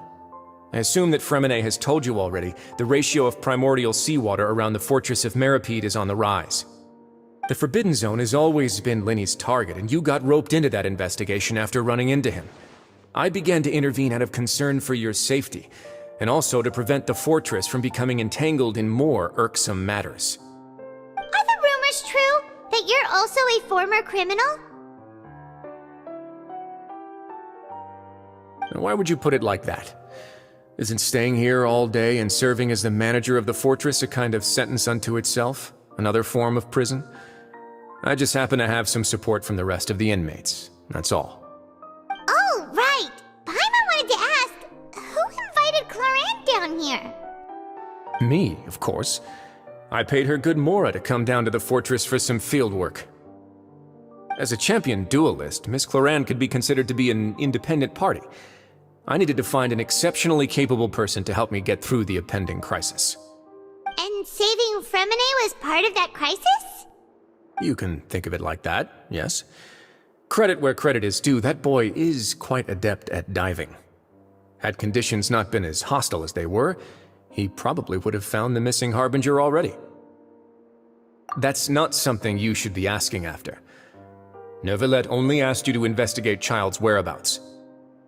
All I need to prove to you is that the Forbidden Zone had nothing to do with the Harbinger's disappearance. That should be clear now that you've spoken to Fremine.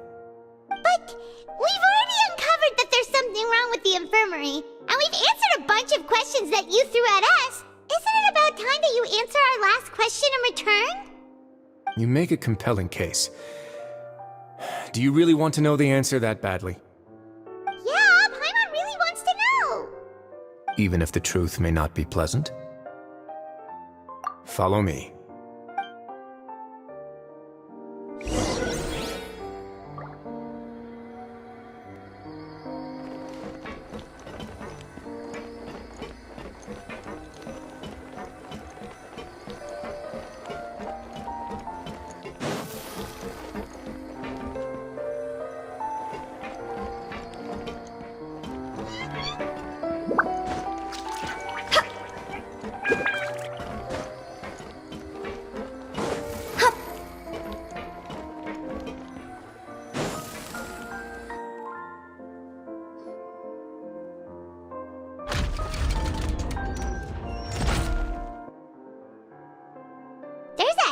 Door here?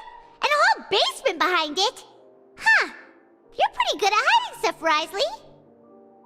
It seems you've forgotten just what kind of place the Fortress of Meripede is.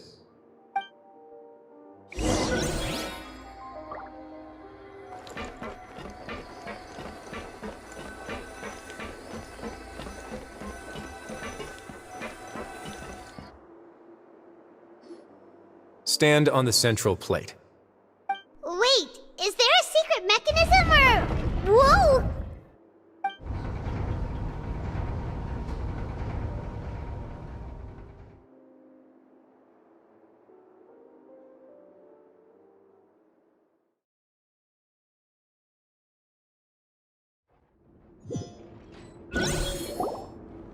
So, this is the Forbidden Zone?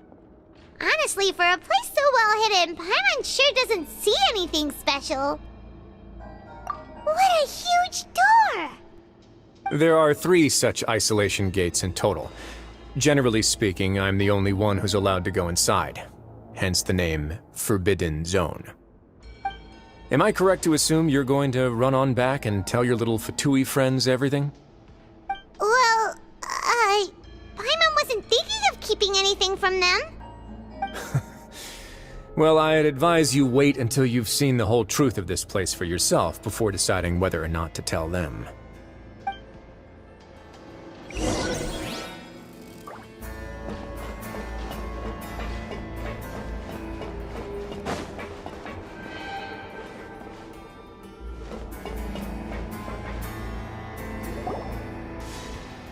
Huh. So there's a switch on the side. Stand back.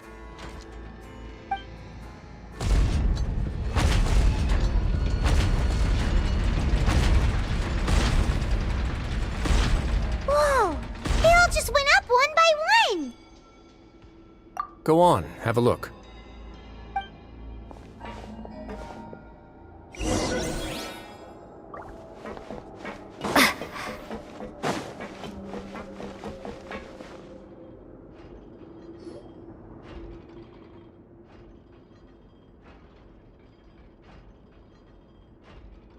I've been interested in what lies beyond that gate ever since I assumed leadership of the Fortress of Meripede. Of course, it would be unwise to recklessly open it, but it'd also be risky and negligent to simply ignore any potential danger that could be behind it.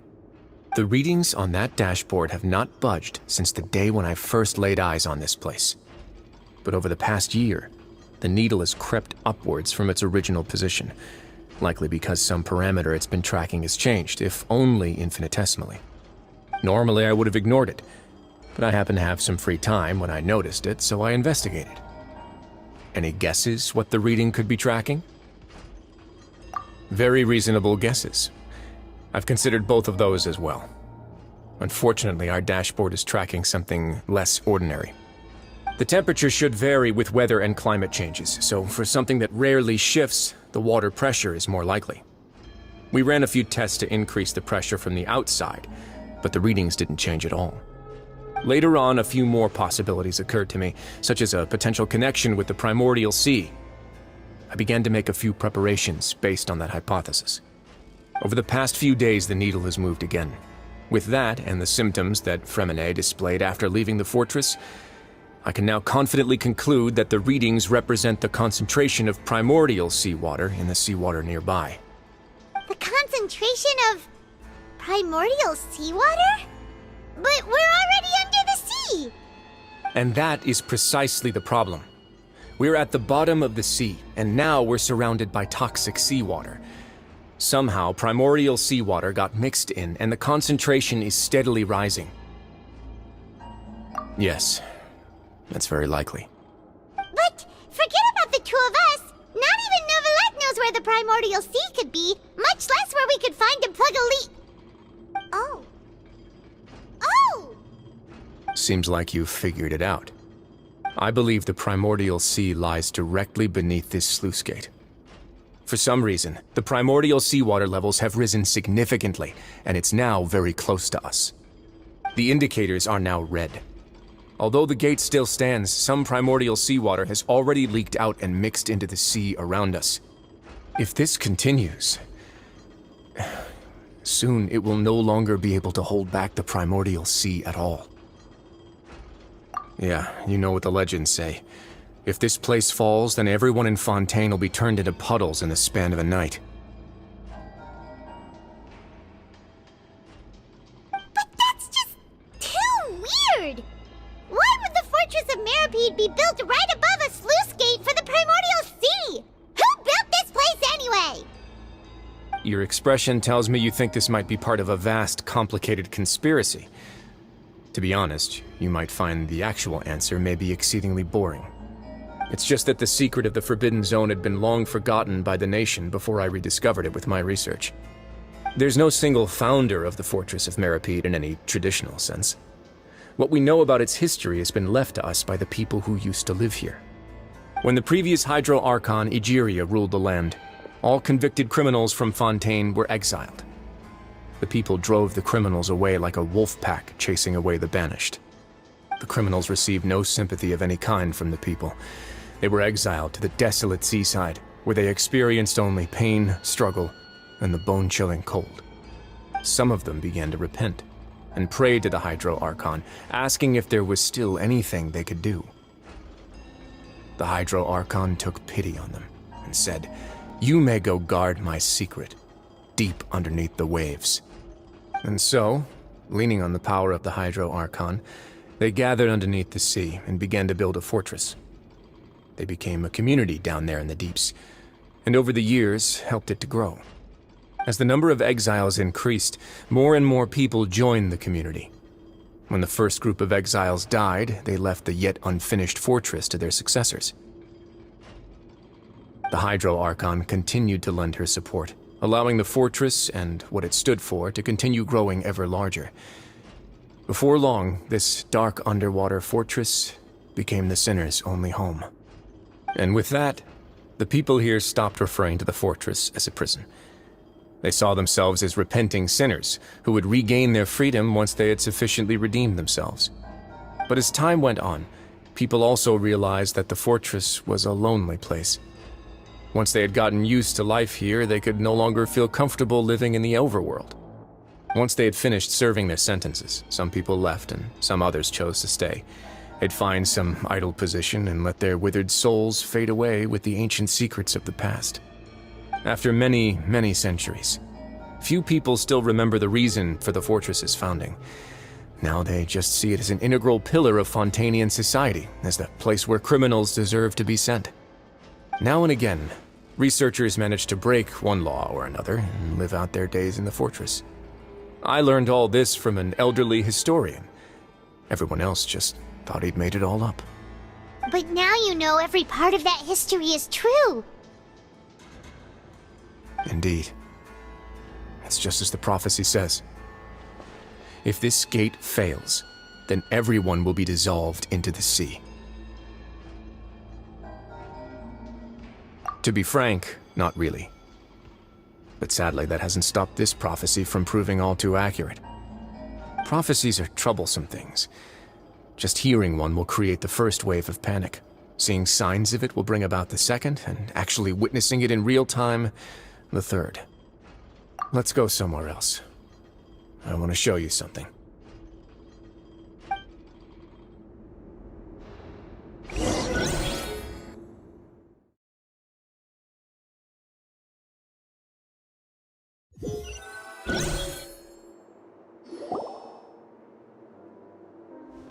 This is it. Your Grace, perfect timing. The results from our last round of experiments have... Wait, Jurier, he's not alone! Huh? Lorvine and Jurier? No need to panic, you two. I've already told them about our plan. What? After you warned us not to tell a single soul about any of this? I'm skeptical as well. Are you sure they are trustworthy? The results speak for themselves, don't they? These two may already know more than you could ever imagine. All right then, if Your Grace insists. They seem harmless enough, so I'll trust them for now. Well, how about some reintroductions? This is Jurier, one of the highest-ranked researchers from the Fontaine Research Institute. He used to work under Edwin. I trust that you've heard of Edwin? He's the one who blew the whole institute sky high. Everyone knew he was a bit crooked in the head, but you're not a local, so I guess it's possible for you not to have heard of him. Edwin's main areas of research were archeum and gravimeters. As his assistant, Jurier is quite familiar with them as well.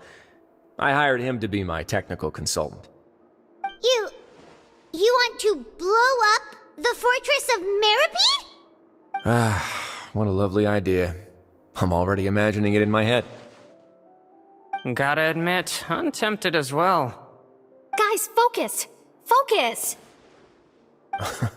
That taskmaster over there is Miss Lorvine, and is also one of my technical consultants. While Jurier used to be Edwin's assistant, she used to be Jurier's assistant. Ooh, are they together? See, everyone keeps asking this question. Are you too sure you're not a couple and just using your work as a convenient cover? Your Grace, I am not in a relationship with this man. If I dated her, I'd officially be madder than Edwin. Jeez, forget I said anything then. Follow me. Whoa, there's another door that goes right up. Your constant amazement makes it seem like the fortress can do anything. But Paimon really thinks everything's super cool.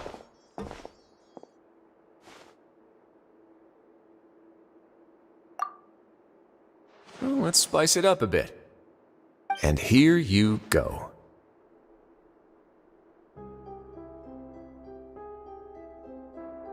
What a huge ship!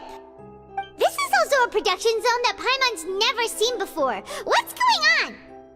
How much do you know about Fontainian history?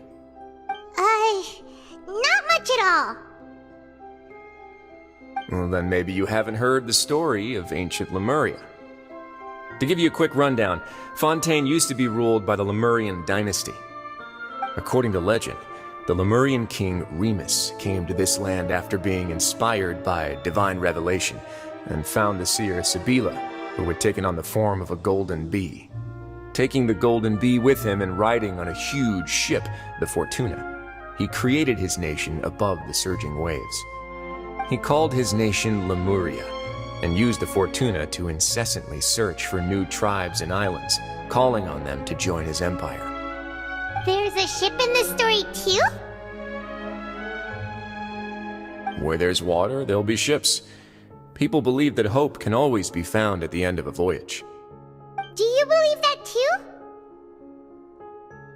To a point, I think. As you've already seen, I have a whole factory's worth of labor, materials, and technology at my disposal. Certainly can't hurt to give it a try. So the moment I began to speculate that the Primordial Sea might lie underneath the gate, I also began this project. Were you inspired by the legendary Fortuna? Maybe. Fontanians need something to hold on to cope with the impending disaster. Were the workers to find out the truth behind this ship, riots would destroy the fortress faster than any catastrophe. As the fortress's administrator, I'd never make such a reckless call. Alright, that's enough talking for now. I'll need another 3 cups of tea to soothe my throat. Do you have any other questions? Seems like you're good. Come on, I'll take you back.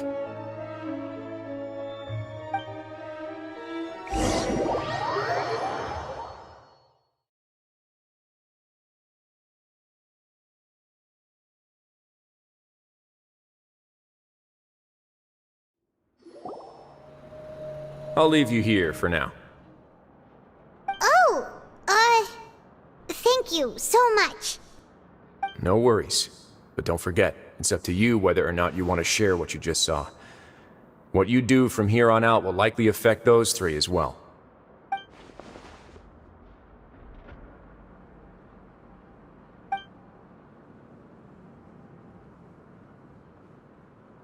Yeah, we'll put a lot of thought into it for sure. Great. I look forward to what happens next. Go!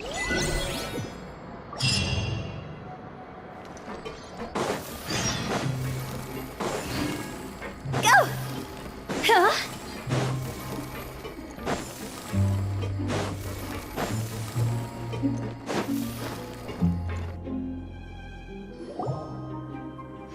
We're back! Welcome back. Do you want a cup of tea? How can you be so much like Risley, always drinking tea? Huh. Actually, now that you mention it, I just remembered something now. While I was sedated, I could still barely hear 2 people talking next to me. They were discussing everything, from the leaves, to the water, and even the teacups themselves. Must have been Risley and Sejuin. Yeah, I heard 1 male voice and 1 female, so it should have been the 2 of them. They really were just talking about brewing tea. I really can't make sense of this place. So, Traveler, Paimon, were you able to learn anything from Risley? Yeah, he explained everything. Very well. Then, would you mind checking your answers against my speculations? Yeah, I took the time to rest, so I'm feeling a lot more relaxed now.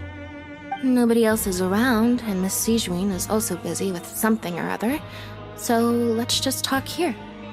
Alright, then I'll posit my theories. I asked myself 3 questions. Firstly, why was Fremine affected by the primordial seawater? It was because he dove into the sea. My theory is, the long-lost primordial sea is probably very close to the fortress of Meripede. Whoa, he's good. He got that right on the first try. That's Arlini. Secondly, Risley's attitude changed dramatically during the course of our stay here. He ignored us completely at first, then suddenly roadblocked us. Why? I spent quite a long time thinking about this. If he has been monitoring the Fatui since the very beginning, he probably ignored us at first because he was hoping we could find Master Child for him. What's more, the Fortress of Meripede is not part of Fontaine's court system, nor does it report to Udex Nervulet. Risley is basically the king of a no-man's land. As long as the fortress doesn't do anything about Master Child's disappearance, Father can use it to pressure the Fontaine authorities. And while the 2 factions are pitted against each other, Risley will be free to move between the parties of interest. If I had to guess, he probably has something that he's working on himself. It's likely related to the secret of the infirmary, but I just can't think of what it could be. You're super smart. Thanks so much. Then finally, there's the last question. If Risley does have a plan, what could it be? All I know for now is that his plan probably has something to do with the changing nature of the seawater. He's even gotten Cloran to help him out. That can't be the full extent of what he's doing. There's probably a secret passageway behind the block in the infirmary, and there's something big in the fortress that most people here never get to see. He has a bargaining chip, and it could be important enough for Father to deal with him directly. I don't have enough information, so I have no idea what his chip might be. But let me guess. You have the last piece of the puzzle.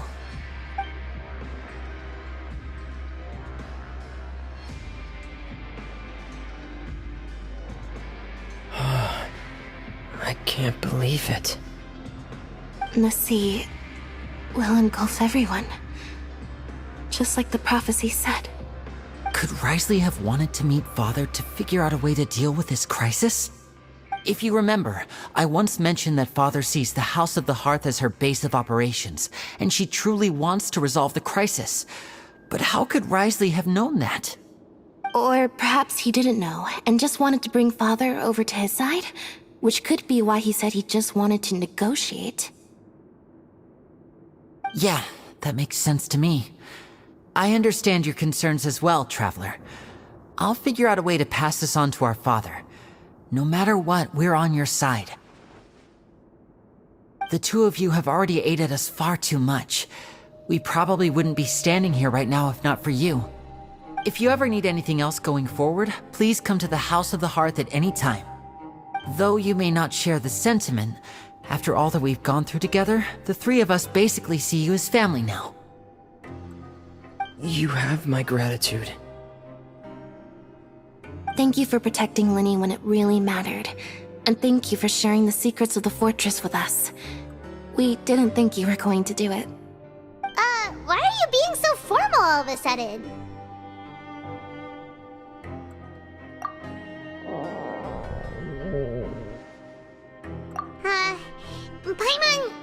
Paimon's hungry. Oh, you've done so much already. Go get some food. Alright, then we'll catch you guys another time.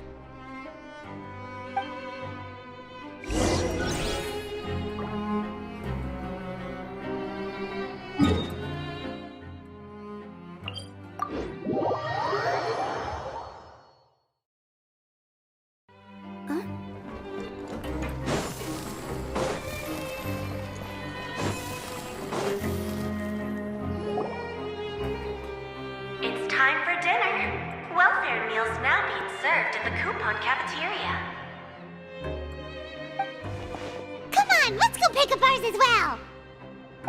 Traveler and Paimon, over here. Are you here for dinner too, Miss Sijween? And I'm taking the opportunity to prepare Miss Cloran's dinner as well. Huh. You're right. She's actually sitting in the fortress cafeteria. What would you like to eat? Yep, you can. I've already talked to our chef, Mr. Wolsey. It's all on me today, so you can get whatever you'd like.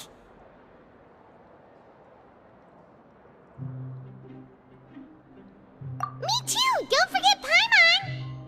No problem. Just leave it to me.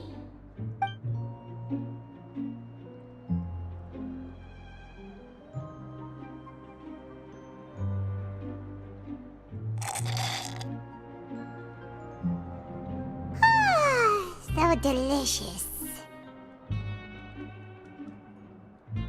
Paimon's so happy. Paimon wants to feast like this every day. Feeling full yet? How's the food? Delicious. I'm so glad to see you all so happy. Oh, see, the expression on your face just now? The muscle here just moved, which suggests that you're feeling quite relaxed at the moment.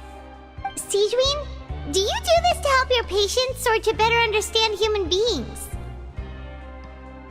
A bit of both, I suppose.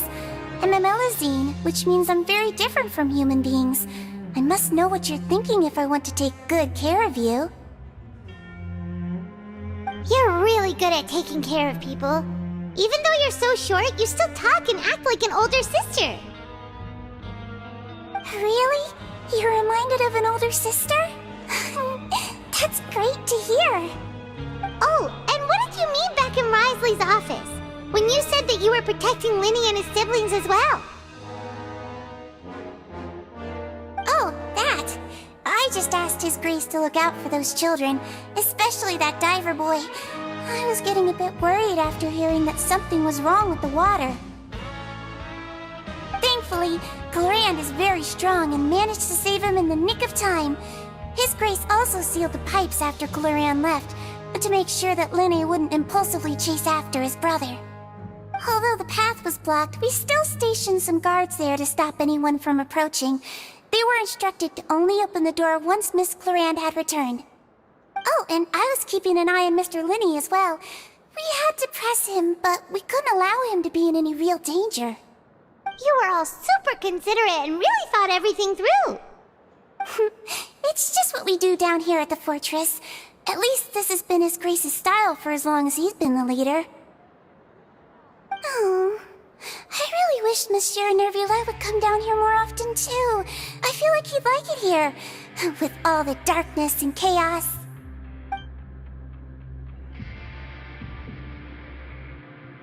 Get a good night's rest, you two. You both worked very hard.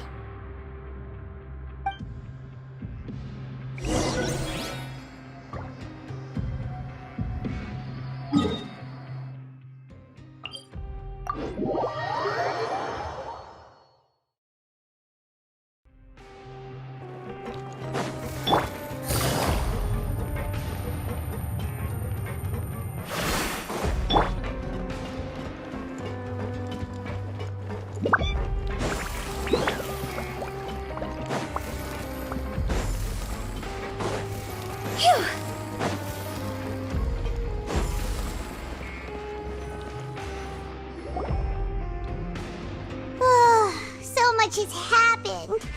Paimon just feels absolutely exhausted now that she's finally relaxed. Paimon's super sleepy. Are you sleepy too?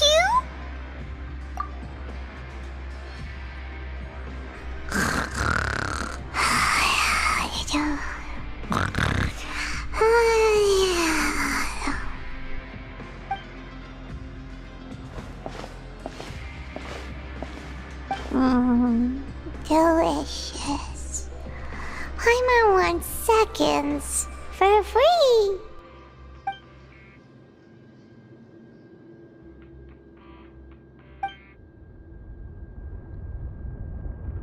Out of my way!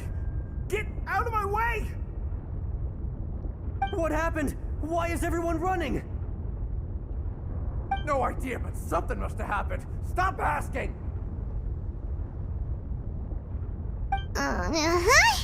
Who's yelling? Paimon still wants to sleep.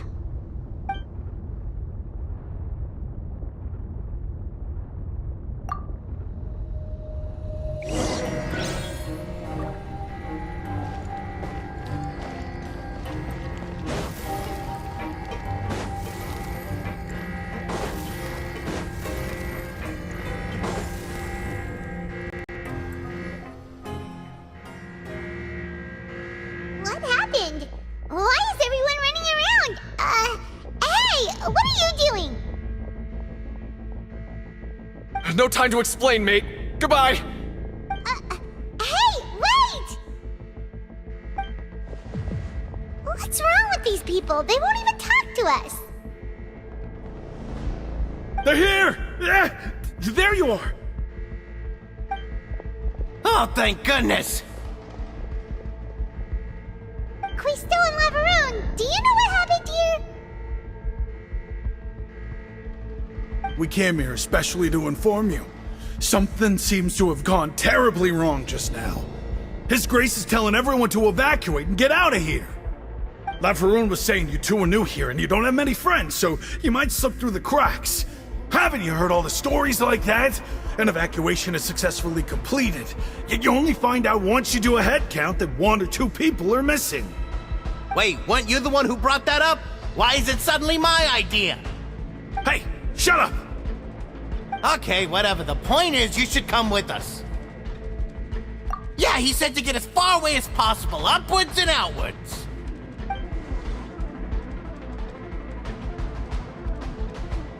Oh no, it can't be that thing! Whoa, wait, what? What? Hey, where are you going? We have to go find the Duke! You two just go and get out! Go on without us! Hey, hey! Be careful! Attention! Please evacuate upwards and outwards, upwards and outwards. If you're already at the topmost layer, then try to move as far outwards as possible.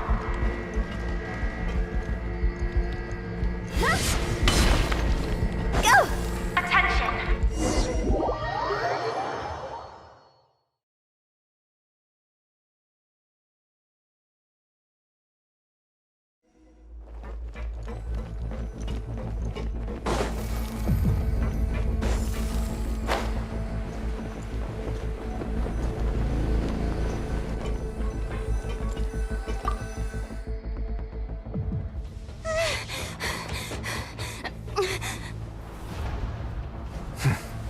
They're here. Just like I said. What happened? Huh.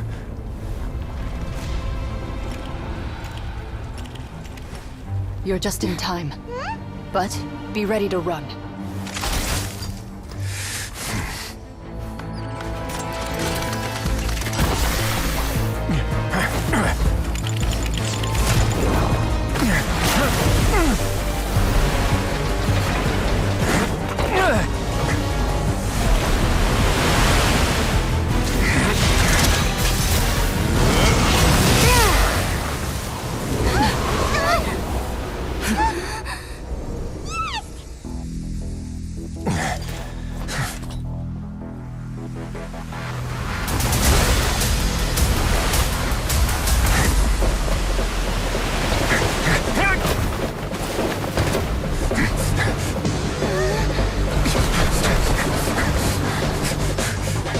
Three, 2, 1.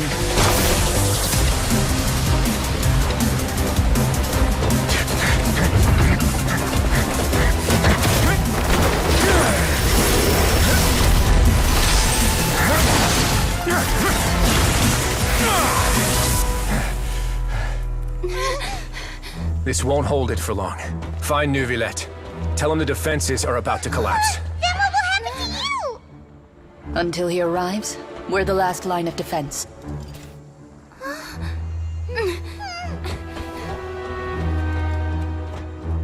The gate. How long do you think it'll hold? That depends on us.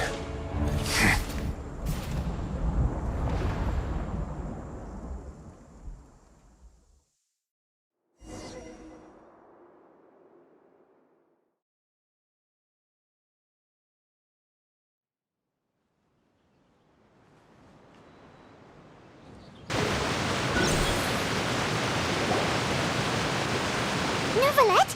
Why are you here?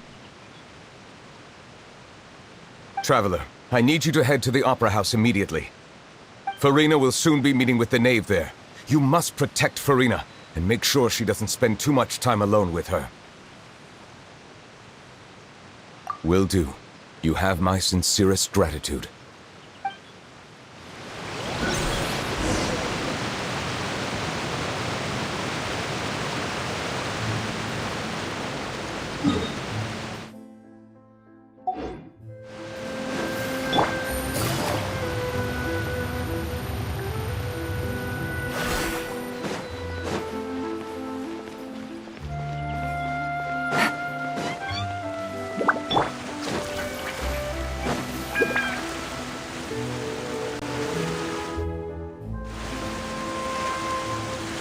Look!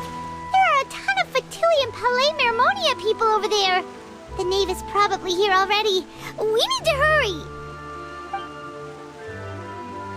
Are you two the Traveler and Paimon? Monsieur Nervalet has left instructions. Please follow me. Though I'm sure he's already explained, this should be a mostly cordial conversation, unlikely to give rise to violence. But it would be most appreciated if you could protect Lady Farina to the best of your abilities.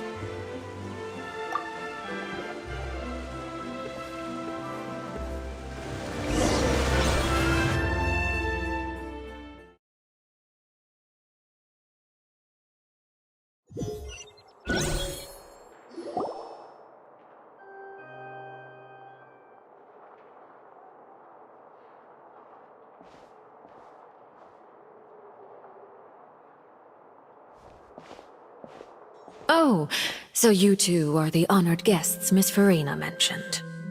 Of course, of course! How could they not attend a meeting such as this? I must always have 2 or more guests at my dessert table. Otherwise, the occasion would be too lonely and unbecoming of my station. It is my pleasure to make your acquaintance, traveler. I have heard much of your accomplishments. I am the Knave, one of the 11 Fatui Harbingers.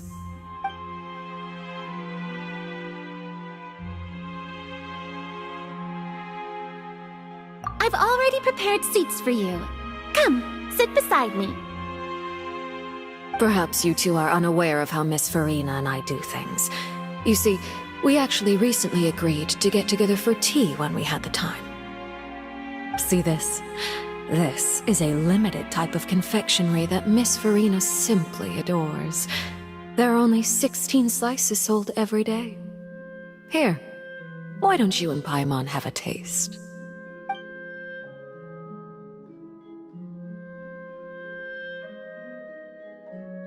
Traveler, what do you think of this cake? That's good to hear. So what Child said was on the mark after all. You do share a taste in desserts with Farina and I.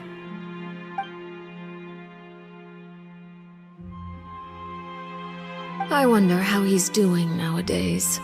You must have heard, right? He's suddenly gone missing. I'm really worried about his safety, you know. Here's to hoping that he's an excellent swimmer.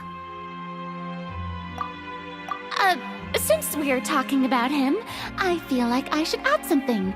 His martial prowess really looked certainly pretty impressive, yeah.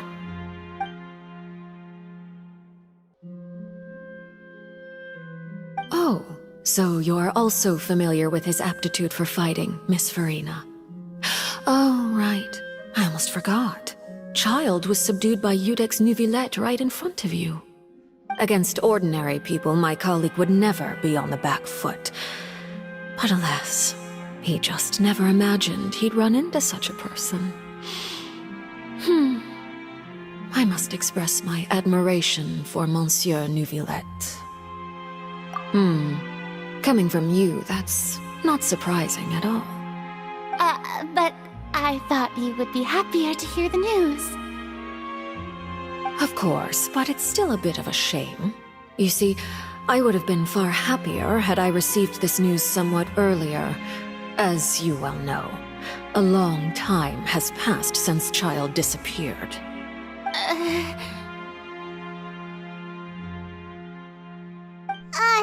Well, in any case, there's no need to worry. We know for sure that Child is still alive. Oh, and just how do you know that? Because we found evidence that proved he left the Fortress of Meripede.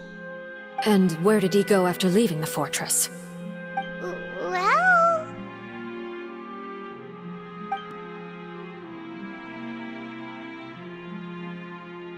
The Fortress of Meripede lies deep beneath the waves. Unless he pranced right out of the main gate, he must have had to swim for it. Do you have any proof that he surfaced safely?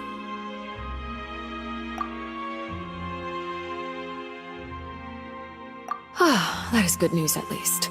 His sister Tonya sent a letter to Fontaine not too long ago. Since he was unfortunately unavailable, I picked it up on his behalf. Do you have any idea how he usually writes back to his family? Dear Tonya, your letter made me feel like we were still enjoying our time in Snezhnaya together. I'm currently admiring the scenery on the streets in front of the opera house. Is it something like that?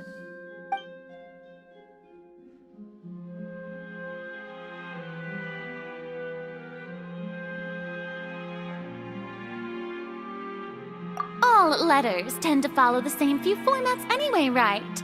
As long as the contents are accurate, it doesn't matter so much how it's written or how it's worded.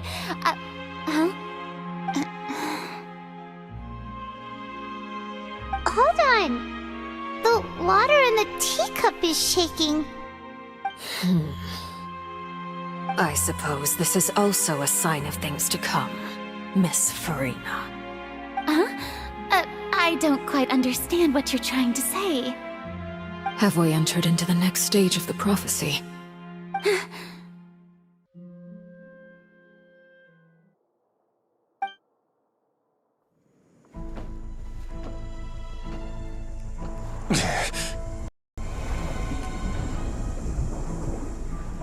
My thanks to you both. I will take it from here.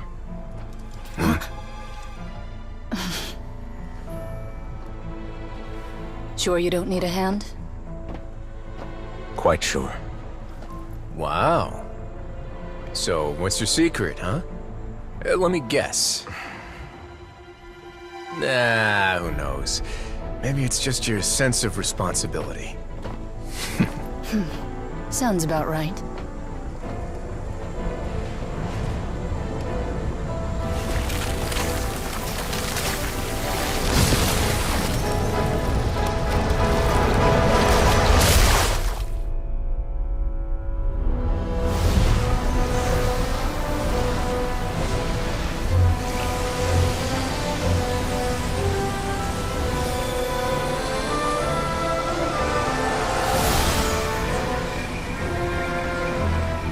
Day may come when the prophecy is fulfilled, and the waters burst forth. But it is not this day! This ancient power could easily obliterate an entire race. A tsunami of fury would unleash endless catastrophe.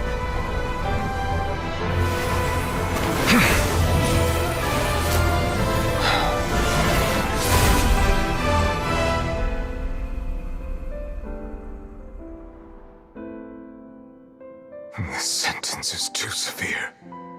Forgive me for overruling it.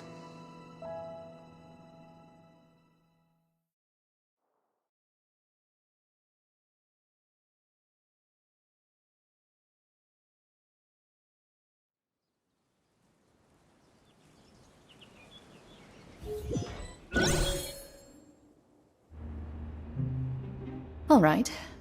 Seems like the problem inside has been suppressed. Let me guess, we're safe for now. Indeed. But only for now. I win this bet. You owe me a present. Very well. It was indeed just as you said. You made a bet? We made a bet on the size of your entourage. Cloran thought you wouldn't come down by yourself. I figured you would have at least brought a few people along for appearance's sake. It appears I underestimated just how confidential the mission was. Shouldn't you have gotten used to confidential missions by now? That's just how the courts operate. So what gift must the loser give? Tea? He already has tons of tea in his office. I'm thinking about a set of legal codices. That wouldn't happen to be a dig at my lack of legal awareness, would it? Well, I'm sure His Grace doesn't consider the fortress to be outside the law. I was under the impression the residents of a place like this would be uninterested in the legal codices. That was obviously a joke. Anyway, you've still got some unfinished business to attend to in the overworld, correct? No need to stay here if you have a pressing matter.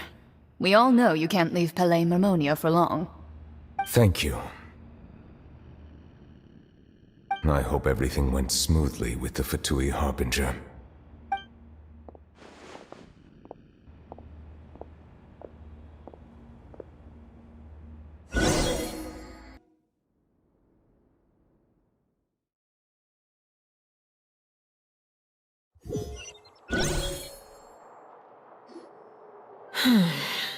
I must say, we've spent long enough playing house.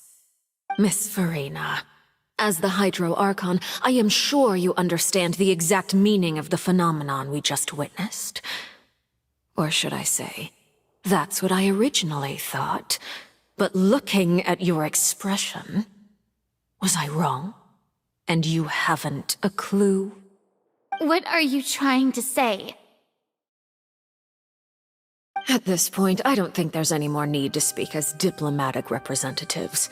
Allow me to speak to you now as just a Fontainian. You know the prophecy by heart, and also that every part of it is being proven true. Yet, here you are, relaxing, drinking tea, and eating desserts as if it's all nothing more than a few stray bugs in your garden. Do you really think that's acceptable? The prophecy's hanging above our necks like a guillotine. Every faction is looking for a way to either avert the disaster or save their own. Even the orphans of the House of the Hearth have devoted everything to saving their homeland. But you... it beggars belief just how nonchalant and carefree you have been. From the very beginning, you, the god Focalor, you have utterly failed to take action. You're wrong. I've never ignored the prophecy, nor have I just been passing the time in self-indulgence. Retract your accusation and stop doubting the wisdom of the gods with such absurd conjectures. I am not alone in my doubts, you know. All the children of Fontaine may be harboring the exact same thoughts right now. Oh, great Hydro Archon. How are you going to save them? Save us? How are the people you've sworn to protect supposed to survive in a land that will soon disappear beneath the waves? I have my ways, and I've been working on them for all this time. Even if you look down upon me, you have no right to judge me. Fontaine will be saved. Even if I still cannot see the true future right now, as long as I continue on as I am, I will be able to hold my head up high!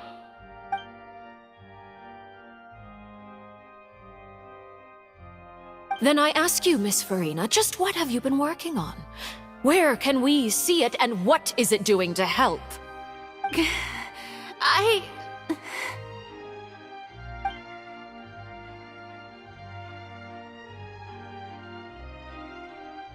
My machinations are just like the prophecy itself. They will only reveal themselves at the fated time. It is just that beings like yourselves are unable to perceive them as of yet.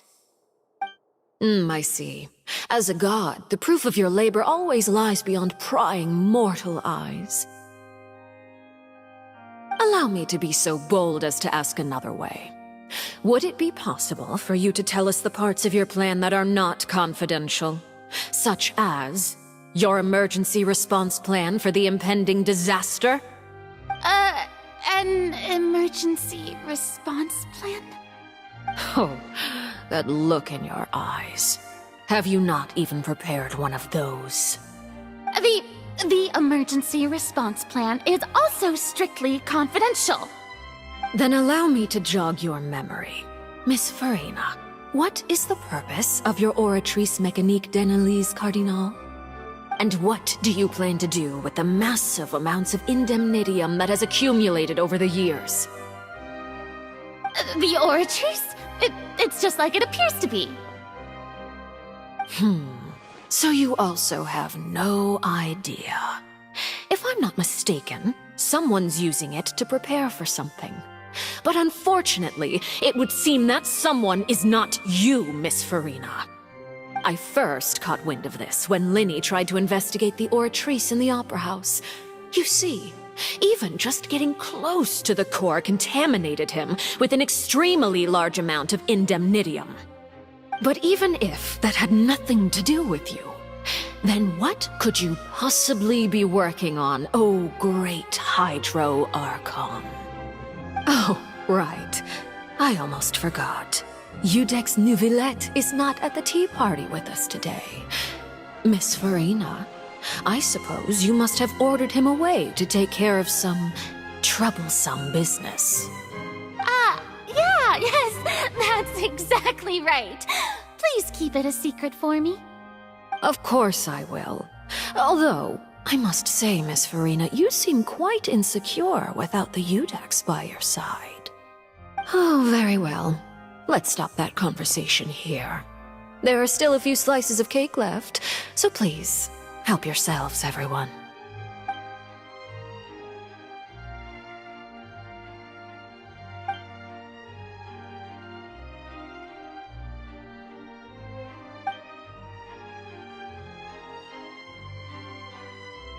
Traveler, I heard that you were recently commissioned to handle a few matters on behalf of the Udex. Why don't you take an extra slice of cake? Those who work hard deserve gratitude and praise. You too, Paimon. Thank you. Paimon will take you up on that offer.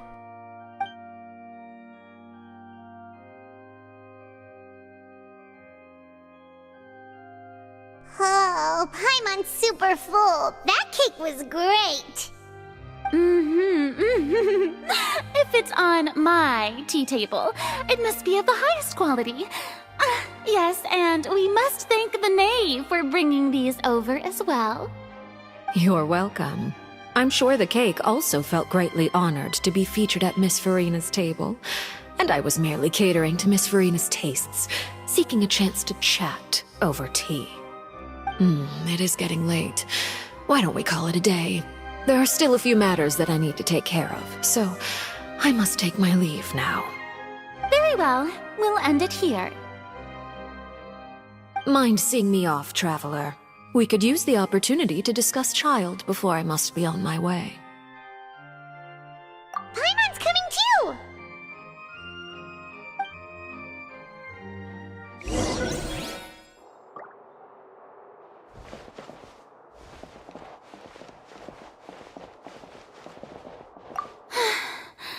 The tea party turned out to be even more difficult than I'd imagined. Why are you looking at me like that? Is something the matter? If there's nothing urgent, then I shall be retiring for now.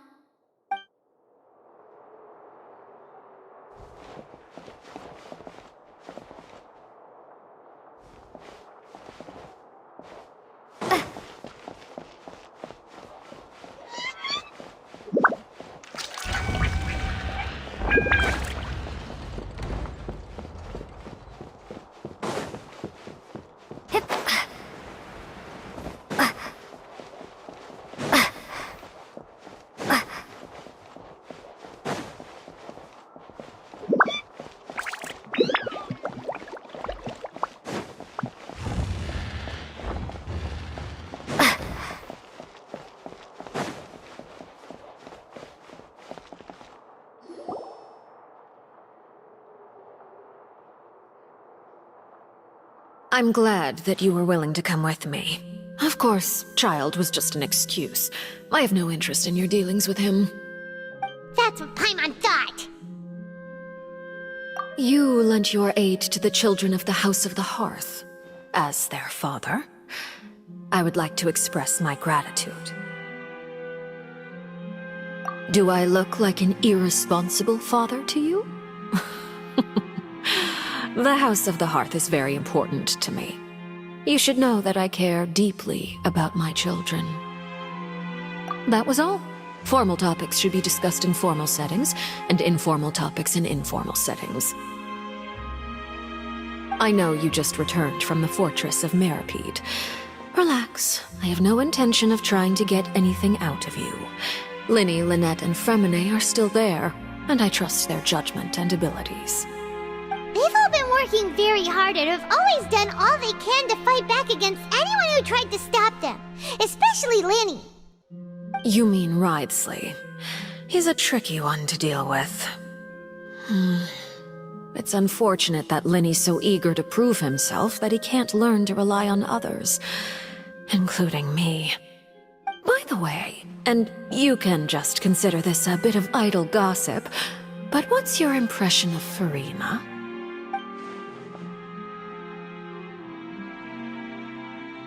You are outside of our disputes, and the freest person in all of Fontaine, able to move around most easily. Allow me to share my perspective with you. And that's everything that happened during the trial. Master Child was declared guilty and immediately transported to the Fortress of Meropide. Didn't he say he was coming here on vacation? Does he not feel an ounce of shame for all the trouble he has caused?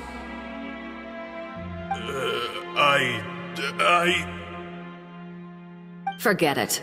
He did give us an opportunity. I will be meeting someone shortly. Do you require help with any preparations? No need. I will take care of it myself. I need to meet with Farina, the Hydro Archon. She is at the heart of Fontaine. But what's fascinating about her is that she often seems more like a celebrity than a working Archon. Oh? Come over here, you little critter, you!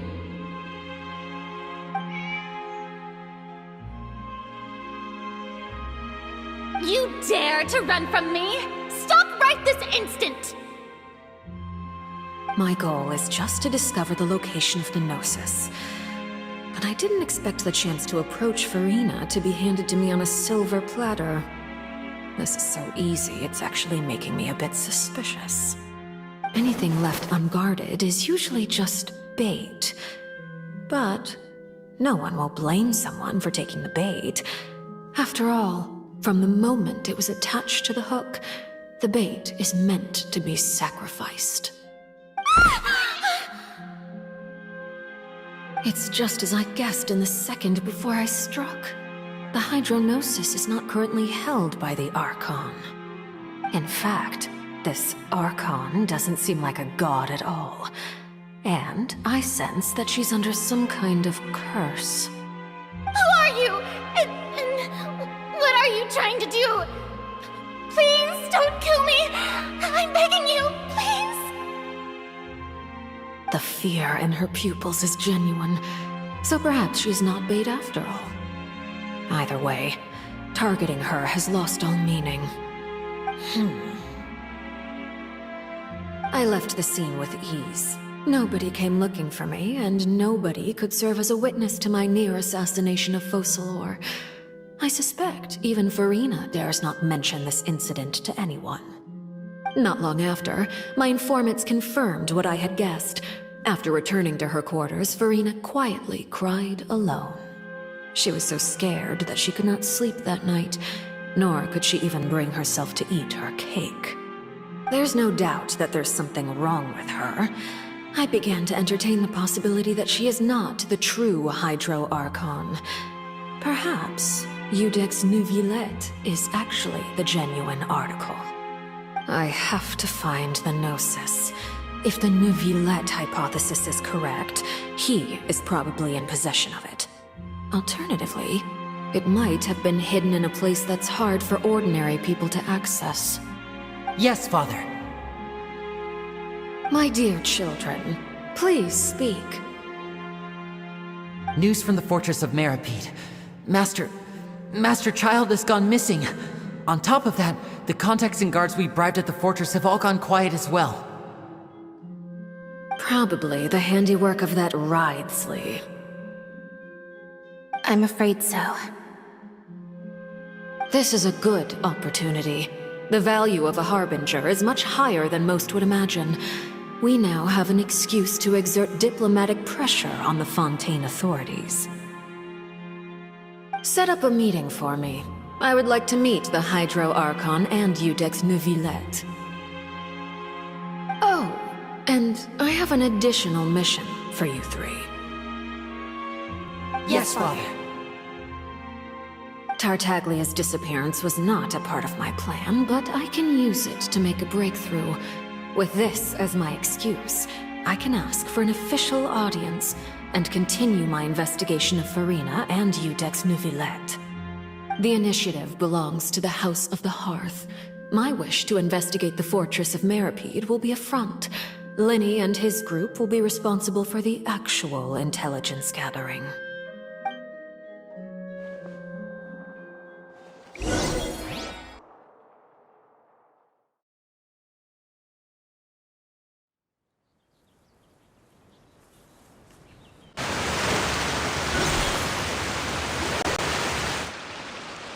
You should know the rest.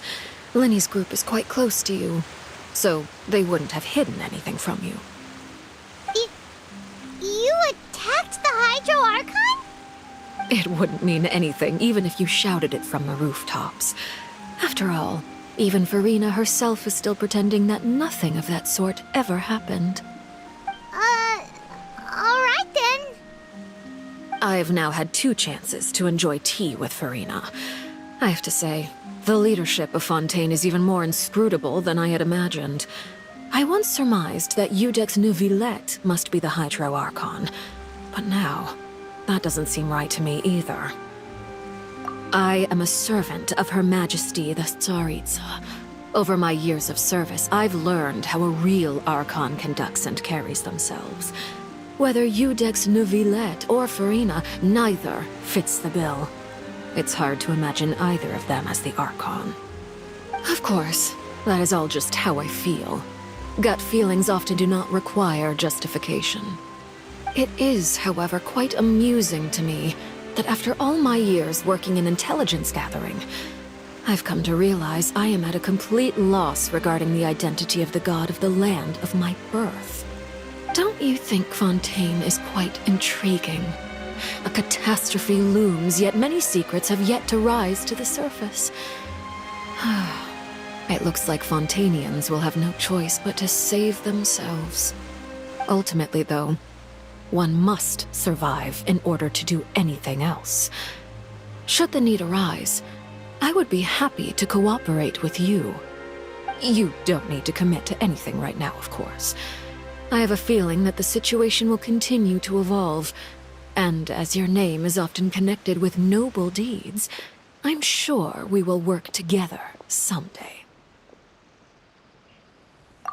He certainly returned quickly. You must want to catch up with each other, so I'll leave you to him.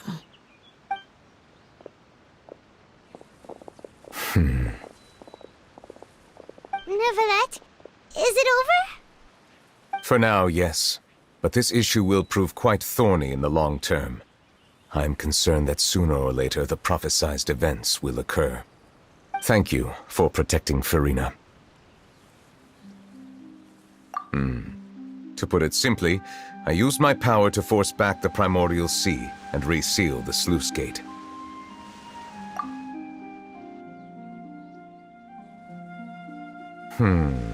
So as expected, the knave has turned up the pressure on Farina.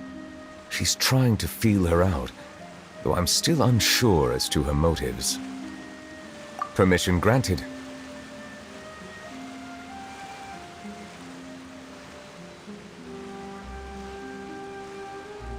Whoa.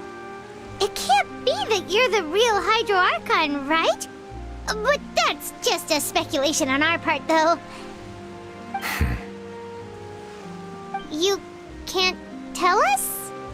Then that's okay. We can talk about something else. We won't try to force you. You guys in Fontaine are super strange.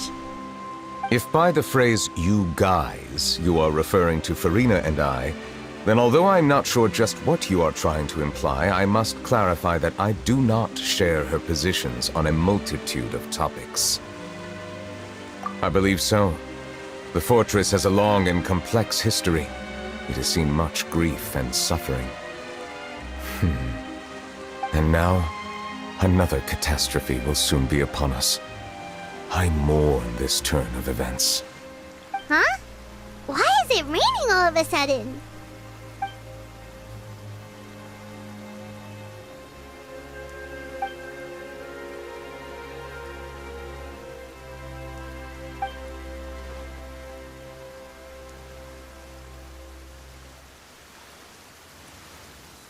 You may be closer to the truth than you think. Oh? And what are you thinking? The dragon of...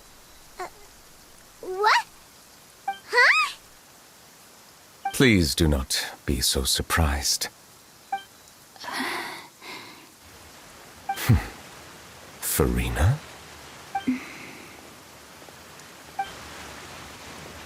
Neverlet, are you listening? My apologies.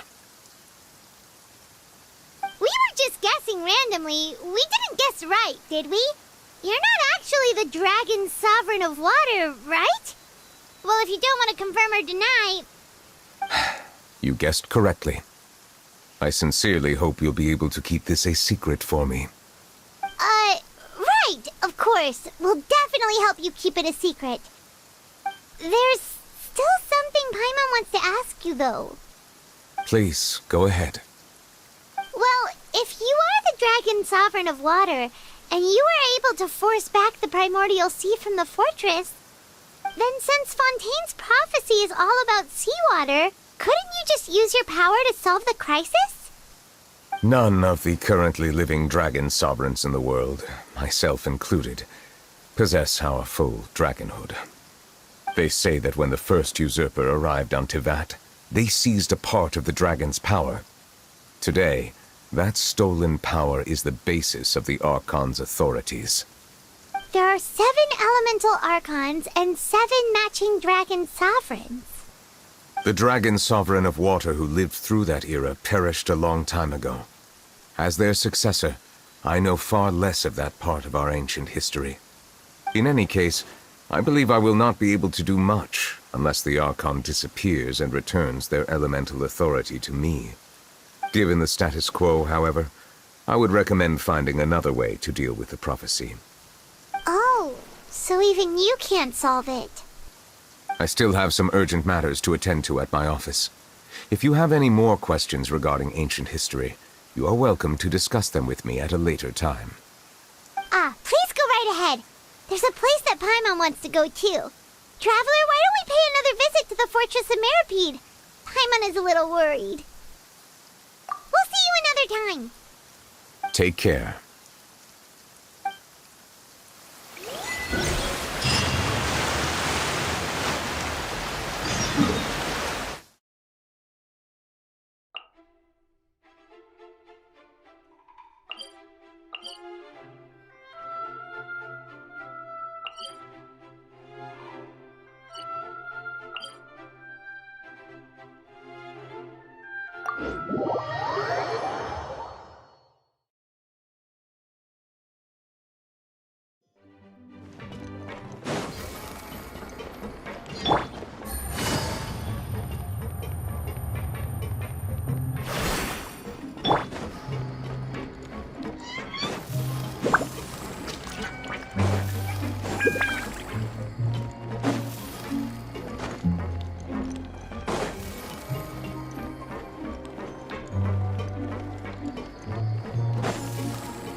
Now guess, what suit will this next card be?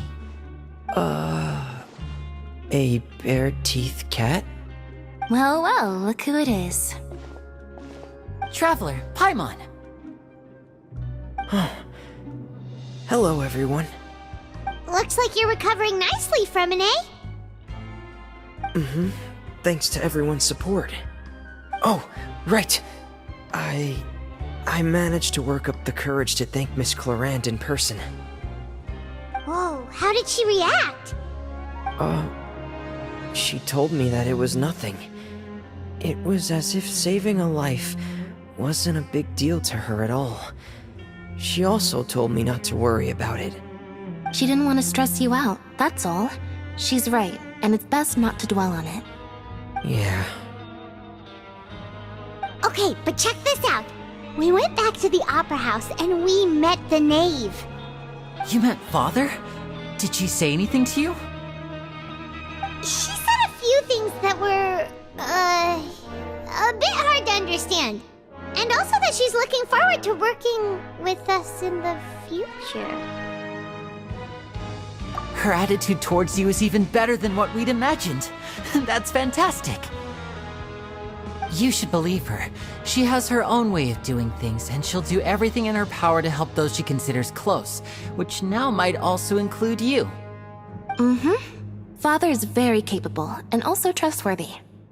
Oh, Paimon just remembered that she thought Lenny was a bit too proud as well. She said that you should learn how to rely on others sometimes. Got it. Huh. That does sound like something that Father would say. Hey! Are you going to stay here for the next few days? Looks like it, yeah. Excellent. I will host a tea party. For real? Then Paimon wants another serving of cake. Another implies that you were already served some delicious cake while you were up there. How lovely. Well, next time, you're going to have tea and snacks with us.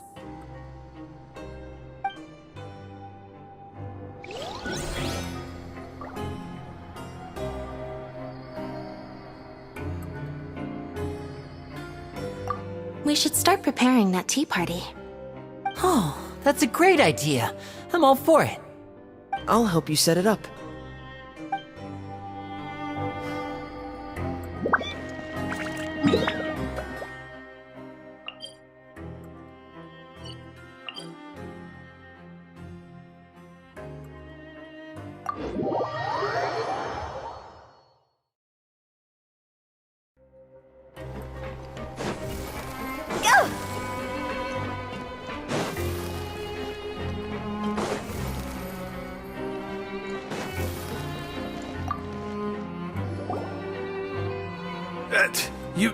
You guys are back? Crystal! Macaroon!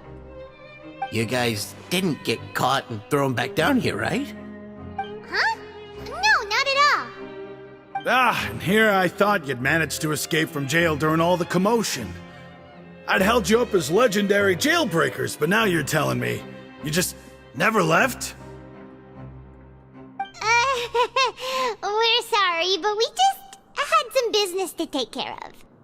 All right. There's no need to get caught up in the details. We're just relieved to see you. He was super worried about you, you know. Hey, it wasn't just me. Weren't you super worried as well? Something like that, yeah. I was also transferred to work in the kitchen a few days ago.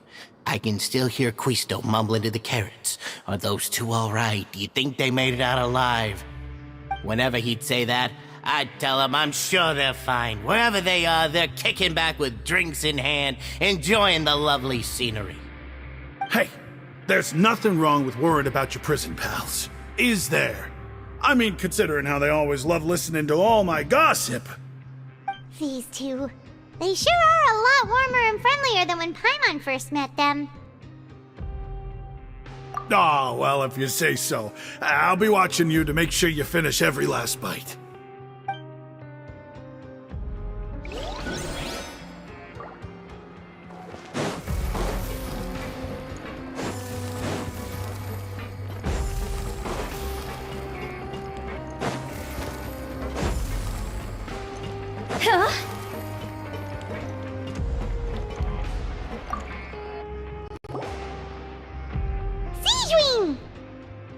Traveler! Paimon, you're back!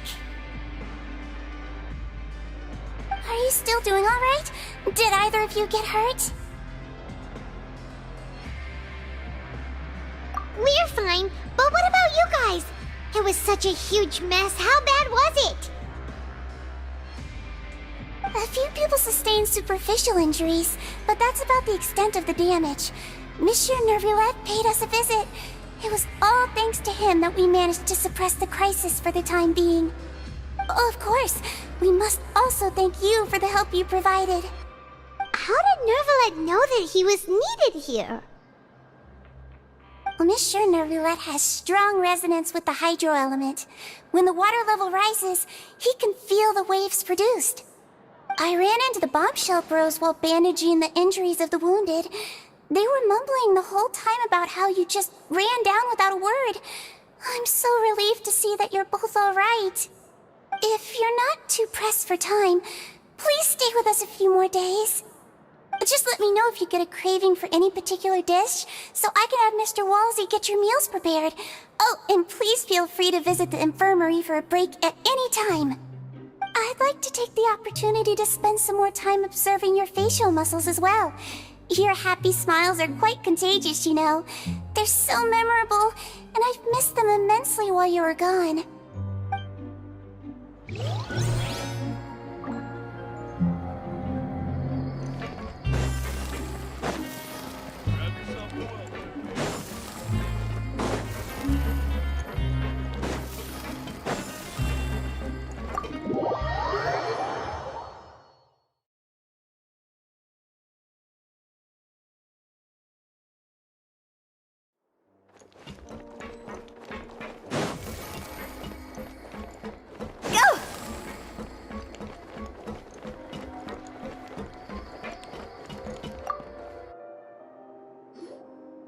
Courier, Miss Sijween told me you still haven't eaten.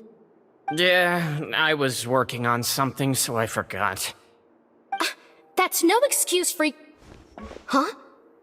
It's you two. Junior, Lurvine, we're back! Hello there. It's been quite the mess here recently. How have you been? And you? Are you still taking the secret passageway from the infirmary to work on the ship? Yep. That is still top secret, though, so don't say a word to anyone. It can be a bit annoying when there are lots of people in the infirmary, but I still prefer taking that route over the one from the Duke's office. I mean, the infirmary does make it easier for you to slack off. Oh yeah? Then why are you also here so much? You two really are just using your jobs as a cover for your relationship, aren't you? Not at all!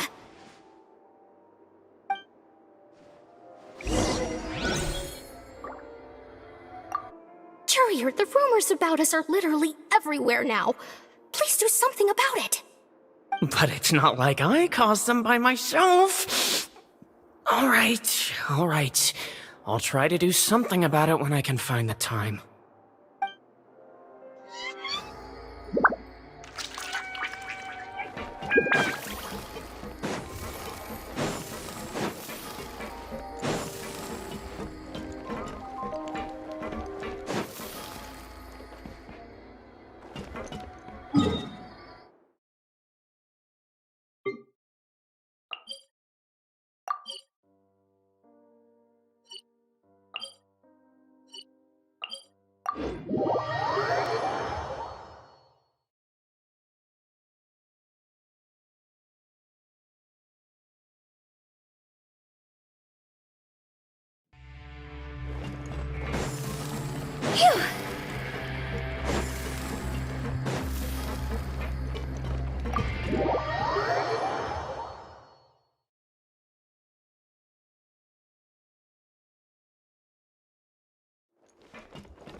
Do my eyes deceive me, or did I just see two inmates come back after making it to the surface? Some strange winds blowing of late. We wanted to see how the fortress is doing. Is everything still alright? We're fine, for the most part. Neuvillette came down and took care of the worst of it. If that's the case, why don't you just ask him to stay here? Oh, yeah, what a brilliant plan. Let's go convince the Eudex himself to exchange the Courts of Fontaine for a puddle of water in the middle of nowhere. He came here in a hurry and left without even stopping for a cup of tea. He did remember to take Miss Sijween's gift with him, though. He sure sounds super busy. Miss Cloran has left as well. She also took her gift from Miss Sijween. Were the gifts milkshakes? Neuvillette got the milkshake. Cloran received lipstick instead. Those aren't even remotely alike. Well, it's Neuvillette's own fault for making Sijween worried about his health by working so much. But besides that, our head nurse is still pretty fond of picking out beauty products for the ladies. Oh, and I have some gifts here for you as well. Are these from Sijuin too? Nope, they're from yours truly. You've already wrapped up your work at the fortress, so you can return to the surface at any time. You haven't yet served your full prison term, however, so you may continue to use your cell until your term is up. For real? Then we could stay here for a really long time? You may access the cafeteria for free. Hooray! Just remember to come complete your paperwork once it's time for your release.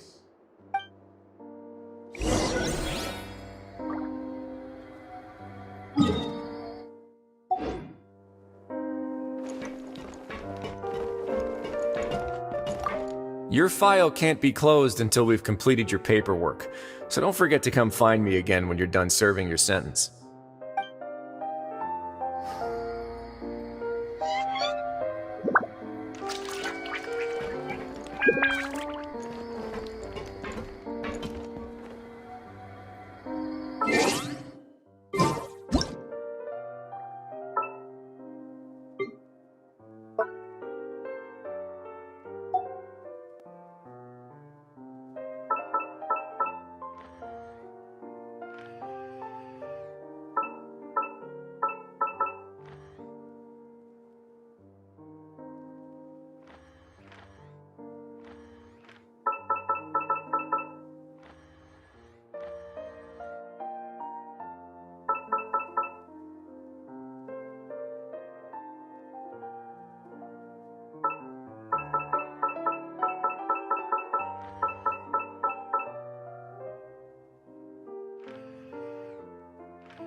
We're back in our cell again.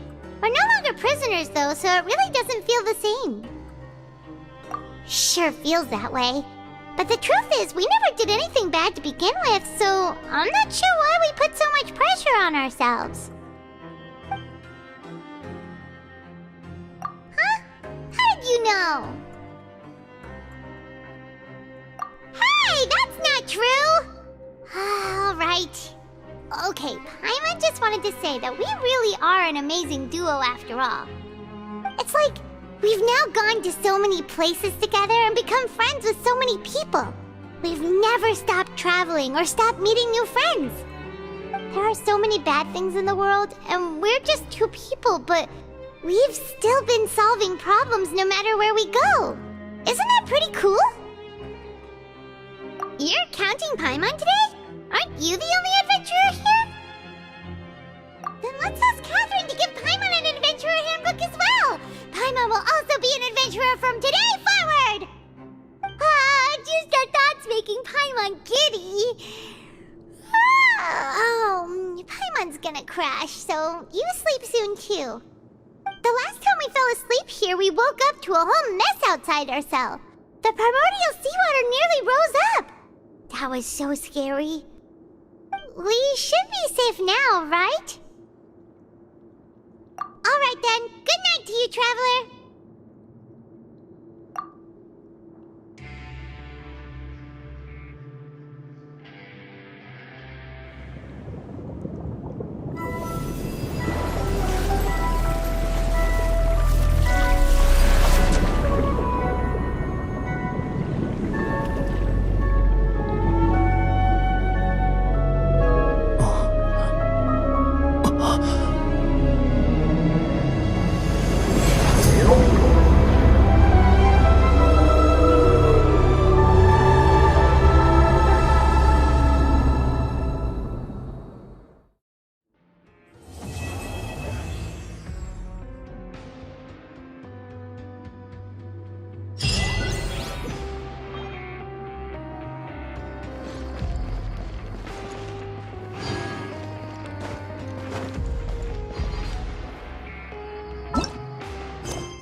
Toodaloo.